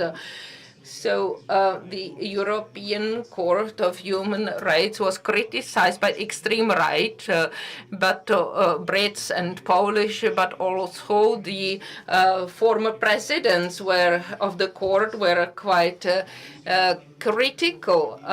So we don't have to speak about the areas where the Czech courts fight with, such as LGBT, but I have chosen one area, which is creating Article 8 and interpretation of Article 8, the right to family life, into the area where there was a sovereignty of member states. It means that acquiring and losing state citizenship, which is considered to be within the competence of national member states. And now there is a case law of the European Court of Human Rights that say that even this decision-making can be challenged in light of Article 8 of the Convention. So I'd like to say, so if the case law of international bodies is excessive, then there is a lower willingness of national bodies to implement it and to observe it. They often refer to political responsibility, which of course is not good for the implementation. So now I'd like to apologize once again for the violation of all my obligations. And thank you for your attention. Thank you very much for a great contribution that was really lively. And without further ado, I'd like to hand over to our distinguished guests from Great Britain. Alice, the floor is yours. Yes, I've been asked to focus on the parliamentary dimension of this discussion. I'll just outline, promise briefly what I will say. First of all, to look at the actual or potential benefits of parliamentary involvement in human rights mechanisms. And by that, I really mean more than happens in most European countries. The key functions and principles of parliamentary human rights committees and the different structural models that exist as a source of precedent or inspiration perhaps for states which don't yet have any kind of dedicated parliamentary human rights mechanism. And I will mention very briefly in that regard the work of the Joint Committee on Human Rights in the UK Parliament, which to some extent, rightly I think, is regarded as an exemplar across Europe, although I will also mention that sadly it has limited political influence. So I wanted to start by mentioning just an insight which I think in a way is given expression in this conference, in everybody who's in this room, and that is, as reflected on our panel indeed as well, the fact that implementation is the result and can only be the result of the interaction of numerous actors, both at the domestic and at the international level. So this sounds in a way like an obvious thing to say, but I think actually it's relatively recent, perhaps in the last 10 or 15 years, certainly in human rights scholarship, that the state, which of course is embodied at Strasbourg, Luxembourg, etc., by the government, in fact consists of a multiplicity of actors, and indeed that we should also take non-state actors into account.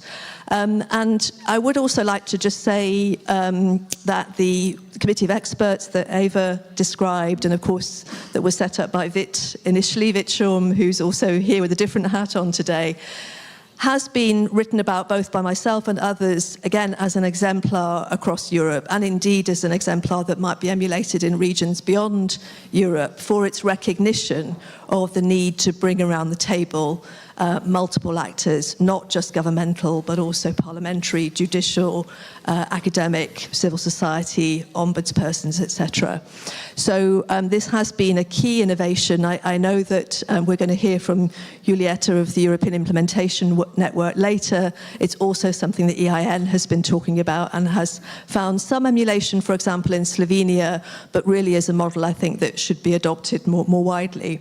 But I've been asked to talk about the parliamentary side, so I will stick to that, and the benefits of parliamentary involvement. Now, of course, parliamentary involvement is indispensable when the only remedy to a violation is to change the law or to pass a law. That much is obvious.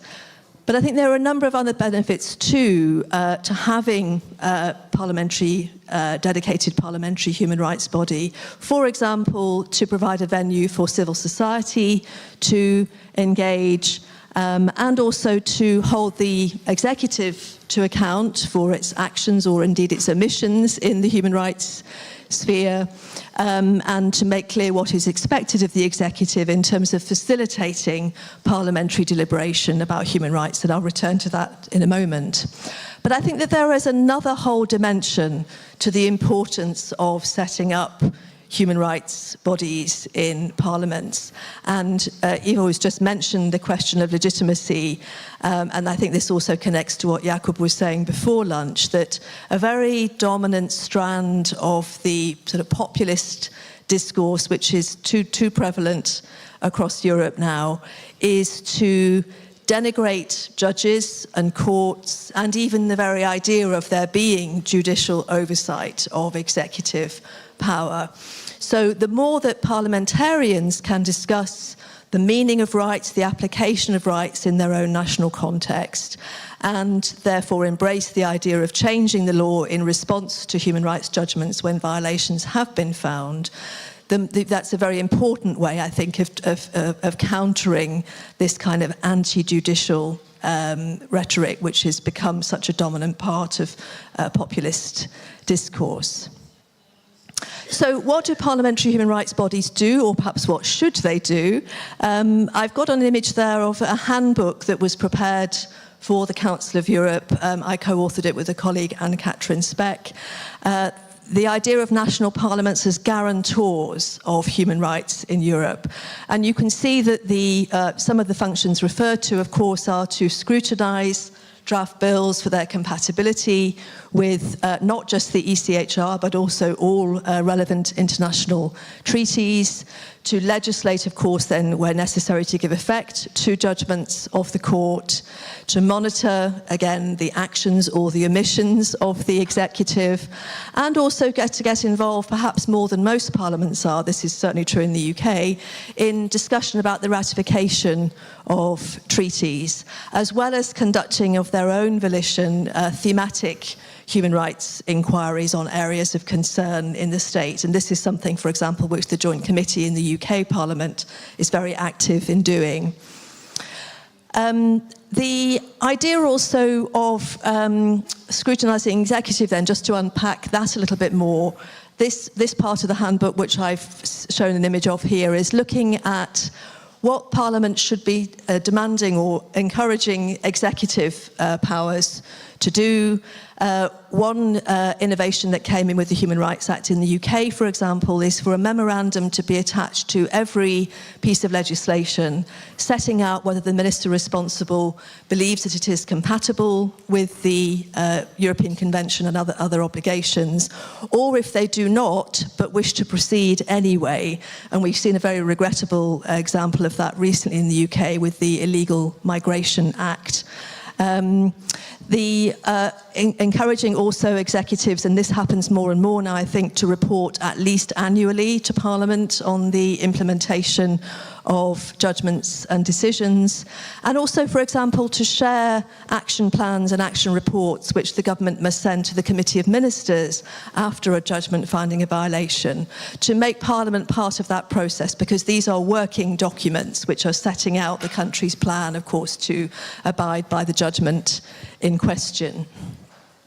So moving on to the different models that exist already in Europe, and this is, I've done it as a Venn diagram, it's perhaps almost more like a spectrum of possibilities, moving from highly specialised, sort of dedicated human rights bodies, like, for example, the Joint Committee on Human Rights in the UK Parliament, to a more hybrid model where perhaps more than one committee or subcommittee has some responsibility in this area, through to a completely cross-cutting or mainstreamed model.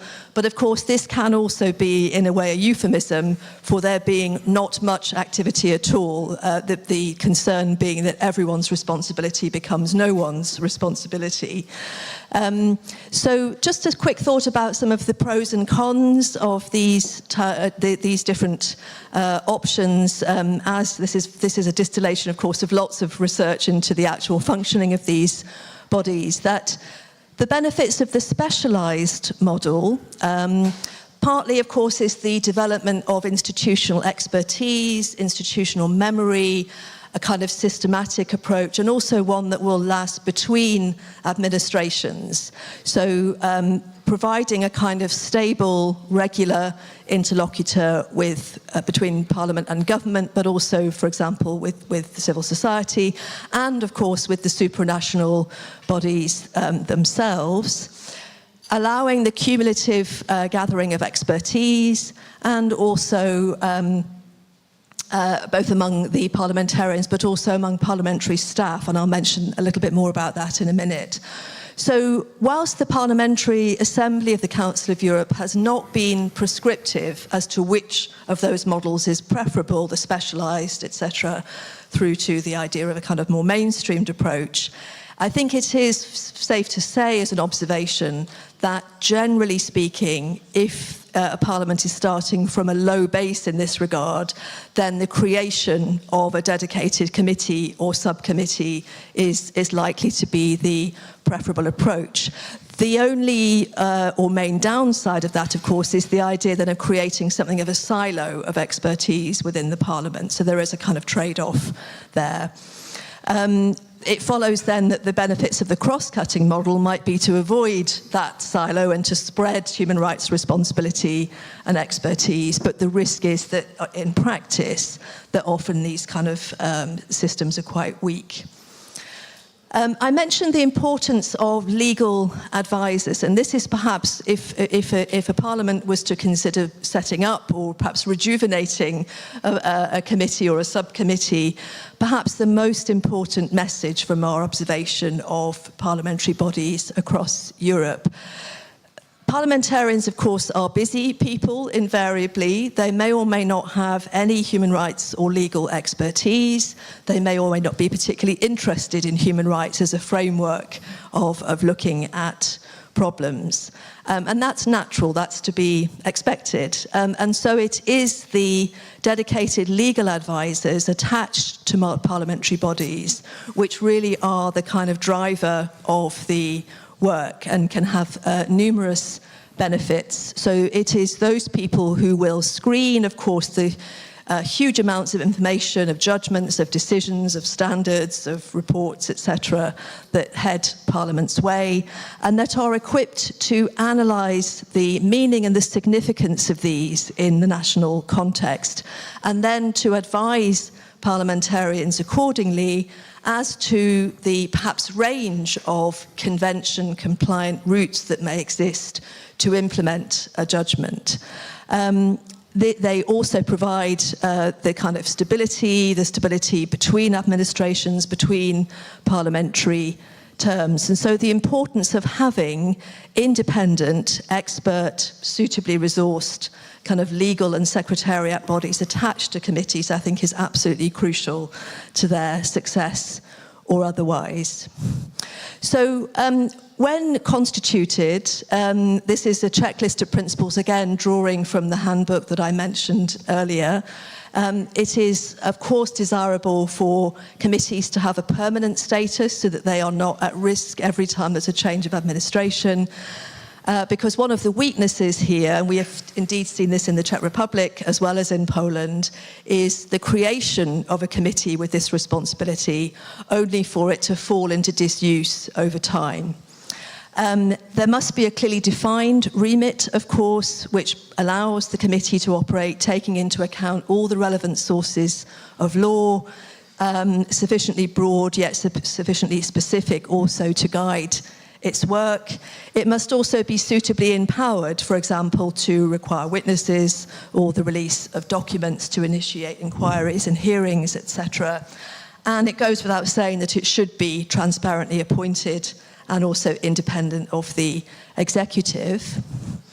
Now, limitations in practice, I've mentioned the tendency for structures to be set up but then to be closed down again, or at least to be neglected and to fall into disuse over time. I've also seen examples of where parliamentary human rights bodies have become something of a political football, and of course that enshrines again the importance of their political independence. That's to say that they should reflect the full spectrum of parties across Parliament. Another weakness, which is perhaps unavoidable, is that parliaments generally are weaker in relation to power vis-à-vis the executive. So, for example, whilst I mentioned the JCHR in the UK as an exemplar here, it must be said that it has not managed, sadly, to exert a lot of influence in a raft of legislation that has gone through in recent years, which is deeply concerning from a human rights point of view. Another general observation, I think, is that human rights committees in parliaments generally are regarded as being of lower status, perhaps particularly for the more ambitious elected politicians. They tend to be smaller, they tend to be less high profile than larger committees that are attached, for example, to ministries where there are significant amounts of public spending. So that seems to be also another weakness of work generally in this area.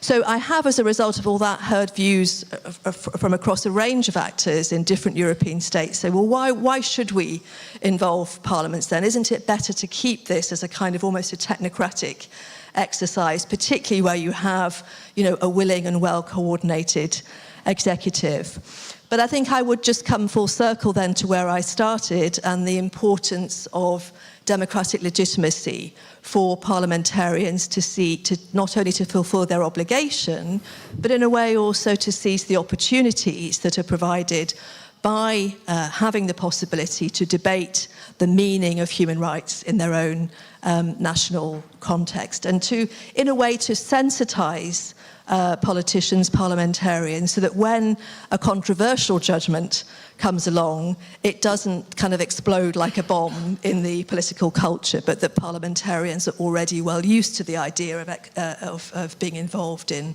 implementation. So very briefly, just to finish, a word about the work of the Joint Committee on Human Rights.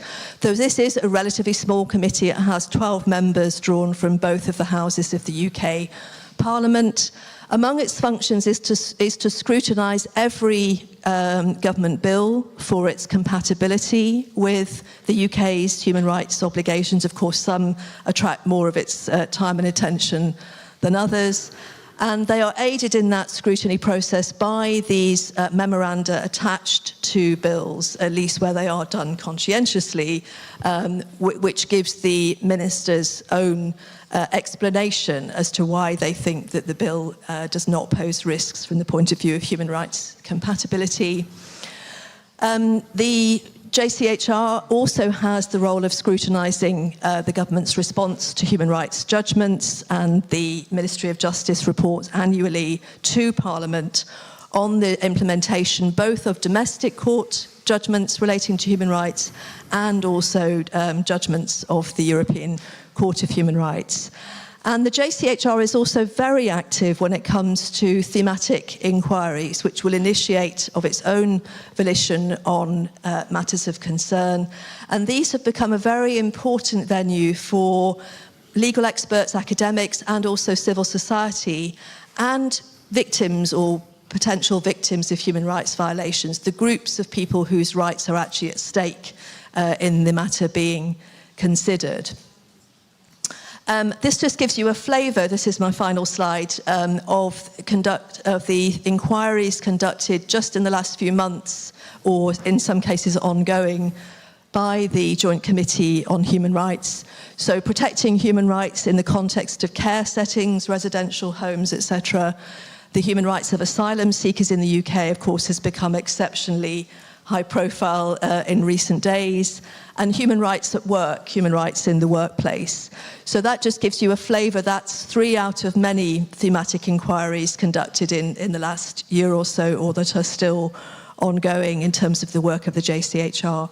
But I would just conclude by saying, in relation to the JCHR, whilst I think that it is a very good model in some ways, just to underline the fact that sadly its recommendations have all too frequently not been acted upon by government, which of course draws attention to a wider problem here. But I think it is, for a parliament which may be considering setting up or reviving a specialised human rights committee, it is a good place to start in terms of looking at its remit, its working methods.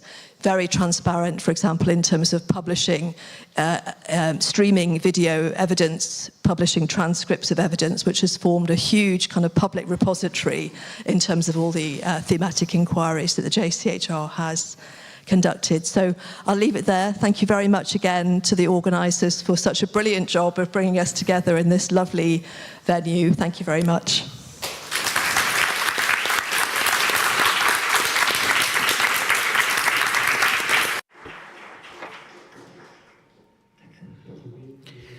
Thank you very much, Alice for this inspirational presentation. Thank you very much for this inspirational presentations. Currently, we do not have any such committee in the Parliament. We did have in the past, but it does not work in present. And now I'd like to open Q&A session. On Slido, we have several questions, but first I would like to ask the audience whether you have any questions. Please use the mic.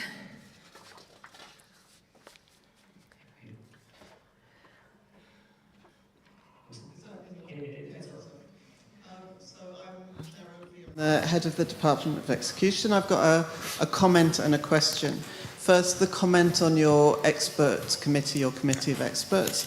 From our perspective in the Department of Execution, it's extraordinarily effective. Well, something that you're doing in the Czech Republic is extraordinarily effective.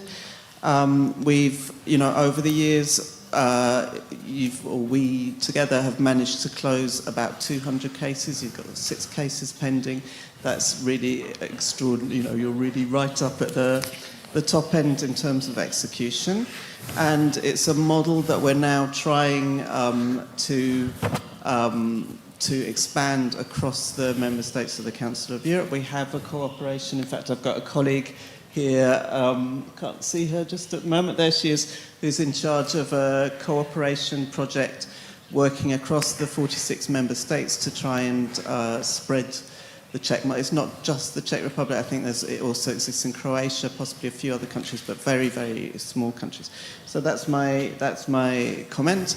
And my question is really whether you think that as well as helping in the implementation of the measures needed to execute judgments, whether you think it also has a preventive role or a sort of a positive side effect in terms of preventing human rights violations, in that it's sort of just anchored knowledge about the European Convention and Convention rights in Parliament, in the courts, in your other stakeholders that sit in that committee. And I think that's another sort of part of it that possibly we don't really think about so much. Thank you.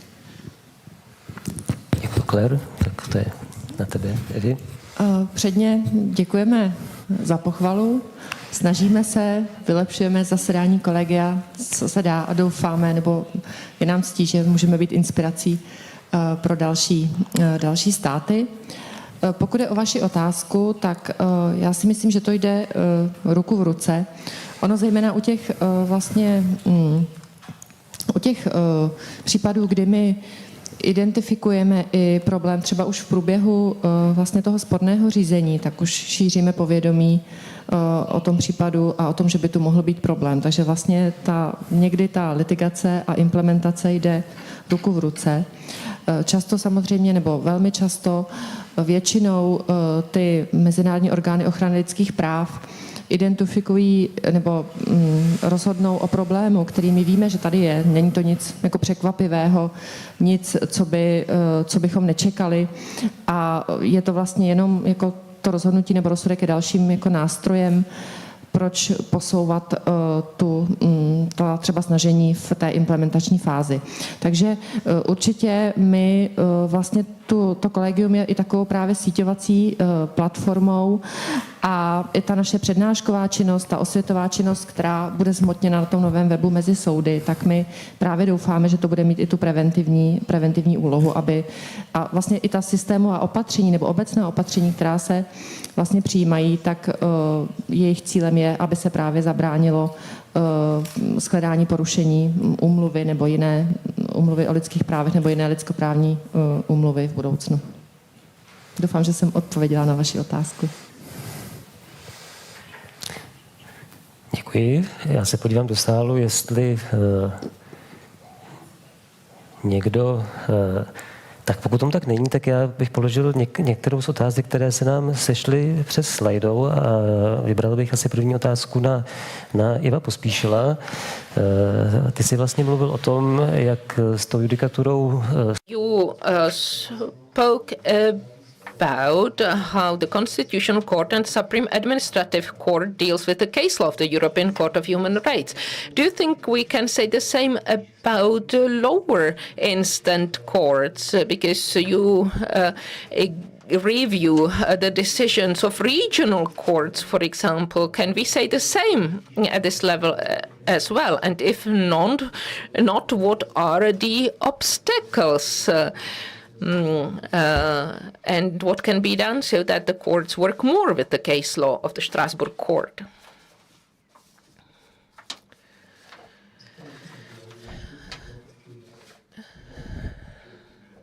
Okay, the mic works. In principle, it applies the same to them as well, because we have one system of judiciary. I would say that the role of constitutional court is a bit different, but the system of ordinary courts and regional courts is part of the same system, so it applies to them as well. But the number of cases that are dealt with by the courts, and let's say we have a certain pyramid in the cases, but it actually does not work in the Czech Republic. I would say that the Supreme Administrative Court judge has about 120 cases, or the court has 120 cases a month, while the one at a lower level has 60 cases. So it's not kind of a pyramid in terms of case load. But I would say that the same should apply to all the courts, because human rights commitments and obligations should be complied with at all levels of the judiciary.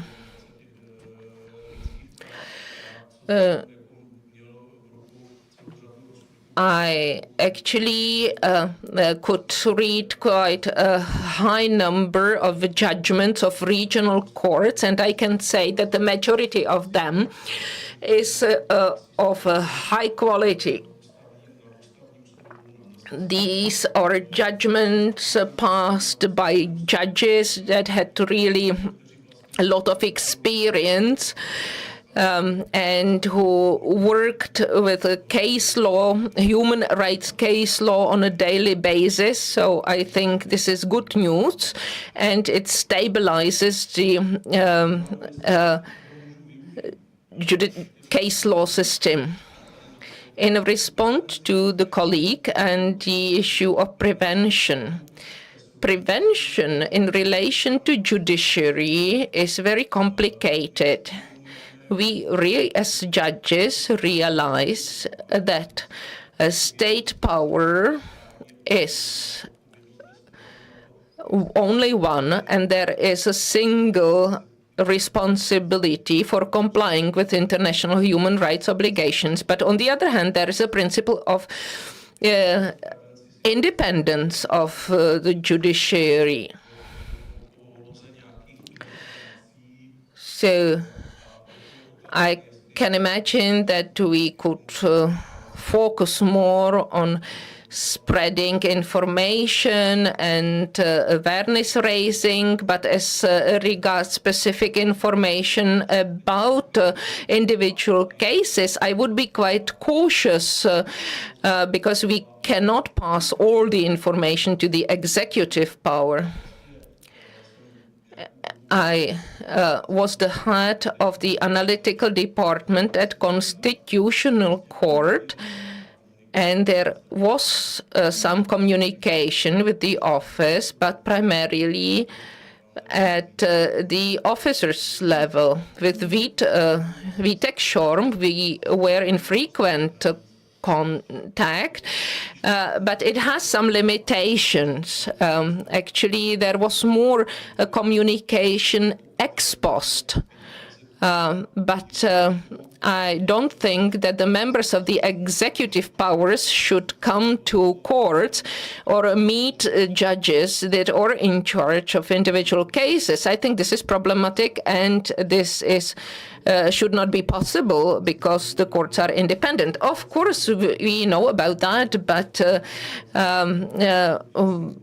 of course, we know about this, but we think that prevention is extremely important, and we actually want to make available the case law within the Mezi-soudy project. So this is the aim of the prevention, to raise the awareness and to facilitate the use of the database and the case law. So if the courts apply it, then it will help the individual cases, and then our efforts will be useful. So we are behind the schedule. So just one question to Alice. You talked about various parameters on how the parliamentary mechanism could look like. So the permanent status is probably the best. It's more benefits. You mentioned the Parliamentary Assembly in Great Britain. Do you know whether there are also similar committees or assemblies in other countries? Any example of good practice? Thank you very much for the question. Yeah, it's funny enough, I printed out before I came a memo which I helped to write for the Parliamentary Assembly, but I've just realised it was from 2015, so of course it is out of date, where we tried to really enumerate the examples of specialised committees, the more hybrid model where there might be usually two committees with responsibility somehow shared, or this fully cross-cutting model. So at the time, certainly in terms of the specialised model, of course, the JCHR was one of the examples. Finland was another. Greece was another. This is not to say necessarily that these worked very effectively in practice, merely that they had chosen the model of a single committee with this responsibility kind of specifically demarcated. Latvia, as it happened, was another. Turkey, which I think probably wasn't working very well. Really what I would say is an overview, given that the data I've got of the spread of countries is a bit out of date, is that the bigger picture that we found, which I fear from talking to colleagues within the Parliamentary Assembly and specifically its Committee on Legal Affairs and Human Rights, within whose remit this area falls, that the bigger picture, as I say, is of still quite embryonic, patchy, unstable and or politically enfeebled bodies across Europe. Of course, not universally, but I'm afraid that is the trend still, rather than towards very sort of strong, well-organised committees that continue between administrations. So that's obviously a generalisation there, but unfortunately one that I think still holds true. The Parliamentary Assembly and that the Legal Affairs Committee specifically used to do more work than they do now in terms of capacity building, so training of parliamentarians through the Parliamentary Assembly of the Council of Europe, and indeed of parliamentary staff, which I've been involved in too.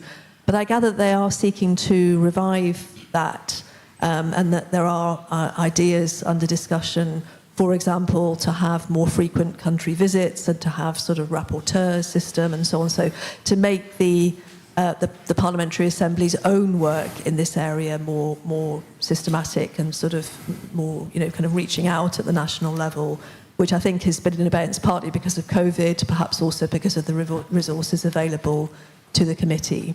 But yeah, generally speaking, I'm afraid it's not a very strong picture in terms of across the 46 states. Whoever asked that question, if you'd like to discuss it more kind of away from the panel, I'd be more than happy to do so with specific examples. Thank you. Tak děkuji velmi moc. Tak jelikož už nás čas opravdu tlačí, tak... Because we don't have much time left, we will try to answer them outside the scope of this discussion. I would like to thank our speakers for their contributions and for dealing with this topic from the point of view of the state. We will have a short coffee break. I will ask you to come back at 3:10, that is in 15 minutes, and we will have a look at the issue from the point of view of the participation of civil society and national human rights institutions. Thank Kolegové. Ladies and gentlemen, dear colleagues, please come back to the conference room. We will start the third panel. It is a great honor for me to greet you from this place and to welcome you at the second part on our conference. My name is Vladimír Janoušek-Pisk and I will moderate this panel. In the previous panel, we looked at human rights from the judicial, executive, and legislative powers.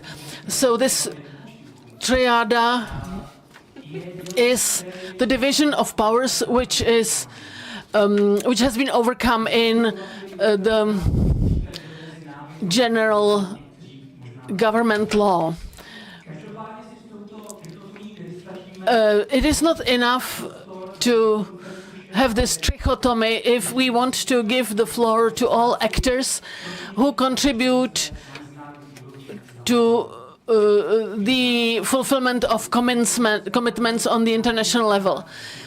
This role is played by national human rights institutions or ombudsman institutions as well as civil society. I mean non-profit organizations which monitor the state of human rights and provide support and assistance to the most vulnerable groups of citizens. We call them watchdogs of human rights, and we will give them about 80 minutes. I am very pleased to welcome two guests, 4 guests actually altogether. Let me introduce them. So first of them is Debbie Kohner. Since 2013, the representative of the international national human rights institutions. It is a platform which protects national human rights institutions across Europe. We are very happy to have you. Then we would like to welcome Schorm, who doesn't need more introduction. He's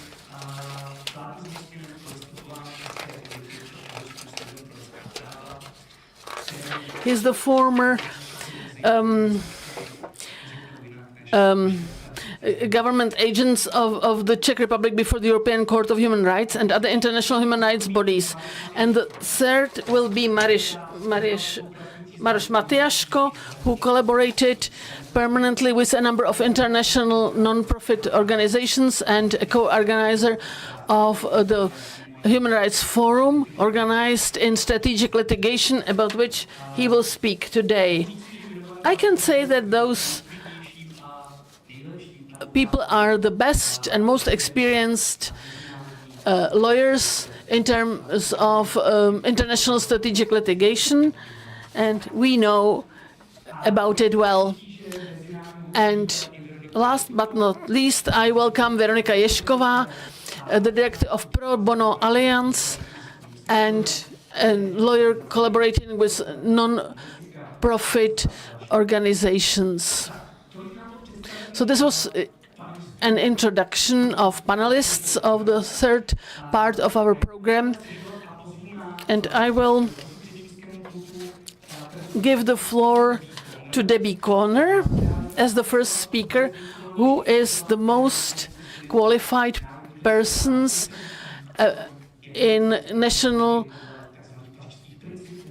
human rights institutions based on Parisian principles, and why it is so important to have such an institution in the Czech Republic. Please, the floor is yours.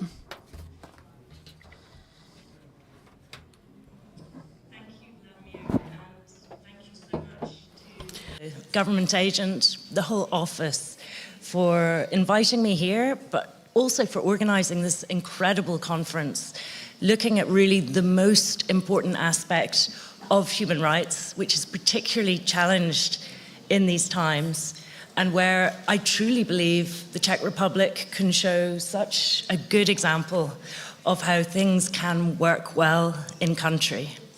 We heard from Alice about how it cannot be just one actor that achieves implementation of judgments. It takes a whole host. And we've heard from so many already, and already the complexity is very clear. But I am here to tell you about one more. And it is one where, sadly, Czechia is not in the lead, but actually behind the game, because it's one of the last countries in Europe to establish a national human rights institution. So given that one does not exist yet, I think that I and the Deputy Public Defender are here to sort of create a pseudo-national human rights institution between us, because we've heard throughout the day a reference to the Ombudsman. For example, Jakub was mentioning that in Poland, the Ombudsman was the only independent institution, the only one to speak out. And this is because the Ombudsman has a national human rights institution mandate, meaning it's not just looking at maladministration, it's not just looking at complaints handling, it has this broad human rights mandate. And I know that beyond the excellent work of the public defender, the hope is that the institution will be transformed to an NHRI in Czechia. And so my job for today is to explain what is a national human rights institution. We hear the terms. I'd like to be very clear on the characteristics to help you understand its role and where it fits in on implementation, and so why it would be important to have one in Czechia. And finally, if I have time, I will mention how our organization, ENRI, the European Network of National Human Rights Institutions, can support Czechia and the Public Defender's Office in establishing and ensuring accreditation to be an NHRI. So first of all, what is an NHRI? An NHRI is a state-mandated body, independent of government, with a broad mandate to promote and protect human rights, and it is accredited every 5 years to test its independence, pluralism, accountability, and effectiveness. So I'll break that down a little bit. First of all, I mentioned it has a broad mandate. So this means that the NHRI looks at all human rights, all international human rights standards. And this can be compared, for example, to an equality body that might look at particular equality groups, to maladministration of a traditional ombudsman institution, even to specific mandates on disabilities or on places, like places of detention, or policy areas. By having this broad overview across the country on all human rights, this enables the NHRI to have an idea of the most pressing human rights concerns and also the interrelationship between the different rights and groups affected. Secondly, I mentioned that the mandate is both to promote and protect human rights. So again, an ombudsman traditionally has a protection mandate, looking at complaints handling. But an NHRI has a really broad array of functions that really addresses the full cycle of human rights implementation. So first of all, it has to monitor the human rights situation in state. From that, it reports. It reports to Parliament, to the public. In fact, its annual reports on the human rights situation have to be debated in Parliament. It also reports to international mechanisms, and so it can provide these supervisory bodies with a true picture of what is happening on the ground. An NHRI can handle complaints, but it might also give legal assistance or take strategic litigation. It can carry out investigations, And it also advises, it has a state mandate to advise government and parliament and other state actors. So it really is checking on compliance with human rights and giving advice to those who have responsibility for implementation. The final aspect is promotion. And this means that at the same time that NHRI is working to promote a culture of rights, we know that human rights and judgments will not be implemented unless public opinion, at least to a certain degree, is behind it. NHRIs are there to raise public awareness of human rights and how it is a value to all. They also provide human rights education, including to state actors, but also across the public. So this can also be very useful, and these two go hand in hand, the promotion and the protection. So I've had the broad mandate on human rights to promote and protect. Next, I mentioned that it was independent of government. But I also said it was state mandated. So how is this achieved? How can a state mandate be completely independent? And actually, this is achieved through complying with international standards mentioned by Vladimir called the Paris Principles, adopted by the UN. The Paris Principles, first of all, require a constitutional or legal basis. First of all, this provides some stability, which means that depending on the administration and power, it cannot be struck down or closed down through an executive order, but it gives more stability and freedom to speak out. And actually, the NHRI has to be able to speak out on any human rights issue. There cannot be any restrictions unless a proportionate restriction on national security, which is probably becoming more frequent in these days. Another important aspect of formal independence is to have very strict rules on selection and appointment of the decision-making body. So this should be open, transparent, merit-based, not a political appointment. But also there should be security of tenure so that the leaders cannot be summarily dismissed. Again, so that they are free to speak out and critique the government if needed. The NHRI doesn't take instructions from government. The NHRI decides on objective criteria which human rights issues to address, and it reports to Parliament, as I said. Parliament sets its budget in consultation with the NHRI, and then it is for the NHRI to choose how that budget is spent and to choose its own staffing. So each of these items help to ensure that the NHRI is independent. And the final item, I mentioned it before, was pluralism. And this means that the NHRI should be representative of all sections of society. This is important because it helps the public have trust in the institution, in seeing that their views, they are represented in some way, or their group, or their identity. And this can be achieved through the decision-making body, the staff, or through advisory committees. A lot of NHRIs have advisory committees made up of civil society and different groups. And this is the final characteristic, actually, I really wanted to draw on for an NHRI, is that also under the Paris Principles, NHRIs must cooperate with a broad range of actors. So this, again, makes them very well placed for implementation of human rights standards. They've been considered to be a bridge between civil society and the state. Of course, civil society can access the state, work on human rights in their own name, but NHRIs do have privileged access. They have this state mandate to advise government, and so through working with civil society, they can help to amplify those voices, and they can also hear more about the hard-to-reach communities, the more marginalized groups that civil society often have closer links with.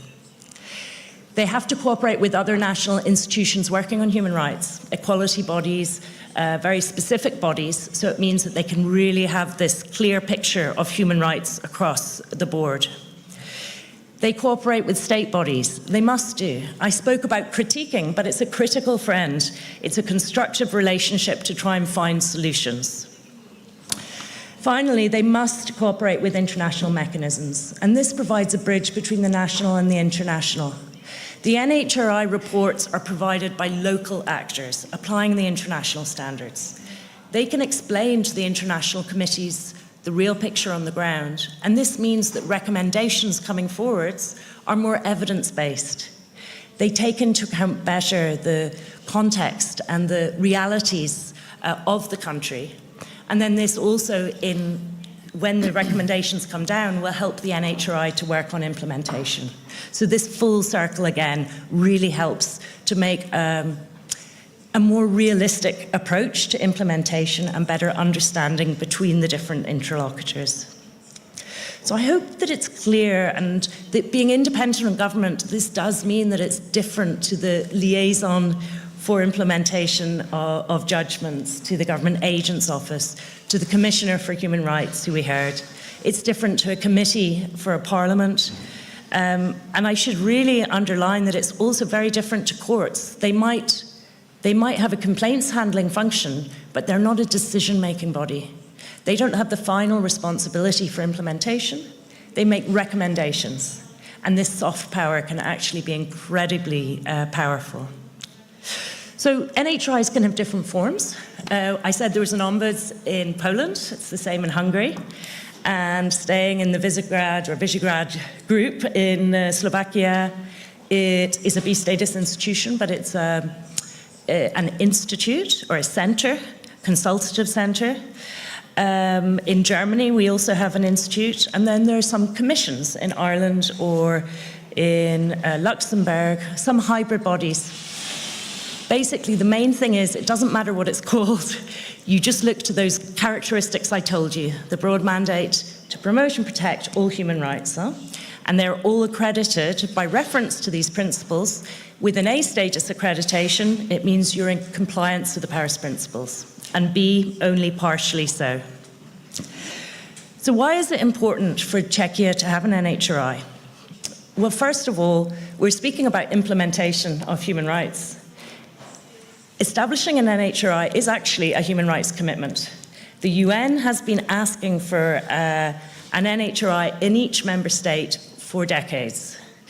The Council of Europe has released a recommendation on NHRIs, but also stated in many decisions, interministerial declarations, and even in the Reykjavik Summit Declaration, the importance of NHRIs, particularly for implementation of judgments. Indeed, it is even an indicator under the SDGs, the Sustainable Development Goals, under Goal 16. Now, once the accreditation is achieved, the second good reason is that it is a multiplier. So the NHRI, remember, is working on all human rights. So once it's in place and strong and effective, it will help on the implementation of all other human rights standards. The Council of Europe has recognized NHRIs as being a pillar for human rights, democracy, and rule of law. The EU has stated that they fill the implementation gap for the Charter on Fundamental Rights. And the Commission has also stated that NHRIs are both an indicator and a safeguard of rule of law. So they can really help with a healthy civic space and rule of law, as well as implementation of human rights. They can do this partly through all the work that I explained before, but also with an A status, they have participation rights before the UN Human Rights Council, before treaty bodies, in many fora. And so it would make sure that the independent human rights voice is up there speaking immediately after the state on the reality of the human rights situation. I think it's important that we remember also individuals living in Czechia, because that's what it's all about in the end. And really this independence, this representation of all groups, this commitment to human rights in country, it can really help to improve the human rights implementation in the country. It can help with the social cohesion through this real effort on representation and participation, as we heard before.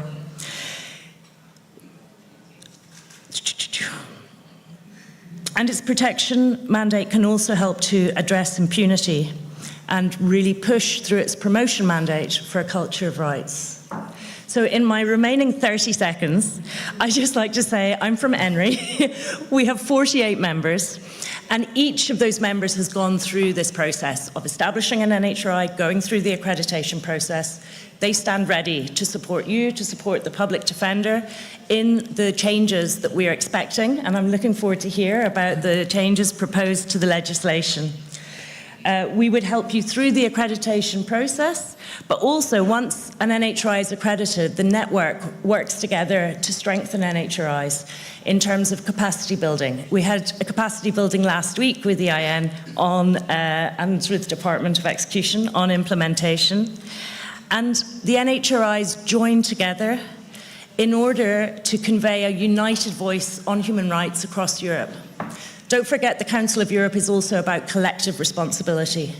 And NHRIs through ENRI bring together in-country reports, specific country reports, and take from them regional trends. And this is done through rule of law reporting. It's done through strategic litigation, where we actually intervene even before the Grand Chamber as one intervener. And this shows that it's not just the NHRI from one country who finds something to be an issue. All NHRIs say this is a human rights issue. It should not be happening in Europe.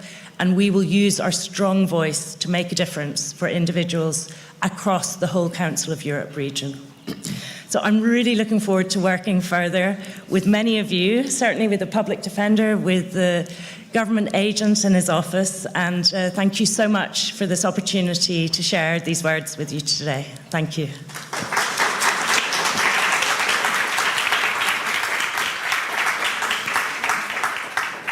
Já nesmírně děkuji za velmi podnětný příspěvek, který byl do té míry inspirativní, že si zasloužil sportovní terminologií i nastavený čas.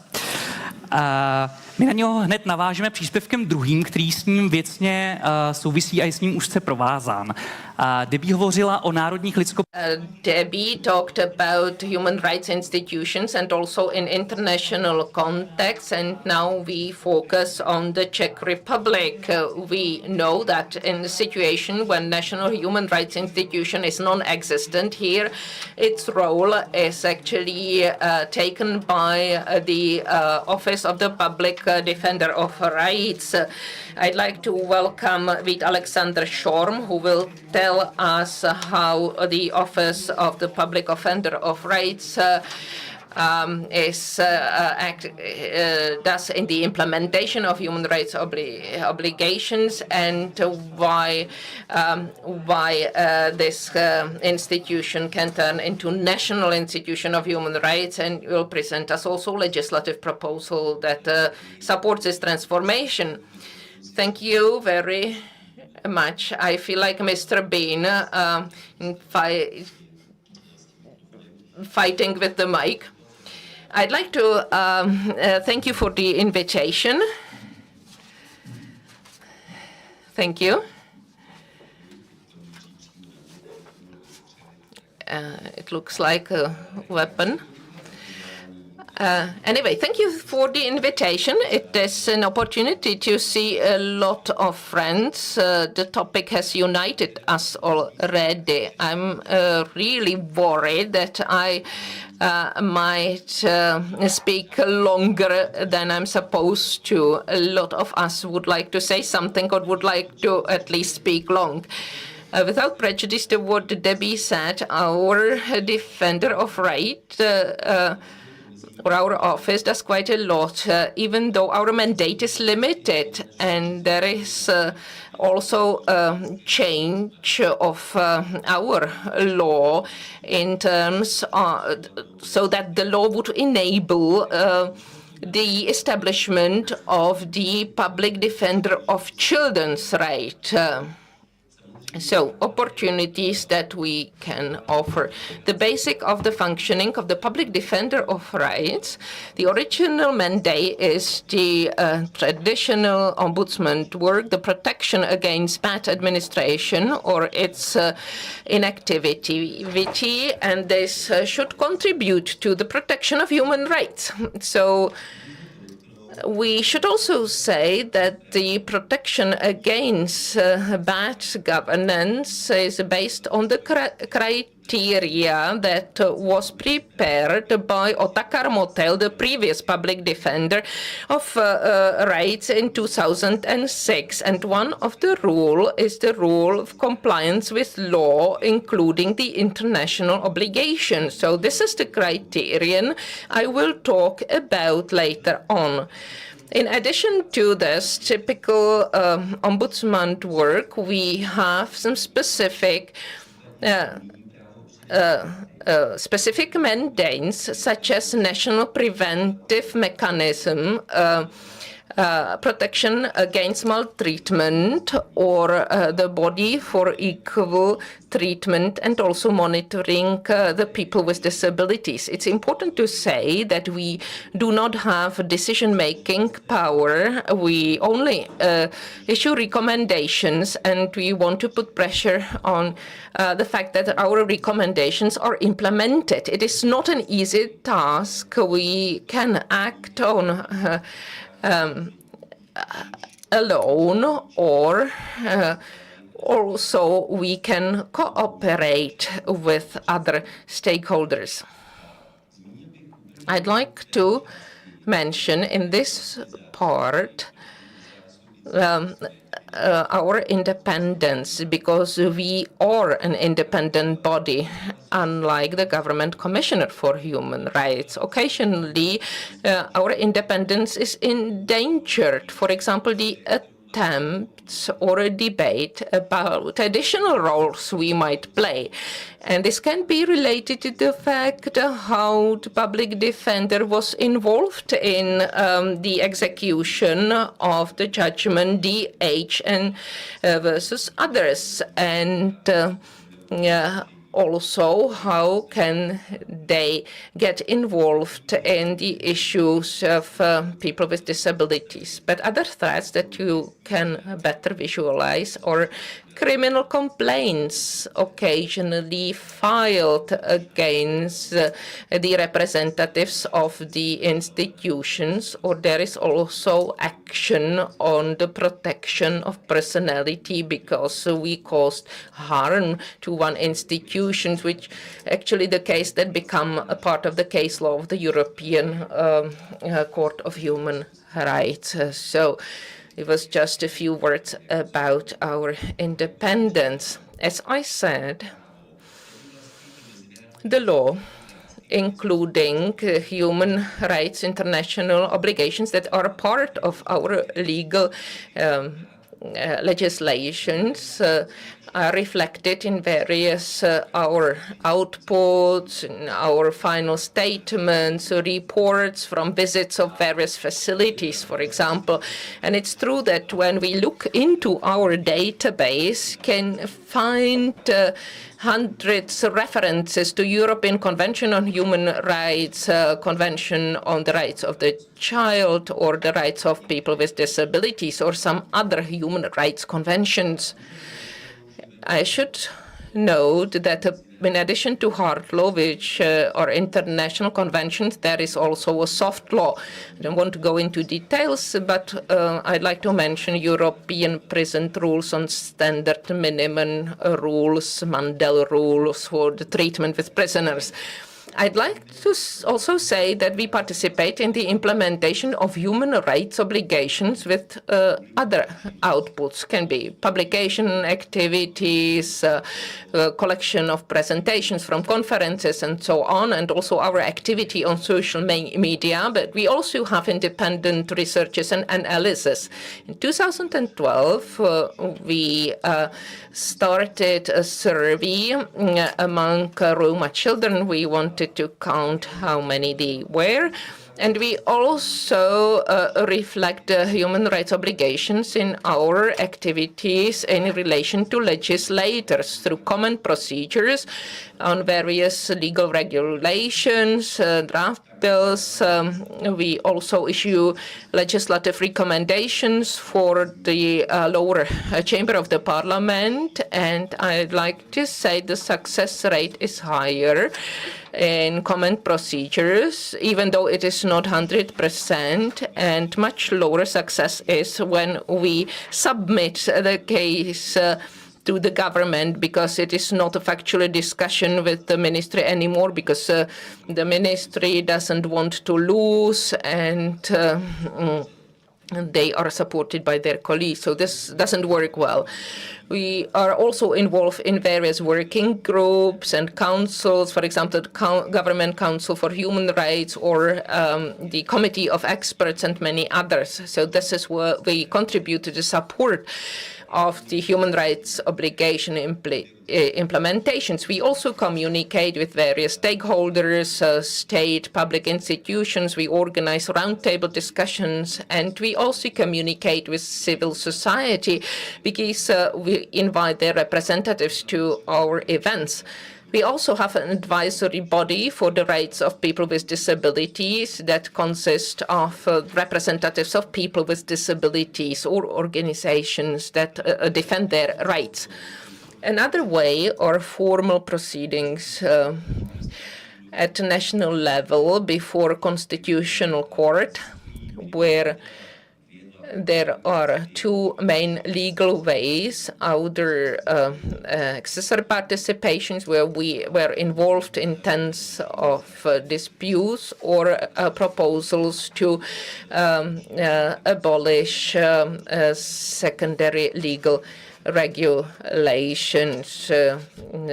So I would say that the former one is more related to human rights. And regarding the balance, I will not mention the specific statistics, but in these involvements, we have some wins and some losses. We can mention that we were against the vaccination as the condition or requirement for being accepted to kindergarten. Then this case was referred to the European Court. But we were successful in the case regarding the explosion in Vrbětice. And now regarding the international human rights obligations, the public defender has its place in international environments through the networks they are involved in. So, for example, we have here a representative of the European Network of National Human Rights Institutions, but there's also Equinet and other networks as the network of the bodies for equal treatment of the European Union. But there are others, but these are the most active and the most important for this particular topic. We also submit various shadow reports. We were also involved in Universal Periodic Review. We communicate with the Commissioner of Council of Europe for Human Rights. So some of these bodies are really well informed. Thanks to us. Then interventions before the European Court of Human Rights. It occurred to me as the first thing to mention, but I'm glad it is now at the end of this list, because our office intervened in 3 cases. One ended up with failure. We supported the party that failed, and now a few words. We are trying to present our own knowledge and experience, because very often these are cases we analyzed before, so we know the context of the particular case. Sometimes it happens that our opinion gets to the international level, and they use it at this level. Někdy se dostáváme do obtížné role, protože kancelář vládního zmocněnce nás žádá o nějakou součinnost a my se potom musíme vypořádat s tím, jak to zahrát na obě strany. No, protože jsme nezávislá instituce a tudíž naším jako primárním úkolem není hájit zájem státu, ale spíš nějaký tedy ten zájem na dodržování práva a lidských práv. Každopádně Důležitou roli hraje neutralita intervence. Podle článku 36 odstavec 2 úmluvy vlastně se ta intervence nemá jednoznačně klonit ani na jednu, ani na druhou stranu. Nemá to být nějaká právní argumentace, proč má pravdu ten nebo onen. Přesto je jasné, že jako většinou se zapojujeme, abychom podpořili jednu stranu. Potenciál mohou být třeba intervence, které organizuje ENRI. ENRI vystoupila v řízení před Evropským soudem pro lidská práva ve věci té hlavní klimatické žaloby. Takže tam tedy veřejný ochránce práv České republiky se nijak nezapojil, ale tady ten potenciál prostě je, takže se ty názory národních lidskoprávních institucí mohou dostat takto také k Evropskému soudu. Řekl bych, že jsme v jedné kauze DH a ostatní měli asi 3 podání k výboru ministrů Rady Evropy v rámci výkonu rozsudku, který teda se stále nepodařilo po těch 16 letech ještě úspěšně vykonat. Občas také komunikujeme s Evropskou komisí, taky se jí snažíme upozornit na určité rozměry toho, co se tu děje, a Evropská komise má k dispozici poměrně mocné nástroje, jako je řízení o nesplnění povinnosti. Slyšel jsem nedávno o tom, že třeba polský ombudsman využívá v určitých typech sporů to, že se může zapojit do řízení před vnitrostátními soudy, které potom podávají předběžnou otázku do Lucemburku, takže najednou se polský ombudsman stane účastníkem řízení před soudním dvorem. To my v podstatě nemáme tady tuhle možnost, ale třeba takový potenciál tu je. Rozhodně jsou i další možnosti intervenovat, třeba před Evropským výborem pro sociální práva, nebo třeba, a to je zase úplně jiný typ vlastně vstupu do diskuze, při tvorbě obecných komentářů smluvních orgánů OSN. Pokud jde o zřízení Národní lidskoprávní instituce a dětského ombudsmana. U Národní lidskoprávní instituce je asi hlavním problémem šíře našeho mandátu. Jak už jsem vám vysvětlil, tak náš mandát je omezený. Není to ten nejširší mandát zabývat se jakýmikoliv lidskými právy ve všech těch aspektech. Třeba, že po metodické stránce my v podstatě spoustu věcí už děláme. Ale někteří mají v současnosti pocit, že my ve skutečnosti už děláme všechno a že tudíž přifaření Národní lidskoprávní instituce k tomu, co už děláme, tak se může třeba obejít bez navýšení zdrojů. Přitom platí zásada, nové úkoly implikují nové zdroje. No, uvidíme, jak to s novelou našeho zákona dopadne. Aktuálně se nachází ve fázi vypořádání připomínek z připomínkového řízení. Tedy prosím, připomínkové řízení bylo ukončeno někdy v létě a my jsme pomalu v prosinci a ještě vypořádáváme připomínky, ale asi se u tohoto projektu projevil klasický klam plánování, protože obvykle věci trvají mnohem déle, než na začátku předpokládáme. Ovšem, jak jsem já předpokládal na začátku, bude můj příspěvek trvat mnohem déle, než je vymezených 15 minut. Tímž reaguji tady na ty objevující se cedulky. Každopádně bych ještě rád řekl snad jednu drobnost. Jak už tady zaznělo, tak i když ta novela projde a bude třeba parlamentem přijatá v příštím roce, tak někdy třeba v roce 2025 jako naběhne účinnost, ale to ještě neznamená, že budeme hned akreditovanou Národní lidskoprávní institucí, protože pochopitelně ten akreditační proces taky nějakou dobu trvá a navíc je potřeba ukázat, jak ta Národní lidskoprávní instituce v praxi funguje, což může být taky naprosto samostatná výzva. Takže já vám děkuji za pozornost.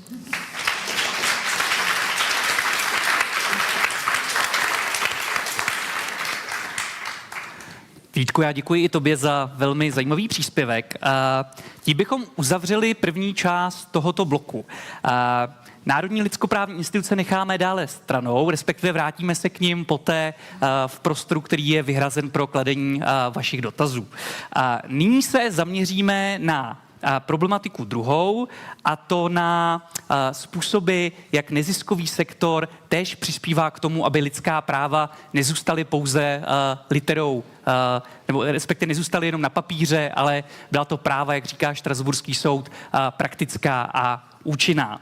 A možná vás překvapí, že k tomu využívají celou řadu nástrojů, a to jak na úrovni mezinárodní, tak té vnitrostátní.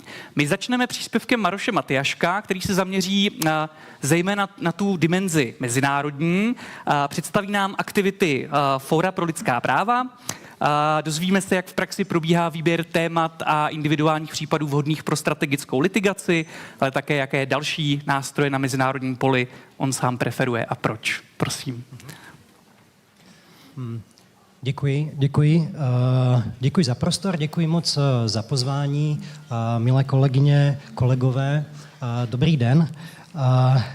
Já skutečně vlastně moc děkuji za pozvání, protože většinou se vlastně potkáváme na opačných stranách barikády a někdy si vyměňujeme méně nebo více ironické poznámky v různých vlastně podáních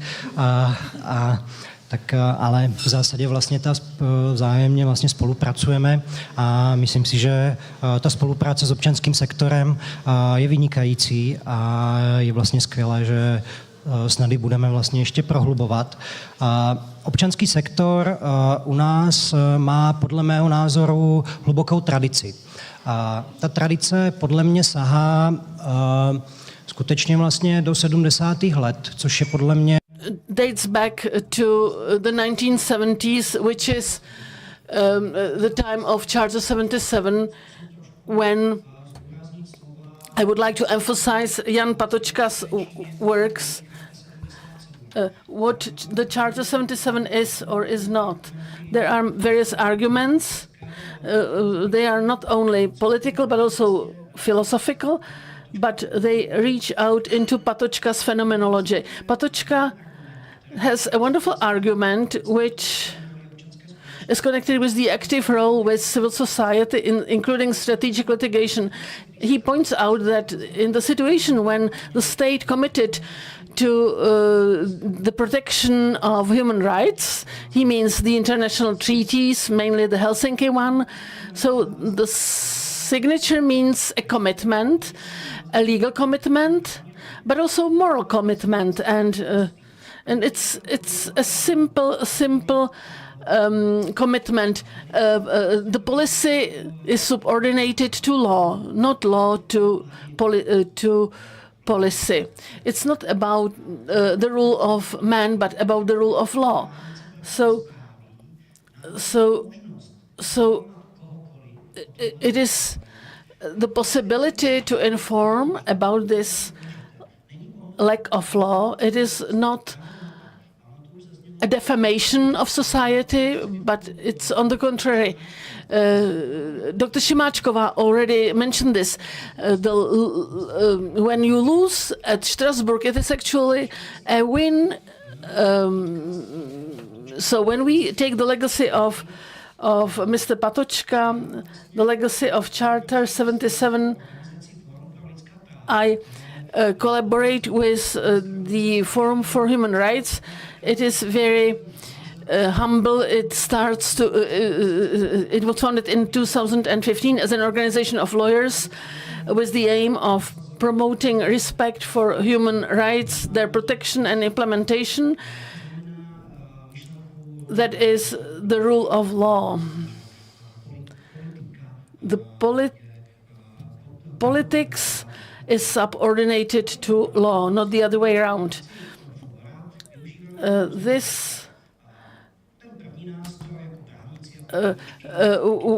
We have various tools. It's the strategic litigation.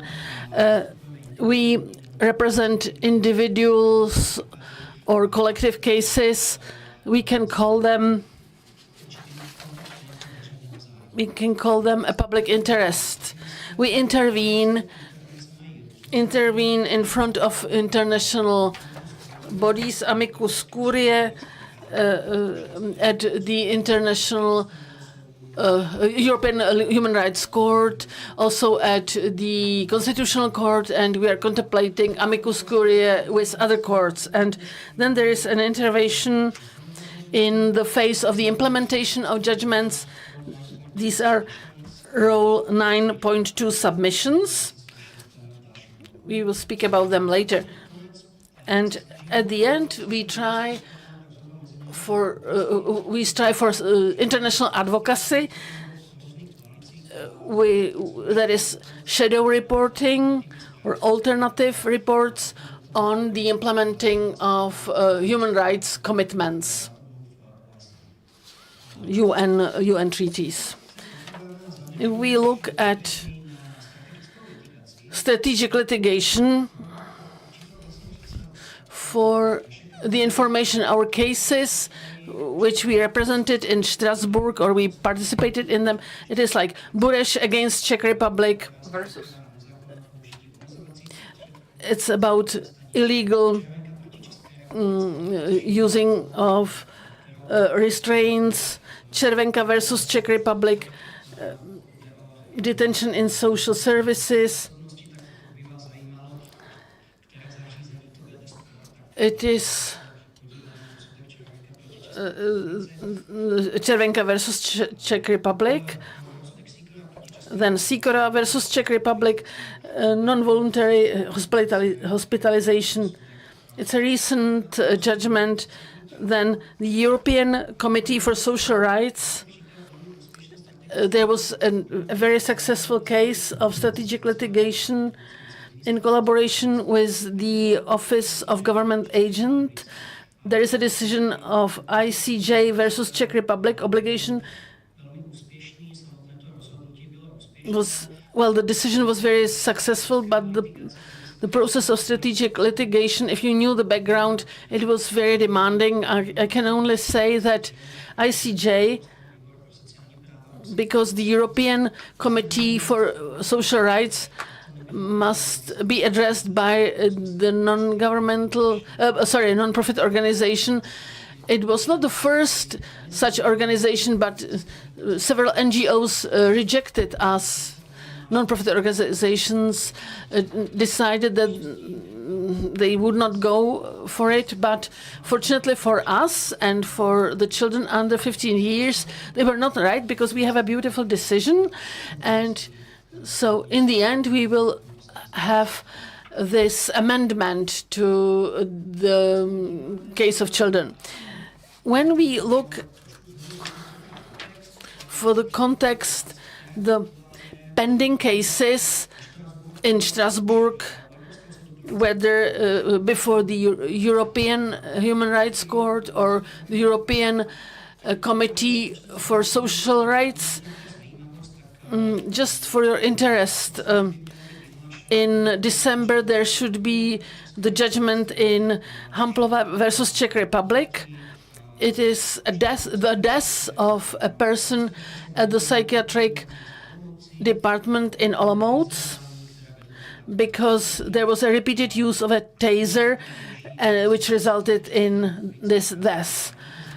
Then a case of inclusive education in the Czech Republic, T versus Czech Republic, which has been with us for several years. This implementation has not been achieved. It's the sterilization of transgender people. Sorry, I meant T versus Czech Republic. It is the death of a man from Teplice. As regards UN bodies, there is a proceedings before the UN Committee for Rights of the Children. It's the immigration detention of children. Then a recent case UN Committee for the ban of discrimination of elimination of racial discrimination, and there was the impossibility of judicial enforcement of the right to housing territorial segregation of Roma, but it is pending communication. So we are waiting for the litigation in fulfilling the social rights. We will see how this UN committee will approach it, and if we succeed, how this would be implemented, because I don't really know. I don't know how we can enforce these rights, because we don't have it in our legislation. Then we have a new case of Z against the Czech Republic. It's before the UN Committee for the Elimination of Discrimination Against Women. It's about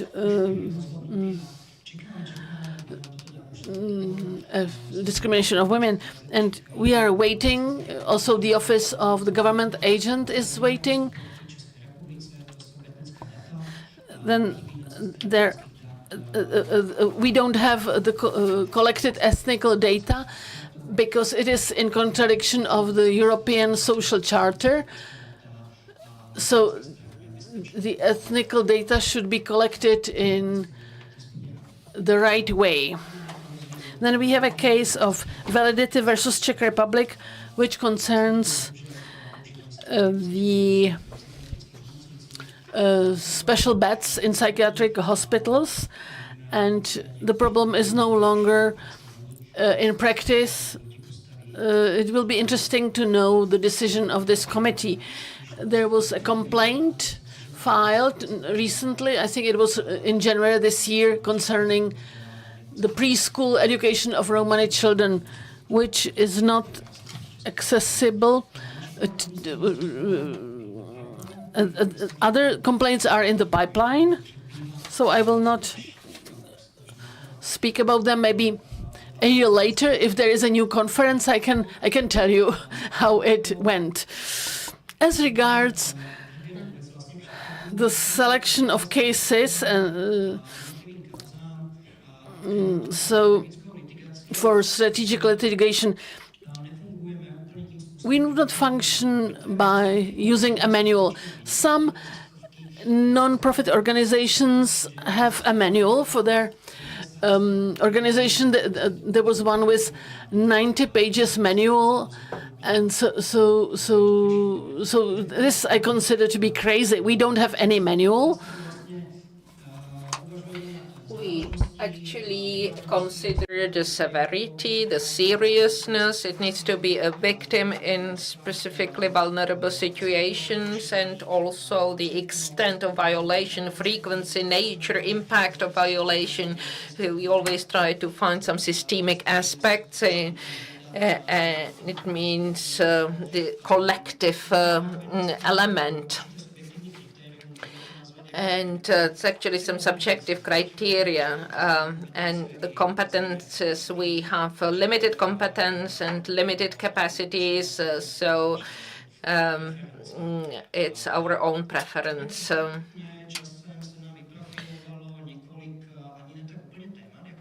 There are actually several target groups we focus on: people with disabilities, seniors, citizens, children, the right of Roma, the right of aliens, and rights of trans and non-binary people.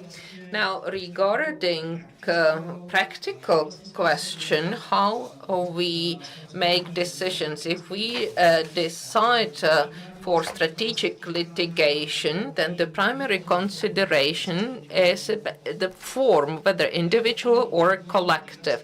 Individual litigation has its pros and cons. The pros is the compensation for damage. If you succeed before the European Court of Human Rights, its minimum is 10,000 euros, which is a lot of money for such a victim. This is an advantage at national level, so they could not reach such compensation. And before Constitutional Court, it's not possible because it does not have this competence. Then there is a collective litigation. The big advantage is the speed. It's collective litigation, you can immediately file a complaint, collective complaint if you have the data. The problem is implementation. I mentioned ICJ. It's a great case for both implementation and strategic litigations. We have to guide Europe versus Czech Republic regarding transgender people and their rights. We failed in this collective complaint, and we have to wait for the judgment of the European Court of Human Rights. This is not an example of successful implementations. Regarding the selection of international body, the European Court of Human Rights is the first option for individual litigations. There are other cases where we also opt for the Committee of UN for the Rights of Children. And we also use the UN Committee for Social Rights. And currently we are considering using the mechanisms. It's actually a specific mechanism according to option protocols to various conventions. For example, the Convention on the Rights of People with Disabilities. You can actually file complaints if it concerns a systematic and serious problems in the area of electoral right, the right of marriage, which has a systematic dimension. So we will hopefully finally file such a complaint. So we have a lot to look forward to. And Miku's submission, I have already mentioned that, so thank you for your attention.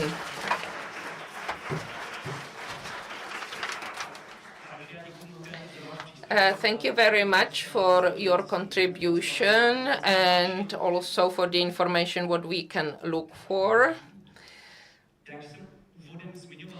When I mentioned that you belong among the most active attorneys as regards international litigation, I could not imagine that you would be able to cover the whole portfolio of cases. So thank you very much for everything.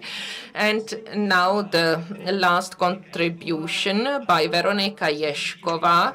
She will speak about the possibilities of attorneys at law who cooperate with non-profit sector if they want to implement fundamental human rights and freedoms. We will learn to what extent it is possible and how to get involved in legislative process, about her experience, about arguments before the courts and also international courts, about pro bono alliance and why educational activity is important. Thank you very much for the invitation. I think all the speakers are honored by this invitation, including me. Thank you for very sophisticated presentations of the previous speakers, because my contribution will be just a brief information about specific possibilities and how to promote human rights at national level, how to prepare arguments and how to refer to recent case law of the European Court. And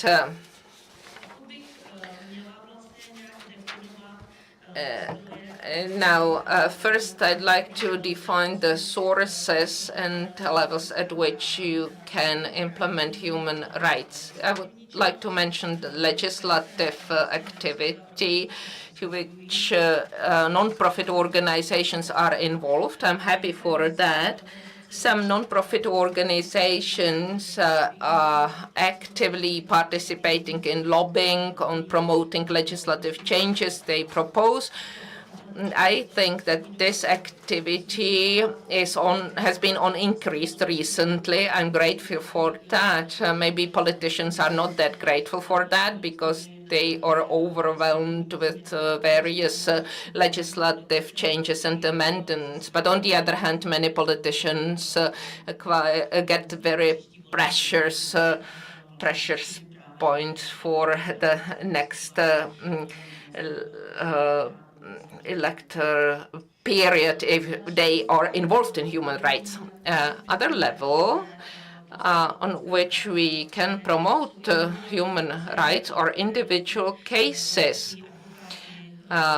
We have a lot of attorneys at law who are defense counsels there. I can see a lot of them here, and I am happy that they do this work because it is very often an activity they don't get much money for. Very often it is a pro bono activity. So thank you very much that you do this job.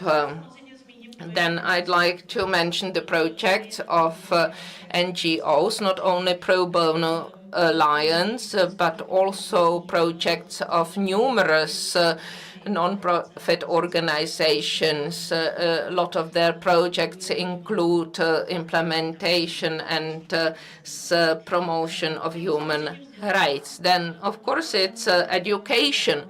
Pro Bono Alliance is an organization that tries to focus on students primarily in terms of human rights, but not only on them. We actually believe that the students, if they become, for example, judges, they will take into account human rights aspects in their decision making. But not only judges, but also attorneys at law, future lawyers in general who can participate in human rights promotion in the Czech Republic. There are not all the projects or organizations that take part in legislative activity. I'd like to mention only some of them, but I think it's important to speak about specific cases that deserved admiration. NENA Coalition, it means No to Violence, is a coalition of 3 organizations that specialize in domestic and sexual violence. These organizations are Profem, Acorus, and Rosa, who in 2020 formed this coalition. And in addition to other activities, they spread the idea how to improve legal protection of victims of domestic and sexual violence. This coalition is behind the project that aims to anchor this problem into legislation or enshrine it in legislation, and the Office of the Government, based on that, prepared draft bill and includes this definition, and I think it is currently in comment procedure.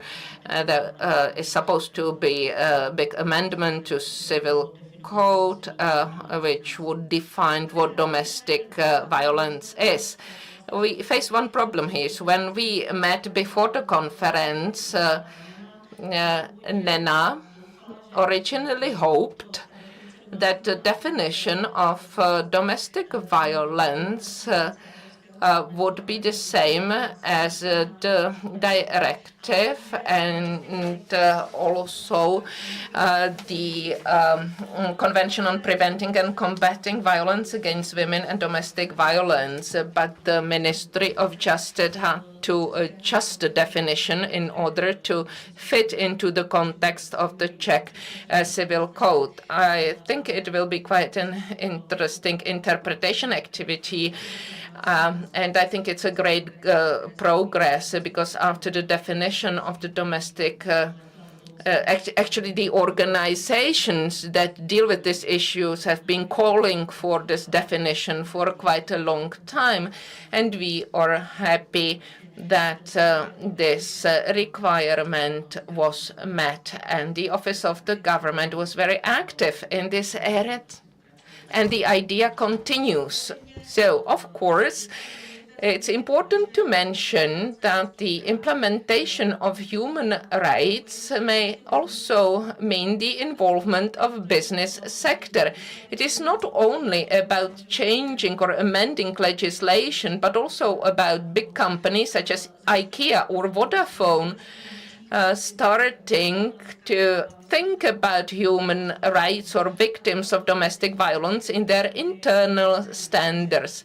These two companies provide time off to the victims of domestic violence so that they can talk to social workers and organizations that will help them, and they enable them to have a hidden telephone number or confidential telephone number. They give them the possibility to use a different entrance to work so that they would not meet the aggressor. So I'm glad that the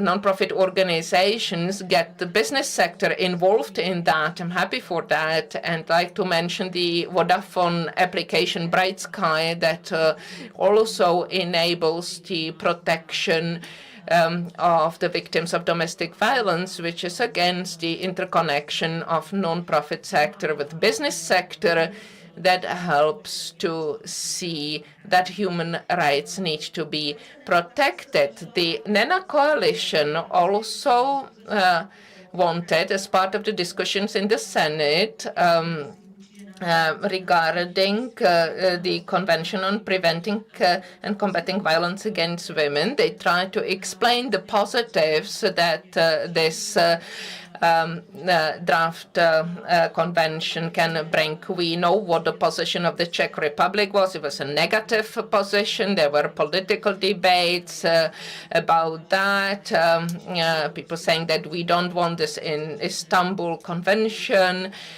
And if we actually adopt this convention, we would adopt the Istanbul Convention that would bring us the blood cans and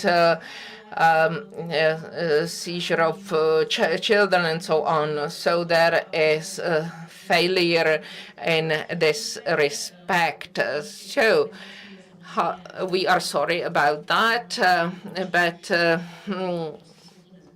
of course there might be political will in the future, and we hope we will be able to improve the position of the victims of violence. Amnesty International, která vlastně poslední dobou aktivně cílí a lobuje za redefinici lobbies for the definition of the rape. And the Ministry of Justice has prepared some proposals. The proposals are not acceptable, but at least it is possible to discuss it on the expert level. This discussion can involve the non-profit organizations because they are in contact with the victims. So this way they are involved in the expert discussion, which is wonderful. So, of course, within the redefinition of the crime of rape, it is the foundation from which we want to redefine, for example, in the case NC against versus Bulgaria in 2003, that the rigid insistence on the proof of resistance against rape, it can be considered to be the violation of Article 3 and 8. And there was a subsequent discussion that the crime of rape, you should not punish the the rape as such, but just the sexual act without the consent of the victim. And so this is the line the case law is taking and the changes in legislation of many European countries, which is, of course, very welcome. In the Czech Republic, there is a resistance to it. There is always there is a fear of false accusations and that people will be punished without grounds, but it's not true. We should not be afraid of it, but we should discuss about the arguments for the people not to be afraid. I wanted to mention the Czech female lobby, which lobbies for the ratification of the Istanbul Convention, trying to abolish the myths around it. It's not very successful because there is a strong lobby against, and it is a pity. I wanted also to speak about the In Justitia organization, because I can see their representatives who are lobbying for the change, for the improvement of those endangered by being handicapped. We can find this on the website Chyba v zákoně petice. So please join this lobbying, all of you. As regards the cases, I would like to follow from you, Doctor, because you said that the regional courts decide against human rights, that is based on human rights, but they always remember this human rights aspect. But I'm sorry, it concerns only administrative courts, because as regards custody cases, in the first instance, you can present as many as European human rights courts judgments, as many as you want, but it is not taken into account. There are actions based on Act number 82/1998, the District Court for Prague 2 is dealing with the most cases because the Ministry of Justice is in its district, in its competence. There is also a prison. One of the prisoners at Mírov prison supplies the actions everywhere, and he's more competent in it as many defense lawyers. He has been released. Yes, I know that he has been released, but I met these cases when this prisoner was still imprisoned, and this argumentation was really sophisticated, and he was using many colors, like marking it with colors, so we knew which was what. So then there are cases administered in cooperation with the Public Defender of Rights. I will speak to a bit longer. From the times of Mr. Varvařovský, we collaborate with Pro Bono Alliance. If there is a discrimination case, our organization tries to find a defense lawyer, a pro bono defense lawyer. On the first place, there is Mr. Matiaško, who has the most cases, but right behind him there is Dr. Veselý, Dr. Netušil, Jakub Tonšej, Allen and Ovey law firm, Dr. Schmidt, Radka Korbelová, Dohnalová law firm, Taylor Wessing and Aleš Eppinger. I wanted to say their names because they are people who are fighting for human rights, so they should be recognized for it. A detailed analysis of the cases with discriminatory aspect is in the collection of opinions. They are on the website of the Public Defender of Rights. As concerns the projects of Pro Bono Alliance, we have been here since 2003. We were part of the Ecological Legal Service, and then there were other organizations stemming from it, like Persefona, Pro Bono Alliance, and others. The main project is the Pro Bono Center, which is a clearing center where non-profit organizations send us their own cases or cases of their clients, and we try to find a defense lawyer. We have 85 lawyers in our list. To be true, to speak the truth, lawyers started to be picky. Not all cases are being covered. Pro bono activity is pro bono and people need to earn money, but we deal with cases of non-profit organizations, or if there is a case which could be beneficial to a broader public and for the implementation of human rights, we try to meet the needs of such clients. As regards the criticism, it is to the Czech Bar Association. I'm very sorry, but the Czech Bar Association, in fact, works against the wish of non-profit organizations which wanted to provide pro bono legal advice. There is a section 18A and 18C of the Act on Legal Profession. When they address the Czech Bar Association, this service is not very effective.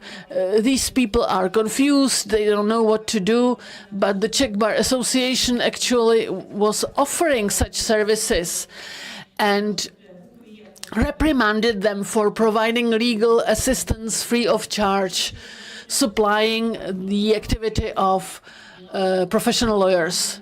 So the Czech Bar Association should become better. It should fine-tune this assistance and help the people to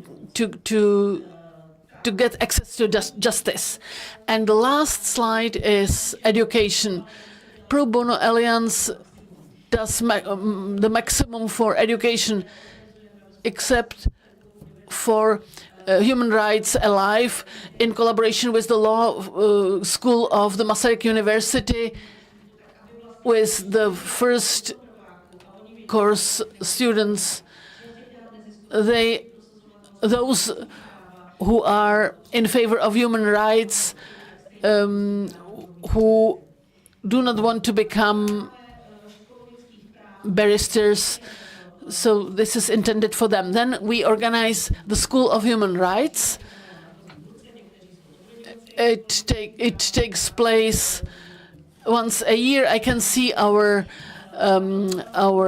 students. Víťa Dohnal is organizing it at Náměšť nad Oslavou. It is intended for students of all law schools from any courses. Those human rights students came to this autumn course, and I think they were happy with it as well. Pro Bono Alliance also addresses attorneys at law in the case of involuntary hospitalizations.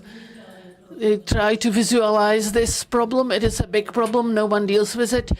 What is happening in Prague 8, especially, where there's the Bohnice psychiatric hospital, it's very bad.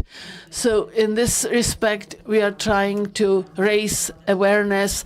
We organize roundtables, how to communicate with patients and so on. And of course, we collaborate with the Office of the Public Defender of Rights. organizing not only the Human Rights Alive seminar, but also seminars in Prague. With the COVID-19 epidemic, it was a problem, but we are back in track, and we would like to have a seminar in the spring for legal public. That is non-profit lawyers, social workers, attorneys at law, judges. Anyone is invited or welcome. Anyone is welcome. So the topic is non-discrimination. It is a pity that they do not deal with non-discrimination more often. Within the preparation, there was a question: what is a challenge in the implementation of human rights commitments? It's awareness raising, working against bias, and positive motivation of the legal professionals. Any legal professionals in promoting human rights commitments in their practice. Thank you.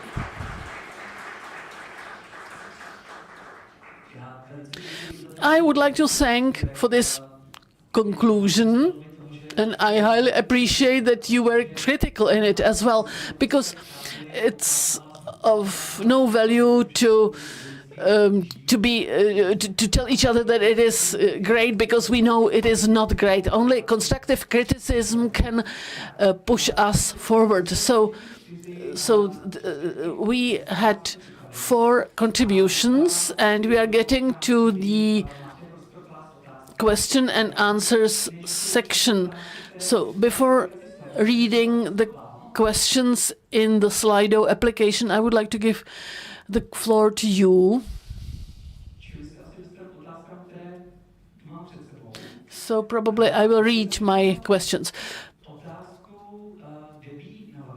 Debbie, the question is to you specifically.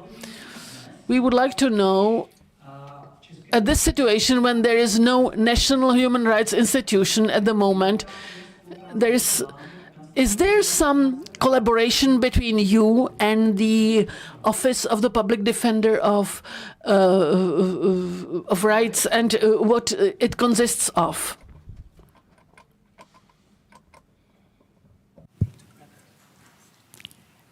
Thank you very much for the question. I am delighted to inform you that the Public Defender of Rights, the institution, is one of our members at ENRI as an associate member.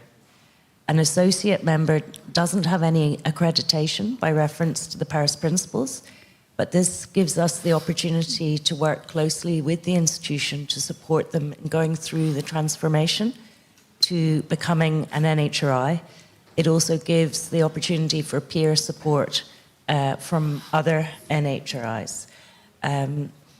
I know I said when I was speaking about the great work done by the institution, and I do believe that with an NHRI accreditation, this would create a change, and it really depends on the national context, the institutional infrastructure, and how the changes are put into place for the extent of the change that would be felt.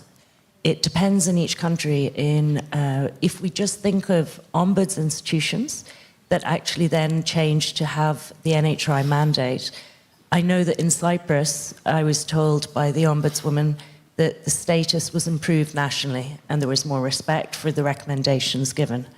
There was another in Estonia who said, no, Estonia was saying actually that it impacted on the way they worked internally, and it really helped them to think through more carefully how the different mandates interrelate and look at the broad spectrum of rights.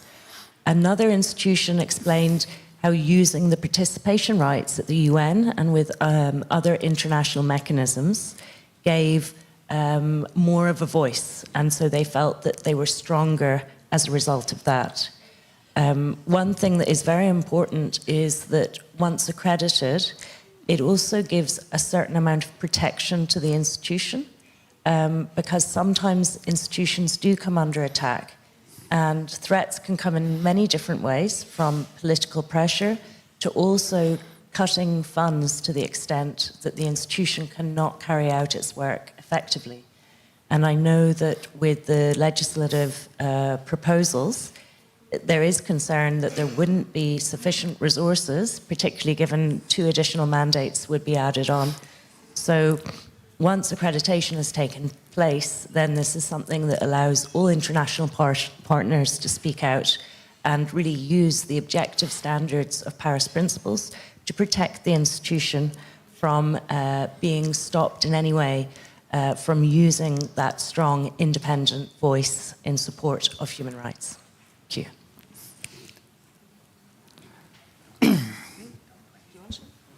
Vítku, chceš ještě? Anything you would like to add, Tico? No. So now back to our audience. Any questions there? Great. Good afternoon. I'd like to ask Vítek whether he could look into the future and tell us what our national HR institution could look like and what will change in the Office of the Public Defender of Rights. I can see hear various recommendations and advice that everything will change. Regarding the children's ombudsman, if I put aside some details related to possibilities of the children's ombudsman to get involved in court proceedings related to children, and the biggest change will be to look into the rights of children as a whole. Today, we deal with the complaints about children's rights through social and legal protection of children, and actually if it concerns the rights of children in children homes, but we do not address the rights of children as a whole. We don't think about what rights children have and how we could support them. However, we translated the Convention on the Rights of a Child from Czech to Czech, actually, into pictures. So we wanted to make it accessible to the children. And we also have a project funded by Norway grant that focuses on the transformation into the National Human Rights Institution and focuses also on the rights of children and their participation. So these are all elements that should be included there. So it means the looking at the rights of the children as a whole, to see it as a whole picture. I would compare it to the following. When we deal with individual cases, be it either complaints or visits, individual facilities, these are like trees, but we need to see the whole forest.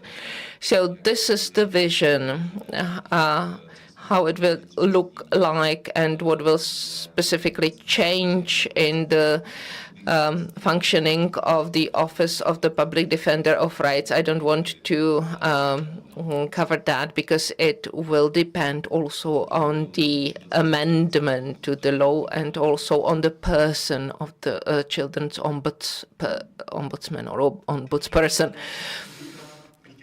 Any other questions from the audience? So if it is not the case, I will ask a question to Veronika. I have a question that you are known to work as an attorney at law, but also in judicial system and also in non-profit sector. In which of these positions you felt you can contribute most to the protection of human rights and freedoms? In non-profit sector. To be honest, thanks to the projects organized by NENA or PROFEM that focuses a lot on legislative changes and on implementation of human rights in our legal order. They are quite aggressive, I would say. So it was in non-profit sector. I'm also a member of the Committee for the Prevention of Domestic Violence and Violence Against Women, and we are very aggressive there, like put bills, and we issue comments on everything and on legislative drafts and proposals regarding violence against children. And so I think it was most efficient there in non-profit sectors. Thank you for this answer. And there is a question for Maroš, whether you consider from the perspective of the Defense Council of the complainants before the European Court, do you consider this involvement sufficient? In general, do you have sufficient resources in order to be able to achieve the objectives as regards strategic litigation? Thank you. This is quite a complex question. I would like to divide it into individual and the general level. The individual level, there are not many problems. It concerns the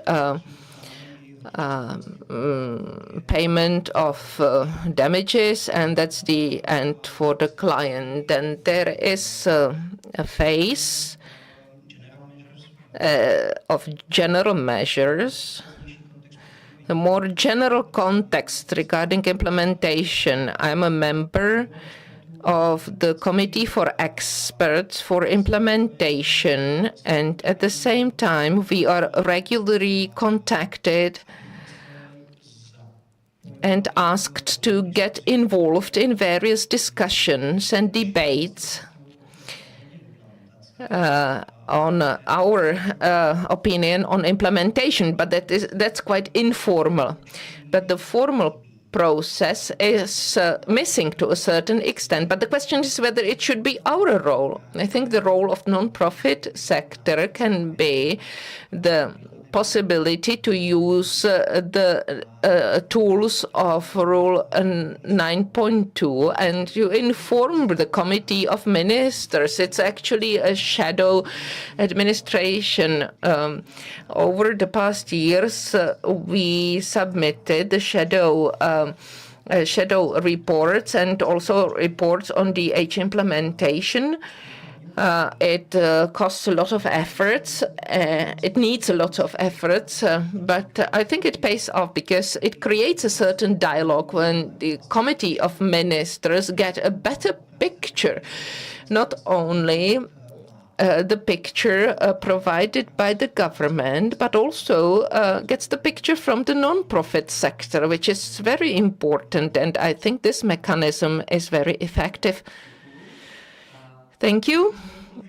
And because we are behind the schedule, I would like to end the discussion, and I would like to extend my thanks to you in the audience that you created such a pleasant atmosphere on the stage, that the time passed really quickly, and that you were able to pay attention also to late in the afternoon. And in particular, I'd like to express my thanks to our panelists, Kohner, Alexander Schorm, Veronika, Ježková, and Maroš Matiaško.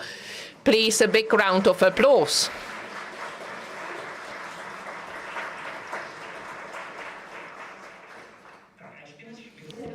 Good evening to all of you. I'm very happy that you are still with us, even if it's quite late. And it is our last panel.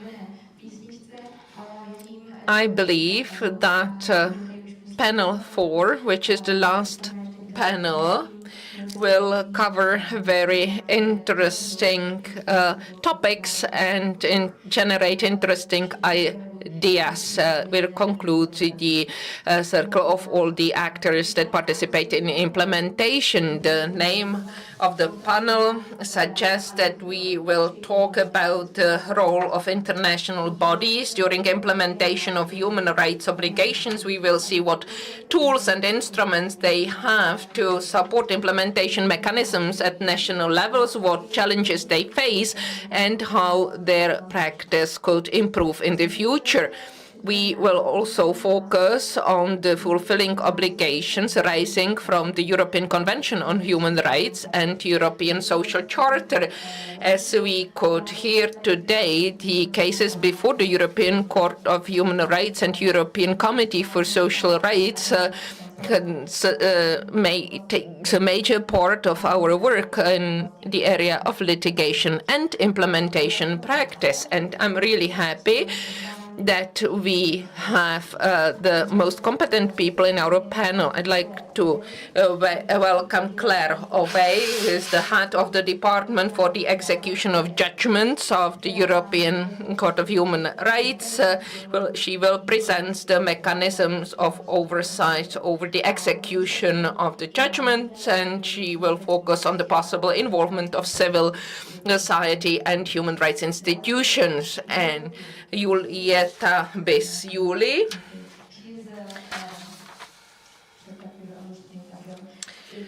She is the director of the European Implementation Network, an international non-profit organization. She will provide a critical view of the process of implementation and the problems of non-implementations across the countries, and she will focus on the tools and innovations that could help full implementation of the judgments of the European Court of Human Rights and how civil society and human rights institutions can help that. And then I am also honored to introduce and welcome Henrik Kristensen, who is the deputy of the Secretary General of the European Committee for Social Rights, and he's an expert in the protection and promotion of social rights.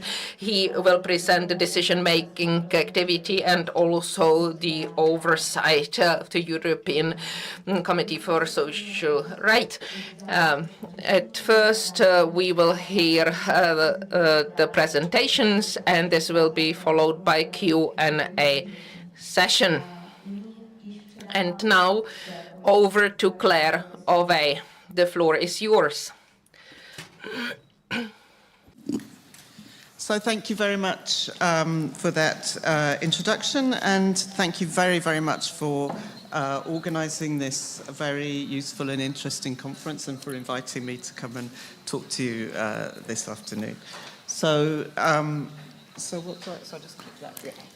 So in my presentation this afternoon, I'm going to first just outline the procedure, how it works in Strasbourg. The procedure for the execution and the supervision over the execution of the European Court of Human Rights judgments. Then I'm going to share some statistics with you. How well is the system working generally? And then I'm going to end with a few more kind of political or strategic kind of comments about, really broadly how to deal with the problem of non-implementation, and I'm sure this is something that Ioulietta will then sort of run with that ball. So first, in terms of the procedure, this is the legal basis for execution under Article 46.1 of the European Convention on Human Rights. The states undertake to abide by the final judgment of the court. So the final judgments are legally binding as a matter of international law. And under Article 46.2, this enshrines the Committee of Ministers, which is the organ of the Council of Europe, which is made up of representatives of all the 46 member states, all of the governments. That body has a sort of semi-legal, semi-political role in supervising the execution of judgments by the member states. And under Article 46 of the Convention, it's primarily the responsibility of the respondent state to rapidly, completely and effectively implement the rights and freedoms enshrined in the European Court of Human Rights. And in particular, so that's also a kind of preventive obligation as well, to make sure that those rights are protected within their domestic legal order. But then in terms of execution of judgments, there's also a legal obligation to remedy the violations found by the court. And I'll explain a little bit more what that obligation entails. But, you know, running through the whole of the European Convention system is this principle of subsidiarity. And so in accordance with the principle of subsidiarity, in terms of execution also, is primarily for the state authorities to say how they're going to execute the judgment. There's very rarely kind of one way. It's very rarely a kind of binary. And so it's primarily for the states to make decisions about the measures they intend to take. And, oh God, what have I done? Sorry. It's just disappeared. Yeah, okay. So, as we've been discussing, this has been the theme of the whole day, really. It's the responsibility of all the state authorities, and state has got a kind of a Strasbourg meaning, so this means not only the kind of government, the executive, but also the independent judiciary of a country, independent agencies, parliamentarians, and as I say, executive bodies such as the police, such as border officials, and so forth. There's an obligation under international law on the state as a whole to make sure that the judgments are implemented. And what exactly is involved in implementation? Implementation requires the taking of individual measures. So, you know, it's an individual person generally who brings a complaint to the court, and that person wants their rights restored. So individual measures can mean releasing a person from prison if the court has found that that person is detained unlawfully. It can mean reuniting a family if the court finds that that family members have been wrongly separated through a deportation measure, for example, through children being put into care, where it's possible to reverse those measures.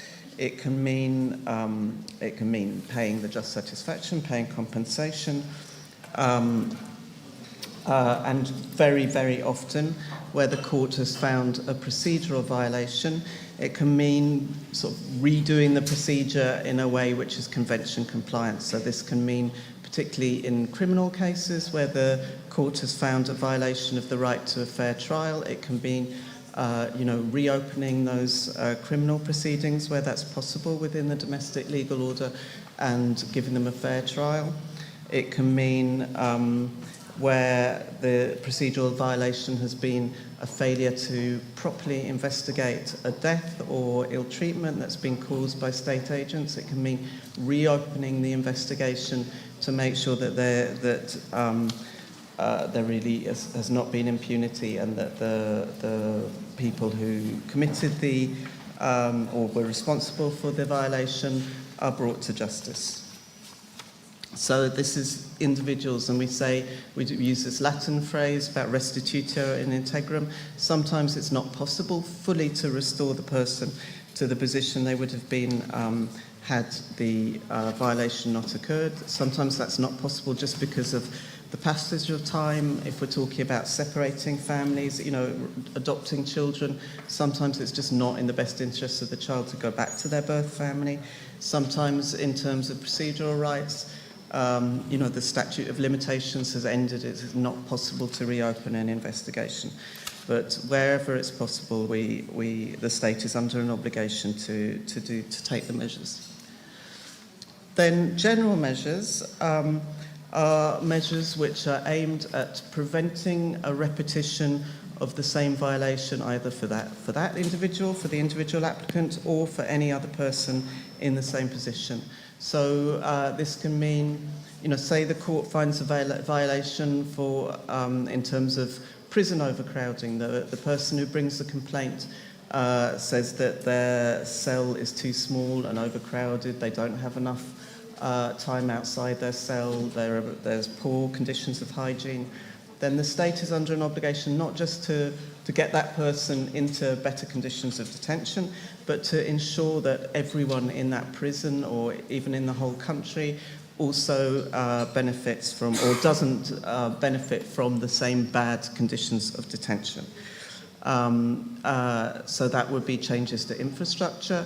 Sometimes when you look at the judgment, I mean, our first step, and this first step of the colleagues in the government agent's office, is to kind of analyse the court's judgment and work out what are the causes.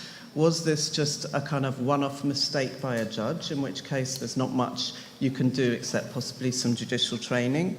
Was it a problem with the actual legislation in the country, in which case you need legislative change? That's why I say, parliamentarians have got their role to play as well. Sometimes it can be a problem of case law, judicial practice, the practice of the police to use excessive force, in which case you might need strong safeguards on the police or training again. So we look at the court's judgments, we analyse what the causes are, and then we work out what kind of measures are needed to remedy it. And sometimes this can go as far as constitutional reform, and quite often, well, not quite often, but there have been many instances of constitutional reform following from violations of the European Convention. So in terms of procedure, as I say, it's first for the state. The state has a period of 6 months from the judgment becoming final to present an action plan setting out their vision of the judgment, their vision of the type of measures which are needed. Sometimes they've already taken the measures. And then an action report is, as it sounds like, this is when the state is basically saying, we've done everything now, you can close the case. Just a bit of terminologies. So we have the twin-track supervision procedure. We have the standard procedure, which is the kind of default setting. And I think Ioulietta will explain a little bit more about how that works in practice.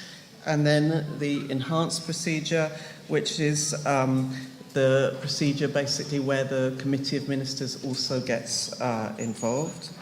Then in terms of our terminology, also we classify cases into leading cases. So this can be the first case which raises a particular problem under the Convention and usually needs general measures. And then we also have repetitive cases or clone cases. So these are, as they sound like, cases that follow on from the first leading case, presenting the similar kind of problem. As I say, the main organ for the supervision of execution is the Committee of Ministers. It meets for these human rights meetings 4 times a year in March, June, September and December.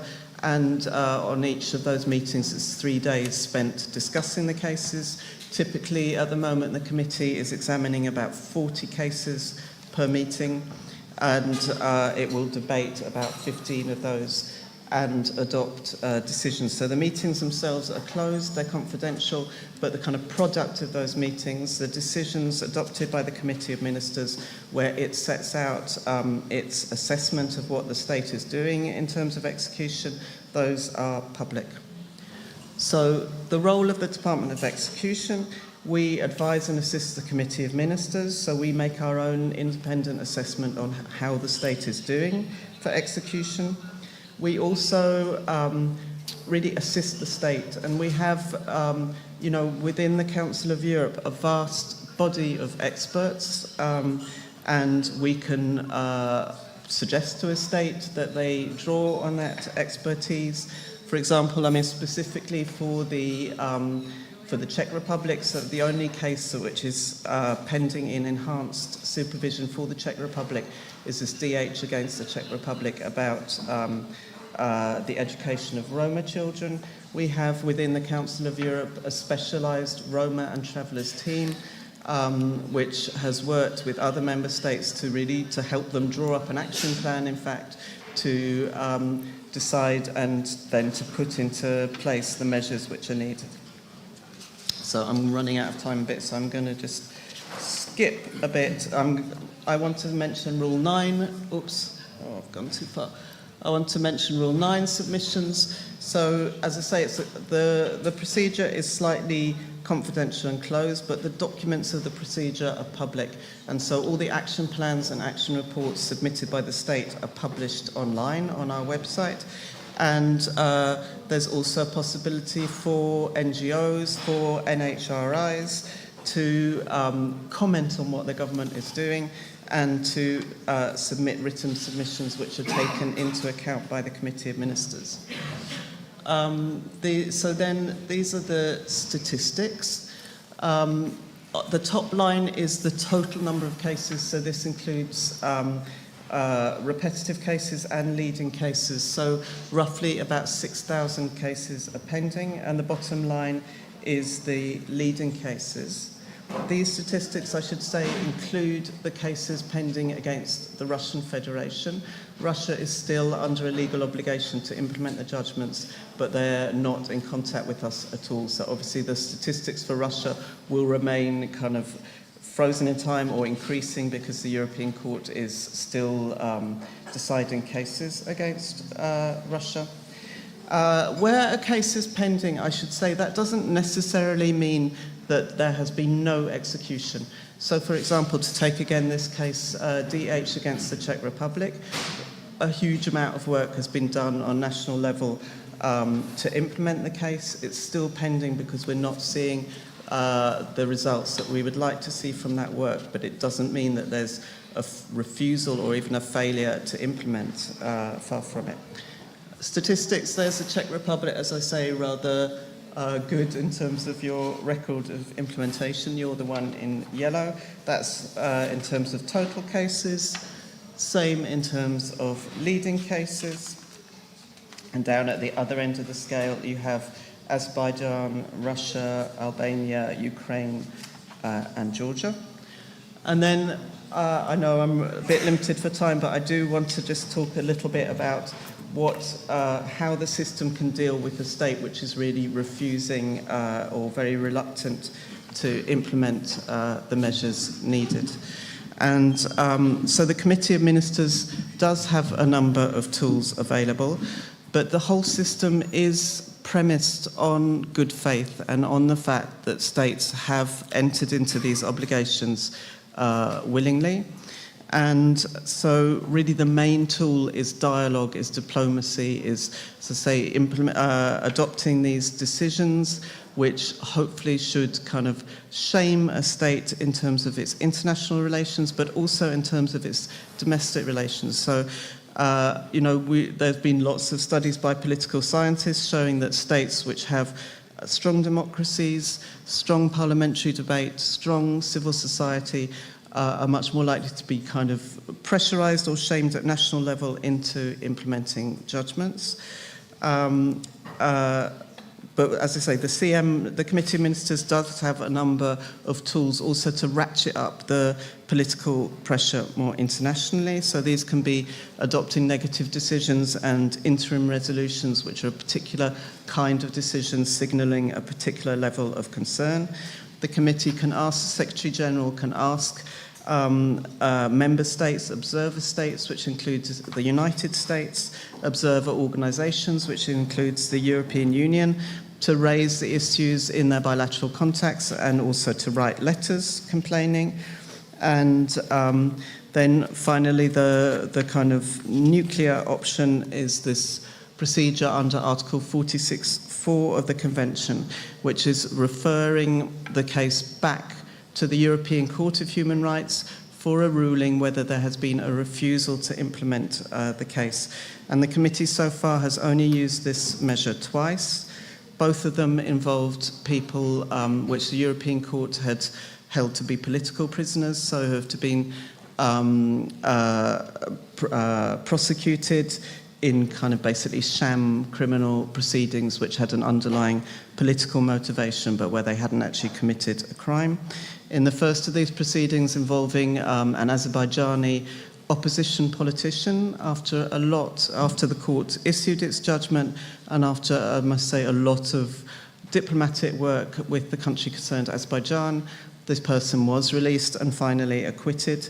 We are currently in a major crisis, I would say, I don't think that's too light a word, with Turkey about a political prisoner in Turkey where the court has said there's a refusal to implement the judgment, but where we're not seeing any willingness from Turkey to implement that judgment. And I've majorly run out of time, so I think I'm going to stop there and hope that someone asks me some questions about that so I can fill in the rest. Thank you very much.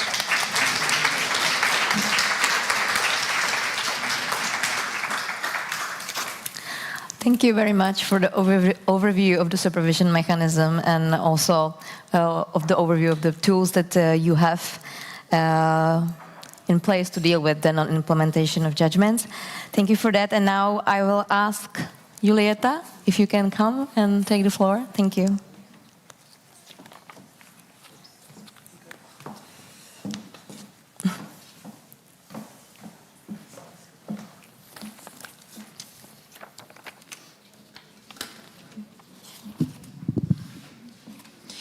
Thank you, Kateřina.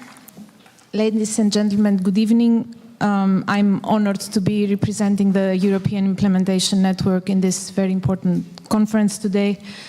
At the same time, I'm truly humbled to be a part of this exquisite panel, together with my former Council of Europe colleagues, stricto sensu, still colleagues in the wider sense, and in any event, always professionals whom I hold in high esteem. I would also like to thank, in the name of the European Implementation Network, the government agent and his office for the honorary invitation. Petr and his team have received a lot of praise and for all the good reasons. I will not elaborate further on that because I'm not the most unbiased person in the whole world. We have been friends with Petr for a very long time, so I will limit myself to saying that if a government agent and their office make both their national administrations and the convention system proud, there is work that is very well done. Now, our wonderful hosts have kindly asked me to speak about the shortcomings or the weaknesses of the implementation mechanism, albeit with a positive outlook that is with my mind set on solution finding. So I have to play bad cop once again. I will be happy to oblige, but I can only do so after making a disclaimer. Like a true impatient person that I am, who needs to know immediately the end of the story, how the book ends, I will share with you already the end of my story or my intervention. So those of you who know me already know that I'm a true believer in the power of the convention system to generate change. The convention system and its implementation mechanism is one of the best ideas mankind have ever had in terms of protection of human rights. Now, Claire mentioned some numbers. She did not have adequate time to elaborate on that, so I will share with you a very important number that we need to concentrate on. It's the number 3,700. This is the number of leading cases that have been closed throughout the lifetime of the convention system. It is the number otherwise, in other words, of problems that have been resolved throughout Europe thanks to the convention system. This is a very important number because there exists no other system of regional or international protection of human rights that can demonstrate such progress and can claim such tangible results. This needs to be clarified from the very beginning because we see more and more discussions around the shortcomings of the convention and the implementation mechanism being exploited by enemies of the convention system to trivialize it and to ask for abandoning it or for making the comment that it is a bad system, a non-effective system. And this couldn't be farther from the truth. We simply focus on the shortcomings of the implementation system only with a view to finding answers to a very important question, the burning question of why 40%? Why, as mentioned both by Commissioner Jourová earlier this morning and by my colleague Jakub, 40% of the leading judgments delivered by the Strasbourg court in the last decade in respect of EU member states remain unimplemented. Some of these numbers can be traced back to the nature of the implementation mechanism, its position in the convention system, and some of its basic characteristics. To begin with, the implementation mechanism, as Clare explained, remains a privileged one and thus an obscure one.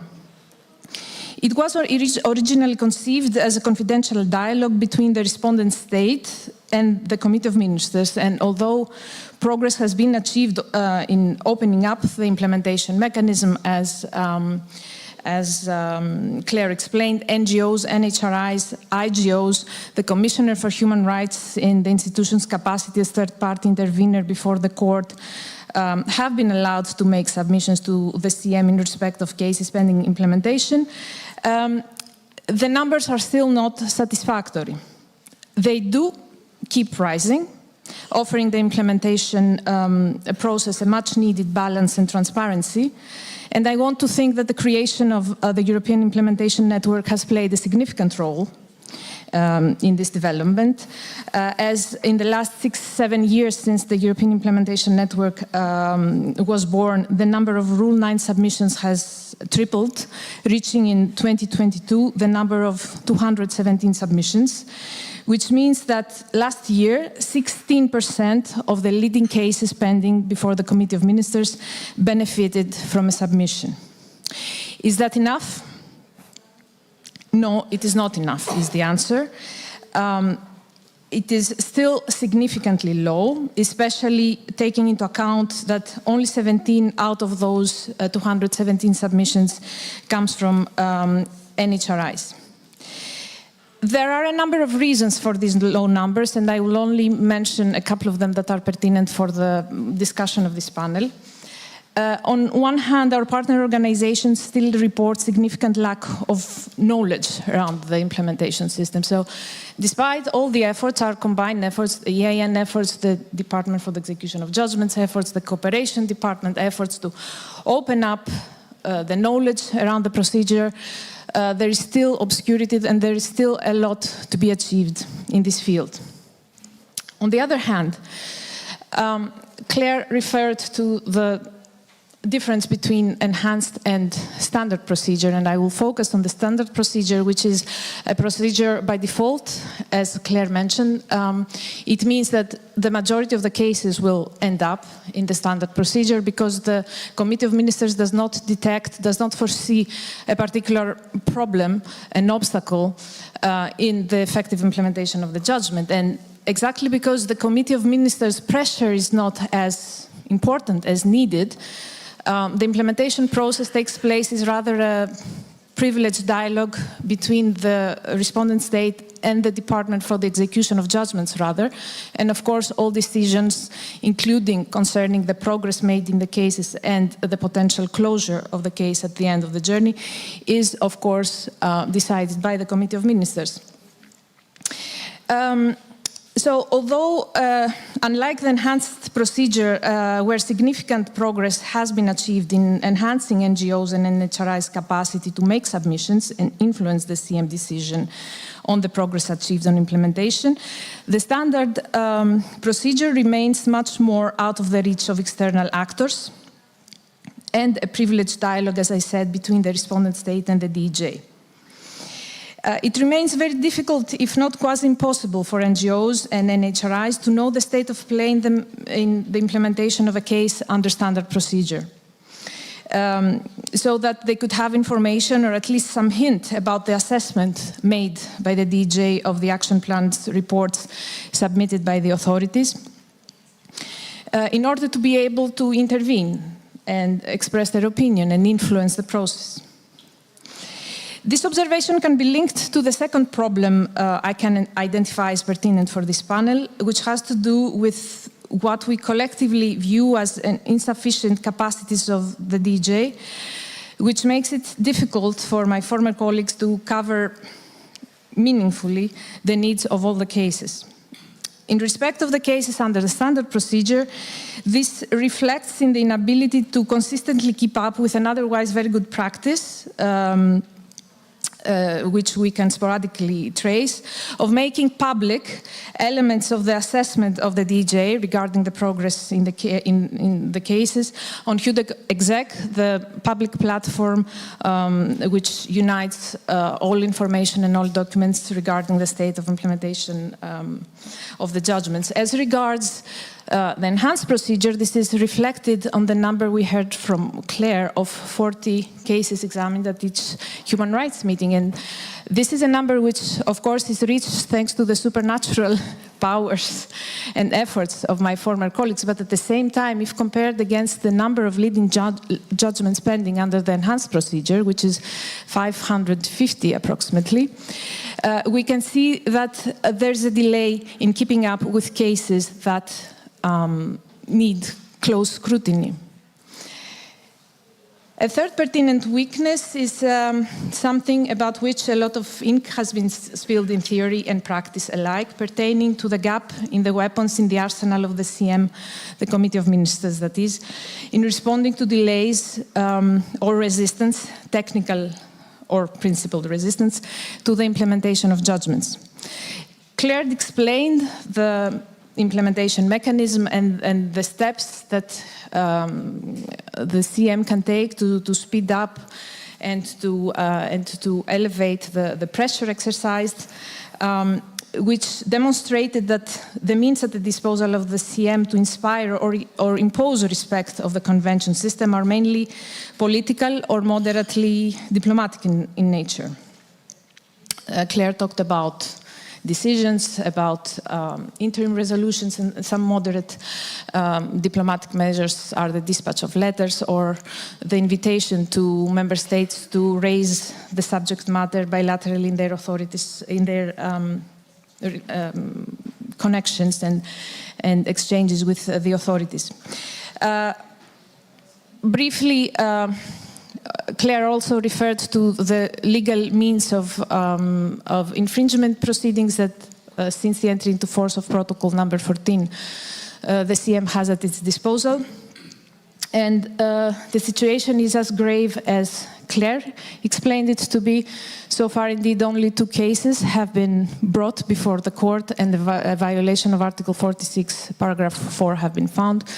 An Azerbaijani case, in respect of which the finding of a violation helped resolve the situation, and a second Turkish case, which more than a year and a half now, or almost a year and a half now, after the violation finding judgment, by virtue of which the court found that there's a principled resistance in resolving the case, the political prisoner in question is not only still in detention, but very recently we also had a very negative development of the applicant receiving a life sentence.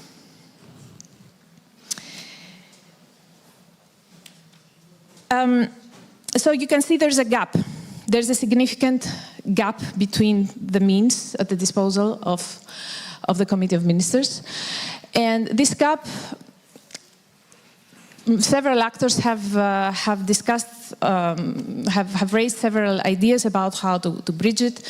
And the idea of introducing compensation fines in the form of punitive damages has been raised and discussed by academia, practitioners, scholars alike. Of course, this was out of the table of negotiations when it came to the Reykjavik summit earlier this year. And of course, this came as no big surprise. I did not fall from my fourth cloud on the left, but it was still a disappointment. And it was a disappointment if seen against the answer to another burning question. Of what is the situation like concerning the political will to implement the court's judgments, which several speakers already identified as a core element for the swift and effective implementation of the court's judgments. And the question is unfortunately a quite grim one. As Clare very correctly said, it is a system, the convention system and the implementation mechanism, it is a system that is premised on good faith. During the early years of the convention system, this good faith was present. It was unimaginable that a court's judgment was not going to be implemented. And if this would be the case, the reaction by the Committee of Ministers would be much more rigorous. They would scramble to point out the importance of upholding the convention system, of implementing the judgment for the viability of the system. This is no longer the case. Not only do we have member states, several member states, and the situation is contagious, they're getting more and more emboldened by the lack of consequences when there's a principled or a technical resistance in resolving a case, but this also spills over to other member states. And not only that, the Committee of Ministers is equally not as ready to go to walk the extra mile to secure that their role is played correctly in upholding the system, in securing that the political pressure is there, that the diplomatic pressure is there, so that potentially there is no need to have recourse to the other measures I referred to. Why have we reached this stage? We can discuss for 15 months, not 15 minutes, and we would still not have all the answers. But I'm convinced that one of the main reasons why is because we allowed room, collectively we allowed room, for a debate, a discourse that leads to the erosion of public trust into the convention system and the implementation mechanism. We no longer take it personally, unless some romantics among us in this room. We no longer take it personally if the convention is trivialized like that. Good practices that are there, we don't jump on them to multiply them, to see to what extent they can spill over to other member states and push changes forward. We have heard about many good practices. The Czech government agent's office is a good practice. Alice referred to the Slovenian government agent's office, another good practice where a group of people got together and said 7 or 8 years ago, why do we have more than 300 pending cases? Let's start resolving them one by one. Let's get the know-how. And now, in 2023, they also have 6 or 7 cases pending. We have good examples of parliamentarians, academics, even in countries which respect the rule of law and democracy, which can also generate a certain kind of resistance, of complacency. This resistance coming from complacency this time. And there were academics who proposed, a couple of them, not many, who proposed legislation that made the change possible, albeit more than 10 years after the violation finding judgment. We have the examples of NHRIs, brave NHRIs, because apparently now you don't only have to be a brave NGO to bring submissions before the CM, you also need to be a brave NHRI to do the same thing. Brave NHRIs that come forward and bring submissions before the CM, seeking a balanced presentation of the situation. So solutions are there, but in order for them to work, we need collectively not to expect from an abstract mechanism somewhere far away in Strasbourg to come up with a magic solution which will come as Deus ex machina to smash the bad member state and threaten to expel it in case it does not comply with the court's judgment. It's at the end of the day individual responsibility of each and every one of us from our position of responsibility, smaller or bigger one, to talk about the convention system, to talk about the implementation mechanism, to create positive narratives around the convention mechanism, to make European populations understand the significance of the implementation mechanism in their lives, to make them go out on the streets. We protest over the most trivial questions in social media, but still things so important like disrespect of the convention system or discourse about leaving the convention system remains without counter-speech. I will stop here because I have also followed in the practice of my predecessors and violated my speaking time, but I just want to say that I think it has been obvious by now that if I could personally go to every European household and talk about the convention system, I would do it. A lifetime is not enough for that, so I will have to confine to what my association is doing greatly, I think, which is to build the capacity of NGOs and NHRIs to engage with the implementation mechanism. We bring them in connection with the Strasbourg institutions, and we also advocate for the effective implementation of human rights. We will be doing, hopefully, if funding is secured, one more thing in the near future. We will try to reinforce the so-called national implementation hubs. So we will try to unite around our member organizations in the member states, other organizations, academics, generate attention from the media. In general, we will try to generate knowledge around the convention mechanism, positive narratives around the convention mechanism, and thus hopefully put our little stone towards the common effort of upholding the values of the implementation mechanisms. And I hope we will have you as allies in this effort. Thank you very much.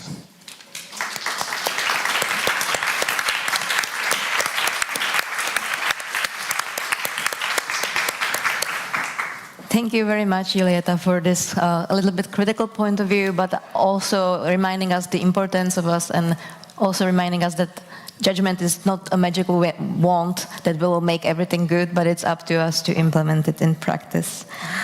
Now I would invite Henrik Kristensen, who will talk about the protection of social rights. The floor is yours, Henrik. Thank you, Kateřina, and good afternoon, everyone. I hope the mic is correctly positioned. It has been a very long day and a very rich day.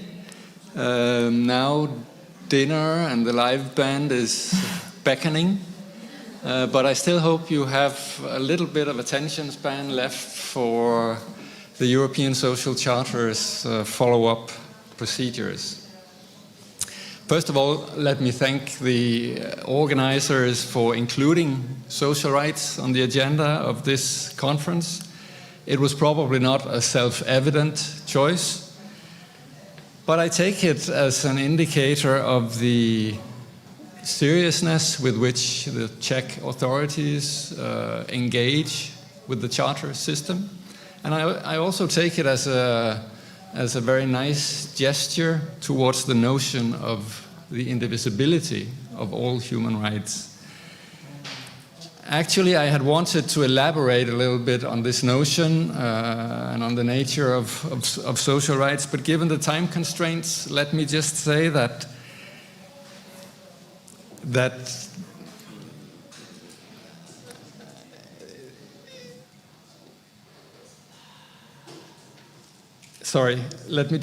this notion of indivisibility is a nice idea. It's a very important idea, especially for those of us who work with social rights. But the reality of things is that social rights are not protected at the same level as civil and political rights.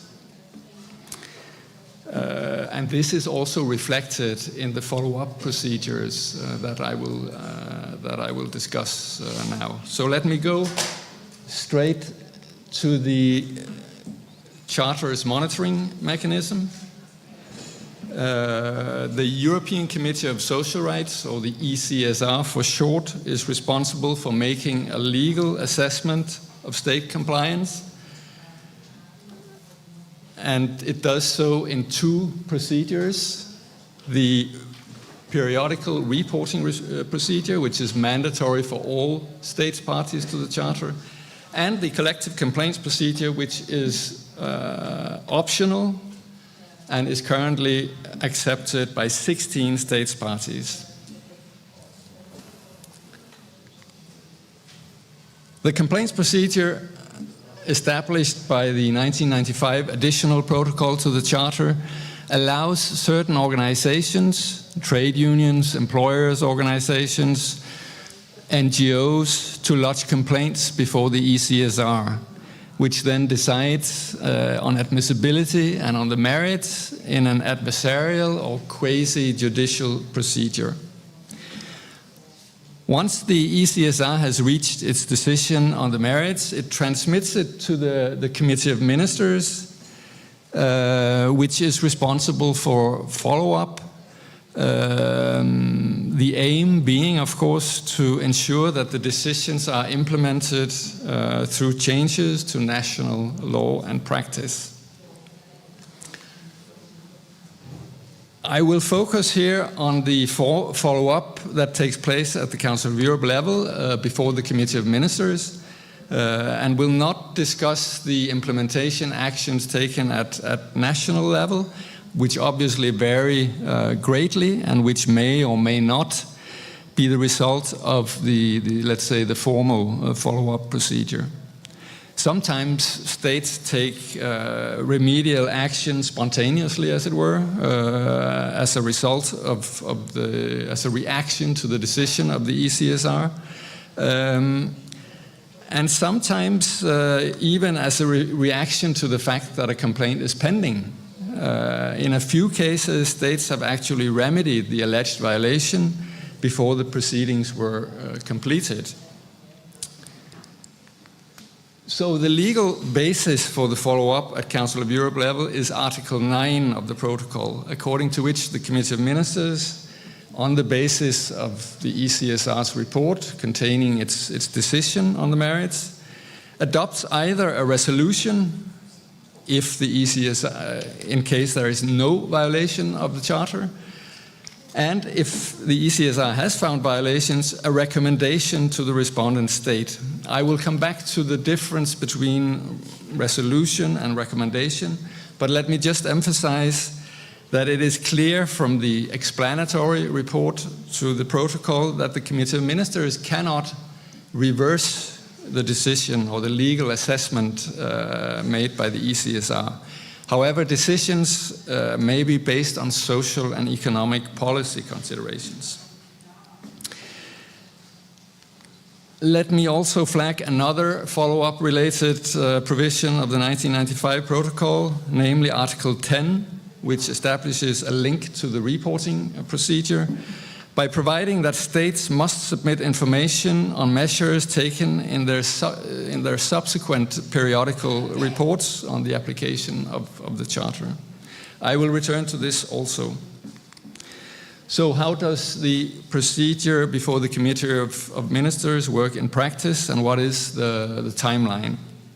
Well, notification of the ECSR's decisions to the parties and to the Committee of Ministers takes place around 4 to 6 weeks after the adoption of the decision. This varies depending on the amount of proofreading, editorial work, and sometimes we also have to await the drafting of separate opinions from members. During a first examination of the follow-up to the decision is then scheduled for the next meeting of the GSOC, which is the Committee of Ministers Rapporteur Group for Social Questions, including the Charter. It's a rapporteur group that meets 8 times per year. It is obviously not dedicated to Charter decisions, but treats many other issues as well. During this first examination, usually taking place 3 to 4 months after the notification, GSOC will hear the formal reaction of the respondent state, and on this basis, GSOC instructs the Secretariat to prepare a draft recommendation inviting the respondent states to take specific measures to address the situation and bring the situation into conformity, while also duly reflecting the government's position and any measures that it has already announced. I should say that this draft recommendation is drawn up in close collaboration between the Secretariat and the respondent state concerned, and it is then approved at a subsequent GSOC meeting, the second examination in this slide. And after this second examination, it is approved and it is then transmitted to the Committee of Ministers, which usually adopts it without further debate.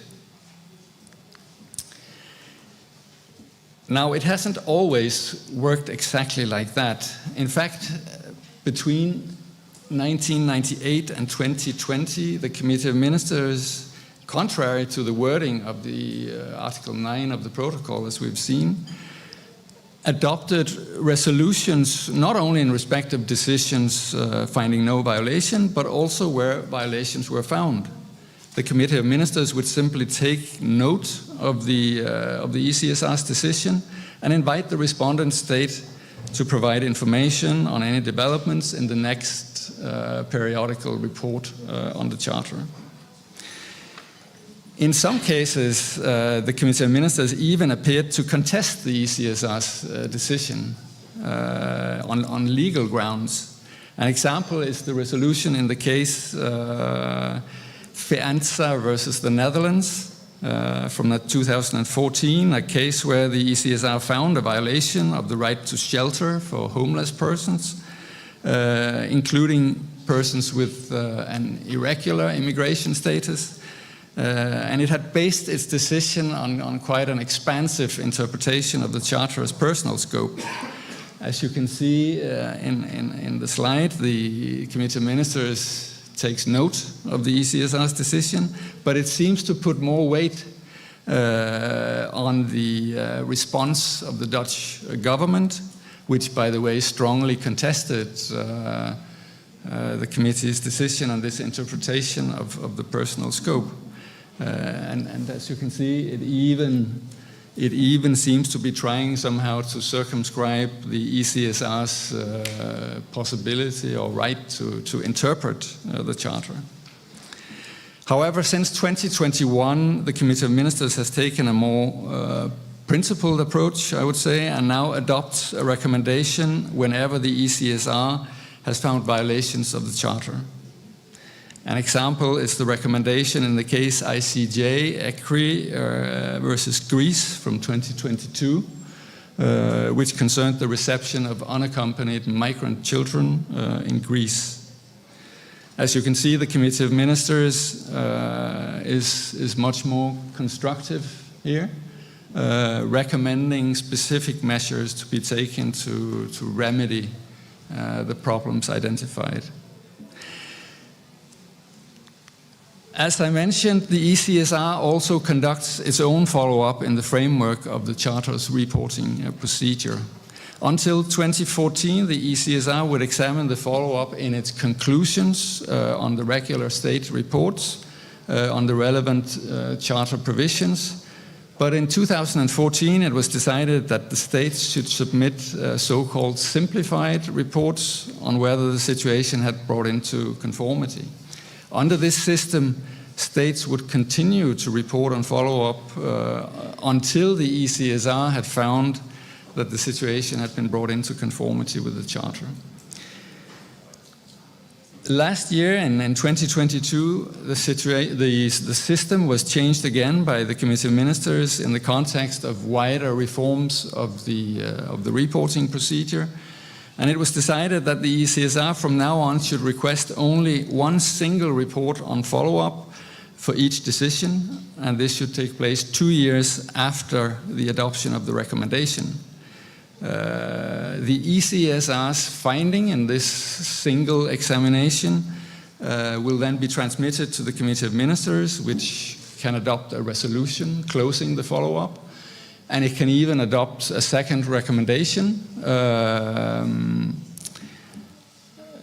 But even in that case, no further follow-up is foreseen at the Council of Europe. The follow-up will stop there. This new reporting system is currently being rolled out. The first reports were requested in September 2023 and will be examined by the ECSR in the course of next year. I can also tell you that these two first reports concern the Czech Republic, as a matter of fact. So, let me conclude. I see I have 3 minutes left. A few words about the impact of the ECSR decisions and of their follow-up, and also, let's say, a personal wish list of what can be done to improve that impact. First of all, it seems clear that the impact of decisions and collective complaints, generally speaking, is greater than the impact of conclusions adopted in the Charter's reporting procedure. We do have a number of success stories, including in cases concerning the Czech Republic. We've heard some examples during the day, actually cases where the ECSR's decisions have triggered positive change, if not always full implementation. So to what extent the follow-up procedures at the Council of Europe contributes to that impact is a different question. It is true that the ECSR in its own follow-up have found that quite many decisions, some of them even decades old, have still not been properly implemented. But on the other hand, it is a significant step forward that the Committee of Ministers now adopts recommendations indicating specific measures to be taken. This provides a benchmark for measuring whether states are doing what they should, and it gives an additional tool to the different actors, including states themselves, as a matter of fact, who work to improve the situation at national level. As for how to improve implementation, the first item on my wish list is probably rather utopian. There seems to be no political will among the Council of Europe member states to confer binding effect on the ECSR's decisions. Hopefully my other wishes are more realistic, but they are also less ambitious. I think rules and working methods for the Committee of Ministers would be useful to bring coherence and more clarity to the process. As it is, the procedure is an unwritten practice with Article 9 of the protocol only regulating the final outcome, so to speak. Moreover, although the follow-up procedure is not meant to continue the adversarial procedure, I think it would be useful or desirable to have a possibility for input from complainant organizations and from other actors and institutions. In the current practice, this is not happening. Finally, I think it would be useful to reflect on methods to deal with the situations of protracted non-implementation. And under the Charter, we have to admit that we have our fair share of those situations. So thank you very much.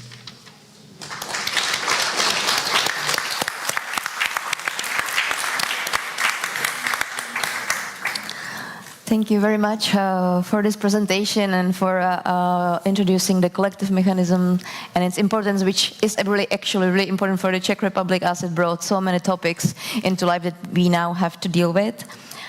And now I'm opening the floor for the questions. I hope you have them, even though it's really late.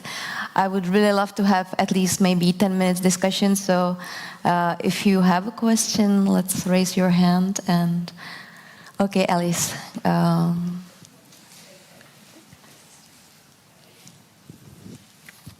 Thank you so much. Just a quick question for whoever wants to answer it.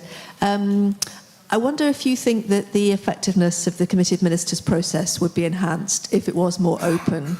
So I can see the reasons why the so-called DH meetings take place behind closed doors, and of course that dates from a time when good faith was more prevalent. But given where we are now, do you think there's any benefit in even a degree more openness of the DH meetings or other forms of bringing governments to account more publicly, more visibly than exist at present?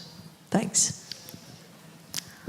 Thank you for these questions. Do you want to, maybe, Clare, do you want to respond? Yeah, that's a really interesting question. So I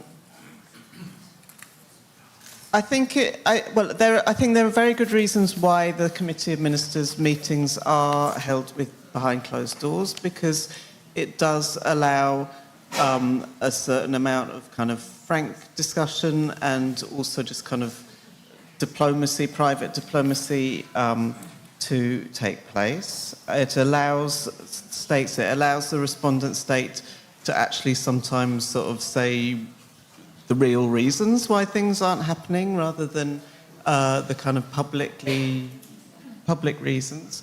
And it allows other states to put pressure in a way which they might not feel comfortable doing in the public domain. But I do think, and this is some things which we're thinking about, actually, which we've already perhaps started implementing in relation to Russian cases, because we don't have Russia as an interlocutor anymore in the Committee of Ministers, but the committee is still supervising or kind of keeping an eye on all the many issues which are pending in cases against Russia. So there we've started having exchanges of views with civil society, so with NGOs. I mean, NGOs which are no longer sort of NGOs in exile, most of them, about certain topics which are covered by Russian cases. So we've had ones on domestic violence, on freedom of assembly, on extrajudicial killings and other serious human rights violations in Chechnya. And here, so the NGOs can come and have a free exchange. So far, because there are certain member states which are very, very, very nervous, I'm sure you can guess which ones, about too much involvement of civil society in the execution process. So far this has been behind closed doors, but I think we could be moving to making those a kind of, at least kind of online public events. And I think it would be possible also to do that for the member states as well. I think we just have to take, as I say, there are certain member states who are very nervous about these kind of aspects, and so we have to take little kind of baby steps, but I think that could be the future. Yeah. Thank you, Alice. Indeed, it is a difficult question, and there are indeed reasons why the dialogue is confidential. And it is true that quite some gap has been covered. There has been, as we described, an opening up of the process gradually, first in 2006 with the first round of opening up to at least written submissions, and then a second time in 2017. So those are baby steps, and they are steps achieved also thanks to the effort of the Department for the Execution of Judgments to convince the Committee of Ministers to be more open, because at the end of the day, there's no real risk behind a meaningful participation of other actors, external actors. It can only bring in balance. It can only bring us closer to the resolution of a given case. Opening up would indeed be difficult, making it completely public, but I think there could be intermediate solutions. For example, I stand to be corrected by Clare if I'm saying something wrong, but I think that nothing in the CM rules, CMDH rules, in combination with the CM rules for the normal meetings, prohibit for the applicants or those who represent them at least to be heard by the Committee of Ministers in a pre-meeting kind of setting. And at least this has been a message that we are receiving from permanent representations, that some of them might be moving closer towards this idea, being open to this idea. This is something that the AAN is already trying to do, by the way. Ahead of the CMDH meetings, we organize briefings, civil society briefings with the delegations, where we select cases to be discussed the week after or 2 weeks after, and we give the opportunity to some of the applicants or their representatives to share their views with the CM. So I think this could be somehow institutionalized. If we were to get to this solution, I think the added value would be big, because one problem that we witness, we see it, I think the DJ are also confronted with this, is that at the end of the litigation before the court, and as the case enters the Committee of Ministers, there's a momentum, and the member states come with a litigant mindset still. And it needs to be clear that the litigation ends when the case comes into the meeting room. It is just an opportunity for the respondent member state to, I think it has been already mentioned today, it is no longer a punishment, it is just an opportunity for the Committee of Ministers to offer their collective wisdom in helping the member state, perhaps because they have dealt with a similar situation, to help the member state find a solution quicker. And this is something that needs to be reminded to the member states, to civil society actors alike. So when we enter, at least at the beginning, at the first phases, litigation should be over. And I think an opening up of the process, if this would be possible, would also help towards this direction. And I understand the need for delegations, diplomats to put pressure in ways that cannot be done in public behind closed doors. But I think that once some boundaries have been surpassed, once we are beyond a certain level where all diplomatic efforts have obviously failed, and I think we're nearing such a situation now, when we have like real ticking bombs at the foundations of the convention system, then these solutions could also be considered. Henrik, yes, you can also answer. Yes, thank you for the question. Also for the charter, obviously the procedure is very close for the reasons. Could you please speak to the mic? Okay, but as I also said Henrik, can you put the microphone a little bit closer? Thank you. Sorry. Yes, also for the charter, the procedure before the Committee of Ministers is a very closed one for the reasons that Clare outlined, but as I also said in my presentation, I think there is a need for a bit more openness and as was mentioned, a possibility for other actors to be heard in the process. This will, in my view, improve the quality of the follow-up that will be given, which will also be to the advantage of governments in the final analysis. Thank you for this fruitful discussion. And Clare, if you want to react to what was been said. Actually, I'd just like to react a little bit to what some of the things that Ioulietta has said, because I would disagree actually that there was ever a kind of golden age of the convention system where, you know, everyone agreed and was in wonderful good faith and implemented their judgments. I think there was obviously a period where there were much, much fewer judgments to implement. But I think also at that period, the Committee of Ministers was actually much weaker and much softer.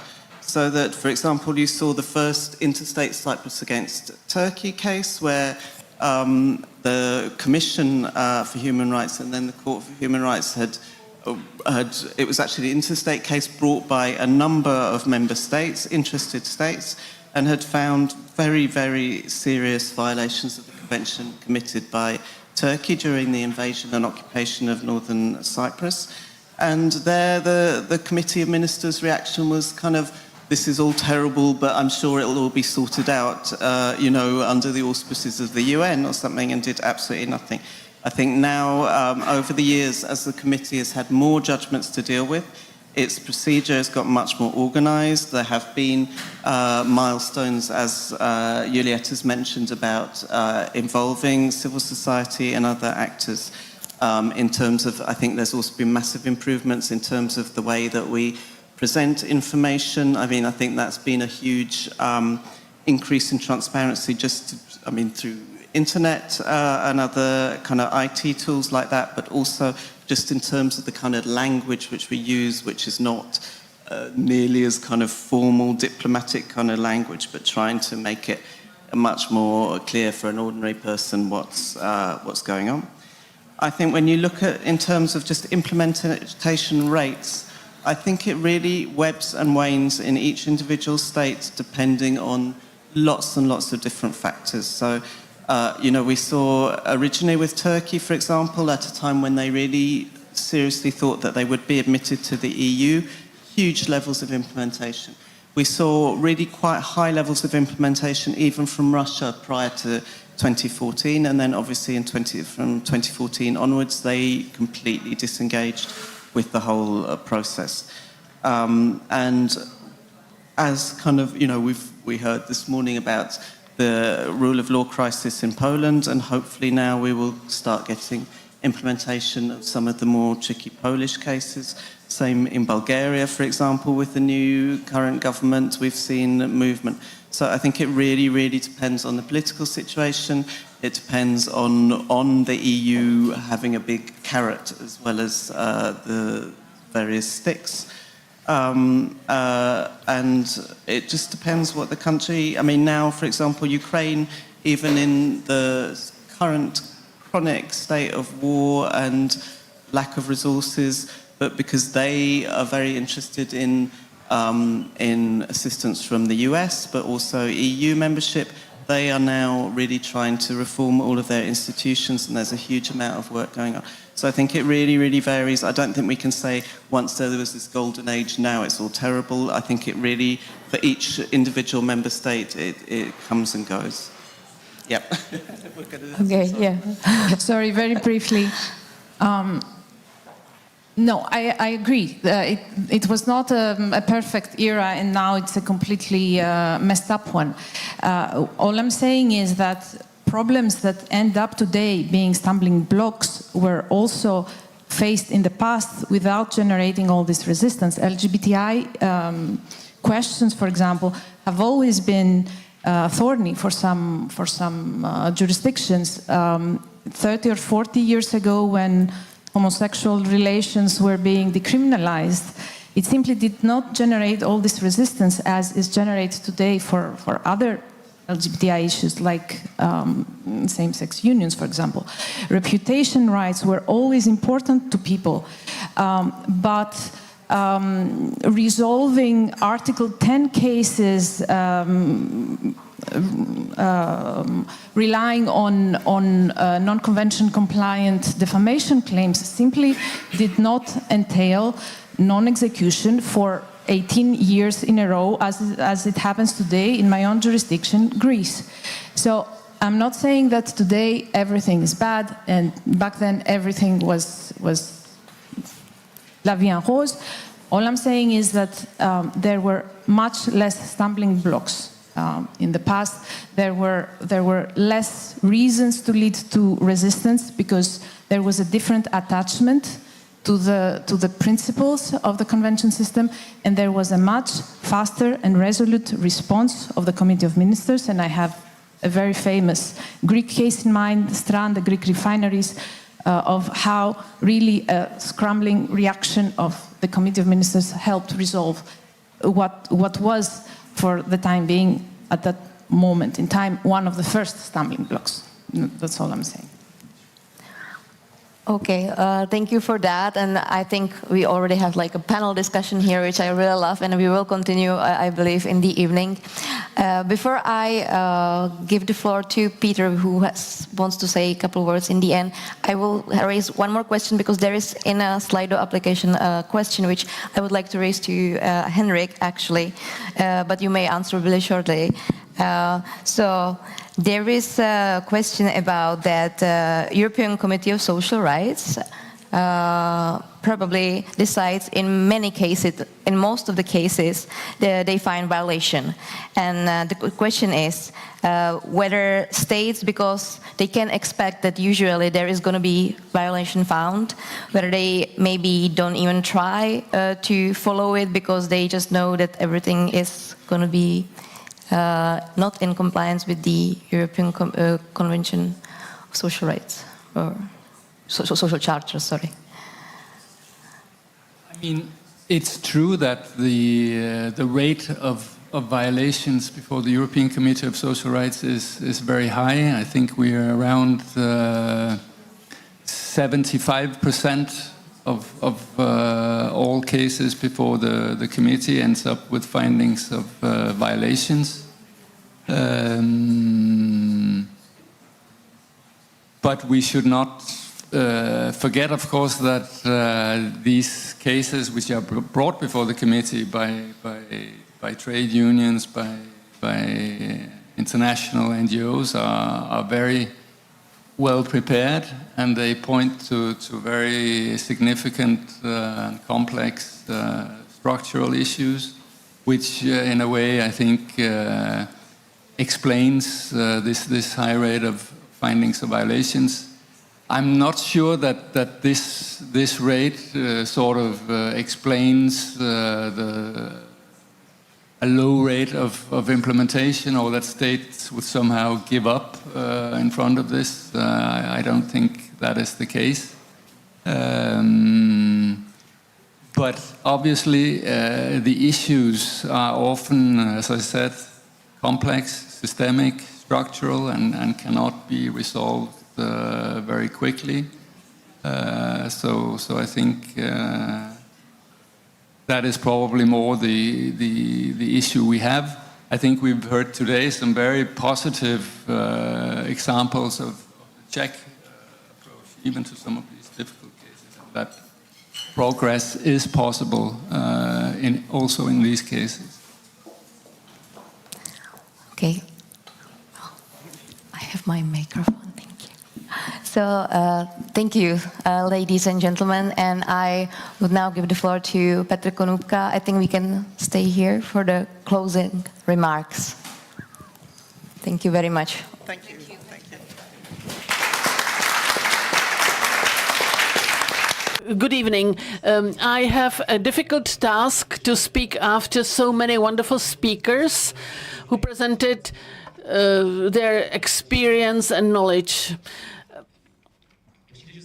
It seems to me that the basic idea, which was explicitly stated in some contributions and it was implicitly contained in other contributions, that the idea of human rights and rule of law is not a given which has not been achieved forever. It is a basic fundamental value for which we have to strive for and we have to take care of.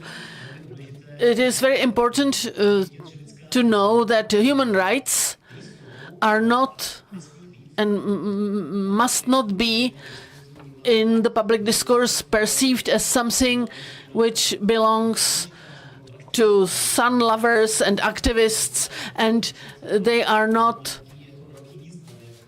used for practical life, as we can hear from some politicians. It is, in fact, quite the contrary. Fundamental human rights are fundamental human rights based on which our life is based, the life as we know it. We are lucky to have such a life in the Czech Republic, because in other parts of Europe, people are not so lucky. This is very important. So we should bear this in mind all the time. As follows from today's contributions, it is key to seek the best, or to strive for the best collaboration of all stakeholders, because everybody plays an important role. As Alice Donald mentioned, it is about the network of mutual relations and connections, and all links are important. It wouldn't work without national and international organizations. They can do something on their own, but they cannot achieve anything great on their own. But if we collaborate, we can really achieve big things. So in addition to the collaboration, it is necessary to build independent institutions, whether it is independent civil service, courts, national human rights institutions, civil society, and international organizations, which can support the government when asserting human rights, or if the government wants to test the limits of democracy and rule of law, so that they will resist such government. As we heard today, the Czech Republic still has many challenges, faces many challenges. There is a lot which we have to achieve, but I consider it important that as a society we can things to be proud of, because we have achieved success in the implementation of judgments. We have a very good rate in European comparison. In the European human rights courts, there are only 2% of complaints which get to the Strasbourg. They are justified. So that's good. It's the good work of the Czech Constitutional Court. It's wonderful that we have the Commissioner for Human Rights and Commissioner for Roma minority issues. And so the issue of human rights are more visible, and they are brought to the attention to the government. We should not be happy about what we have achieved, because it has not been everything, but it is important to have a positive discourse in the public, that as a society we are able to achieve good results. I thank all of you who participate in this process, because without you nothing would be possible, and your work makes a lot of sense. Thank you very much. I would like to thank my wonderful colleagues from the Office of the Government Agent for organizing this conference, especially the main organizing team, namely Kateřina Radová, Martina Jirsová, Anna Plačková. They were really very passionately working for the conference, and there would be no conference without their effort. But also other members of the Office of the Government Agent, because they are highly motivated and they do not do this work for money, but it's their mission in which they believe. And without the motivation and the heart, which they put into their work. Nothing which has been mentioned at this conference, nothing would have been possible. So thank you again. I'm greatly honored to be here and work with you. And I would also like to thank the interpreters for their wonderful work, because it was really demanding and it was a long day. I also apologize for taking more time, and I would also like to thank the staff of this wonderful opera place for the preparation of this conference room and their other services. Thank you very much. And again, big thanks to all speakers and to you for the discussions, your ideas, and for all the work you do in this respect. Thank you very much. So this conference is being closed, but it's the official part, but the program continues, the agenda continues. There is an evening, there's evening refreshments, and we can talk during this, and there is wonderful that there are drinks and food, but there will be also a musical band, Romba Chardashians. It's a Balkan music, it's a wonderful music, so stay for this conclusion. It will take place in this room, which will be changed a bit, and we can enjoy a wonderful evening. So thank you, and enjoy yourself.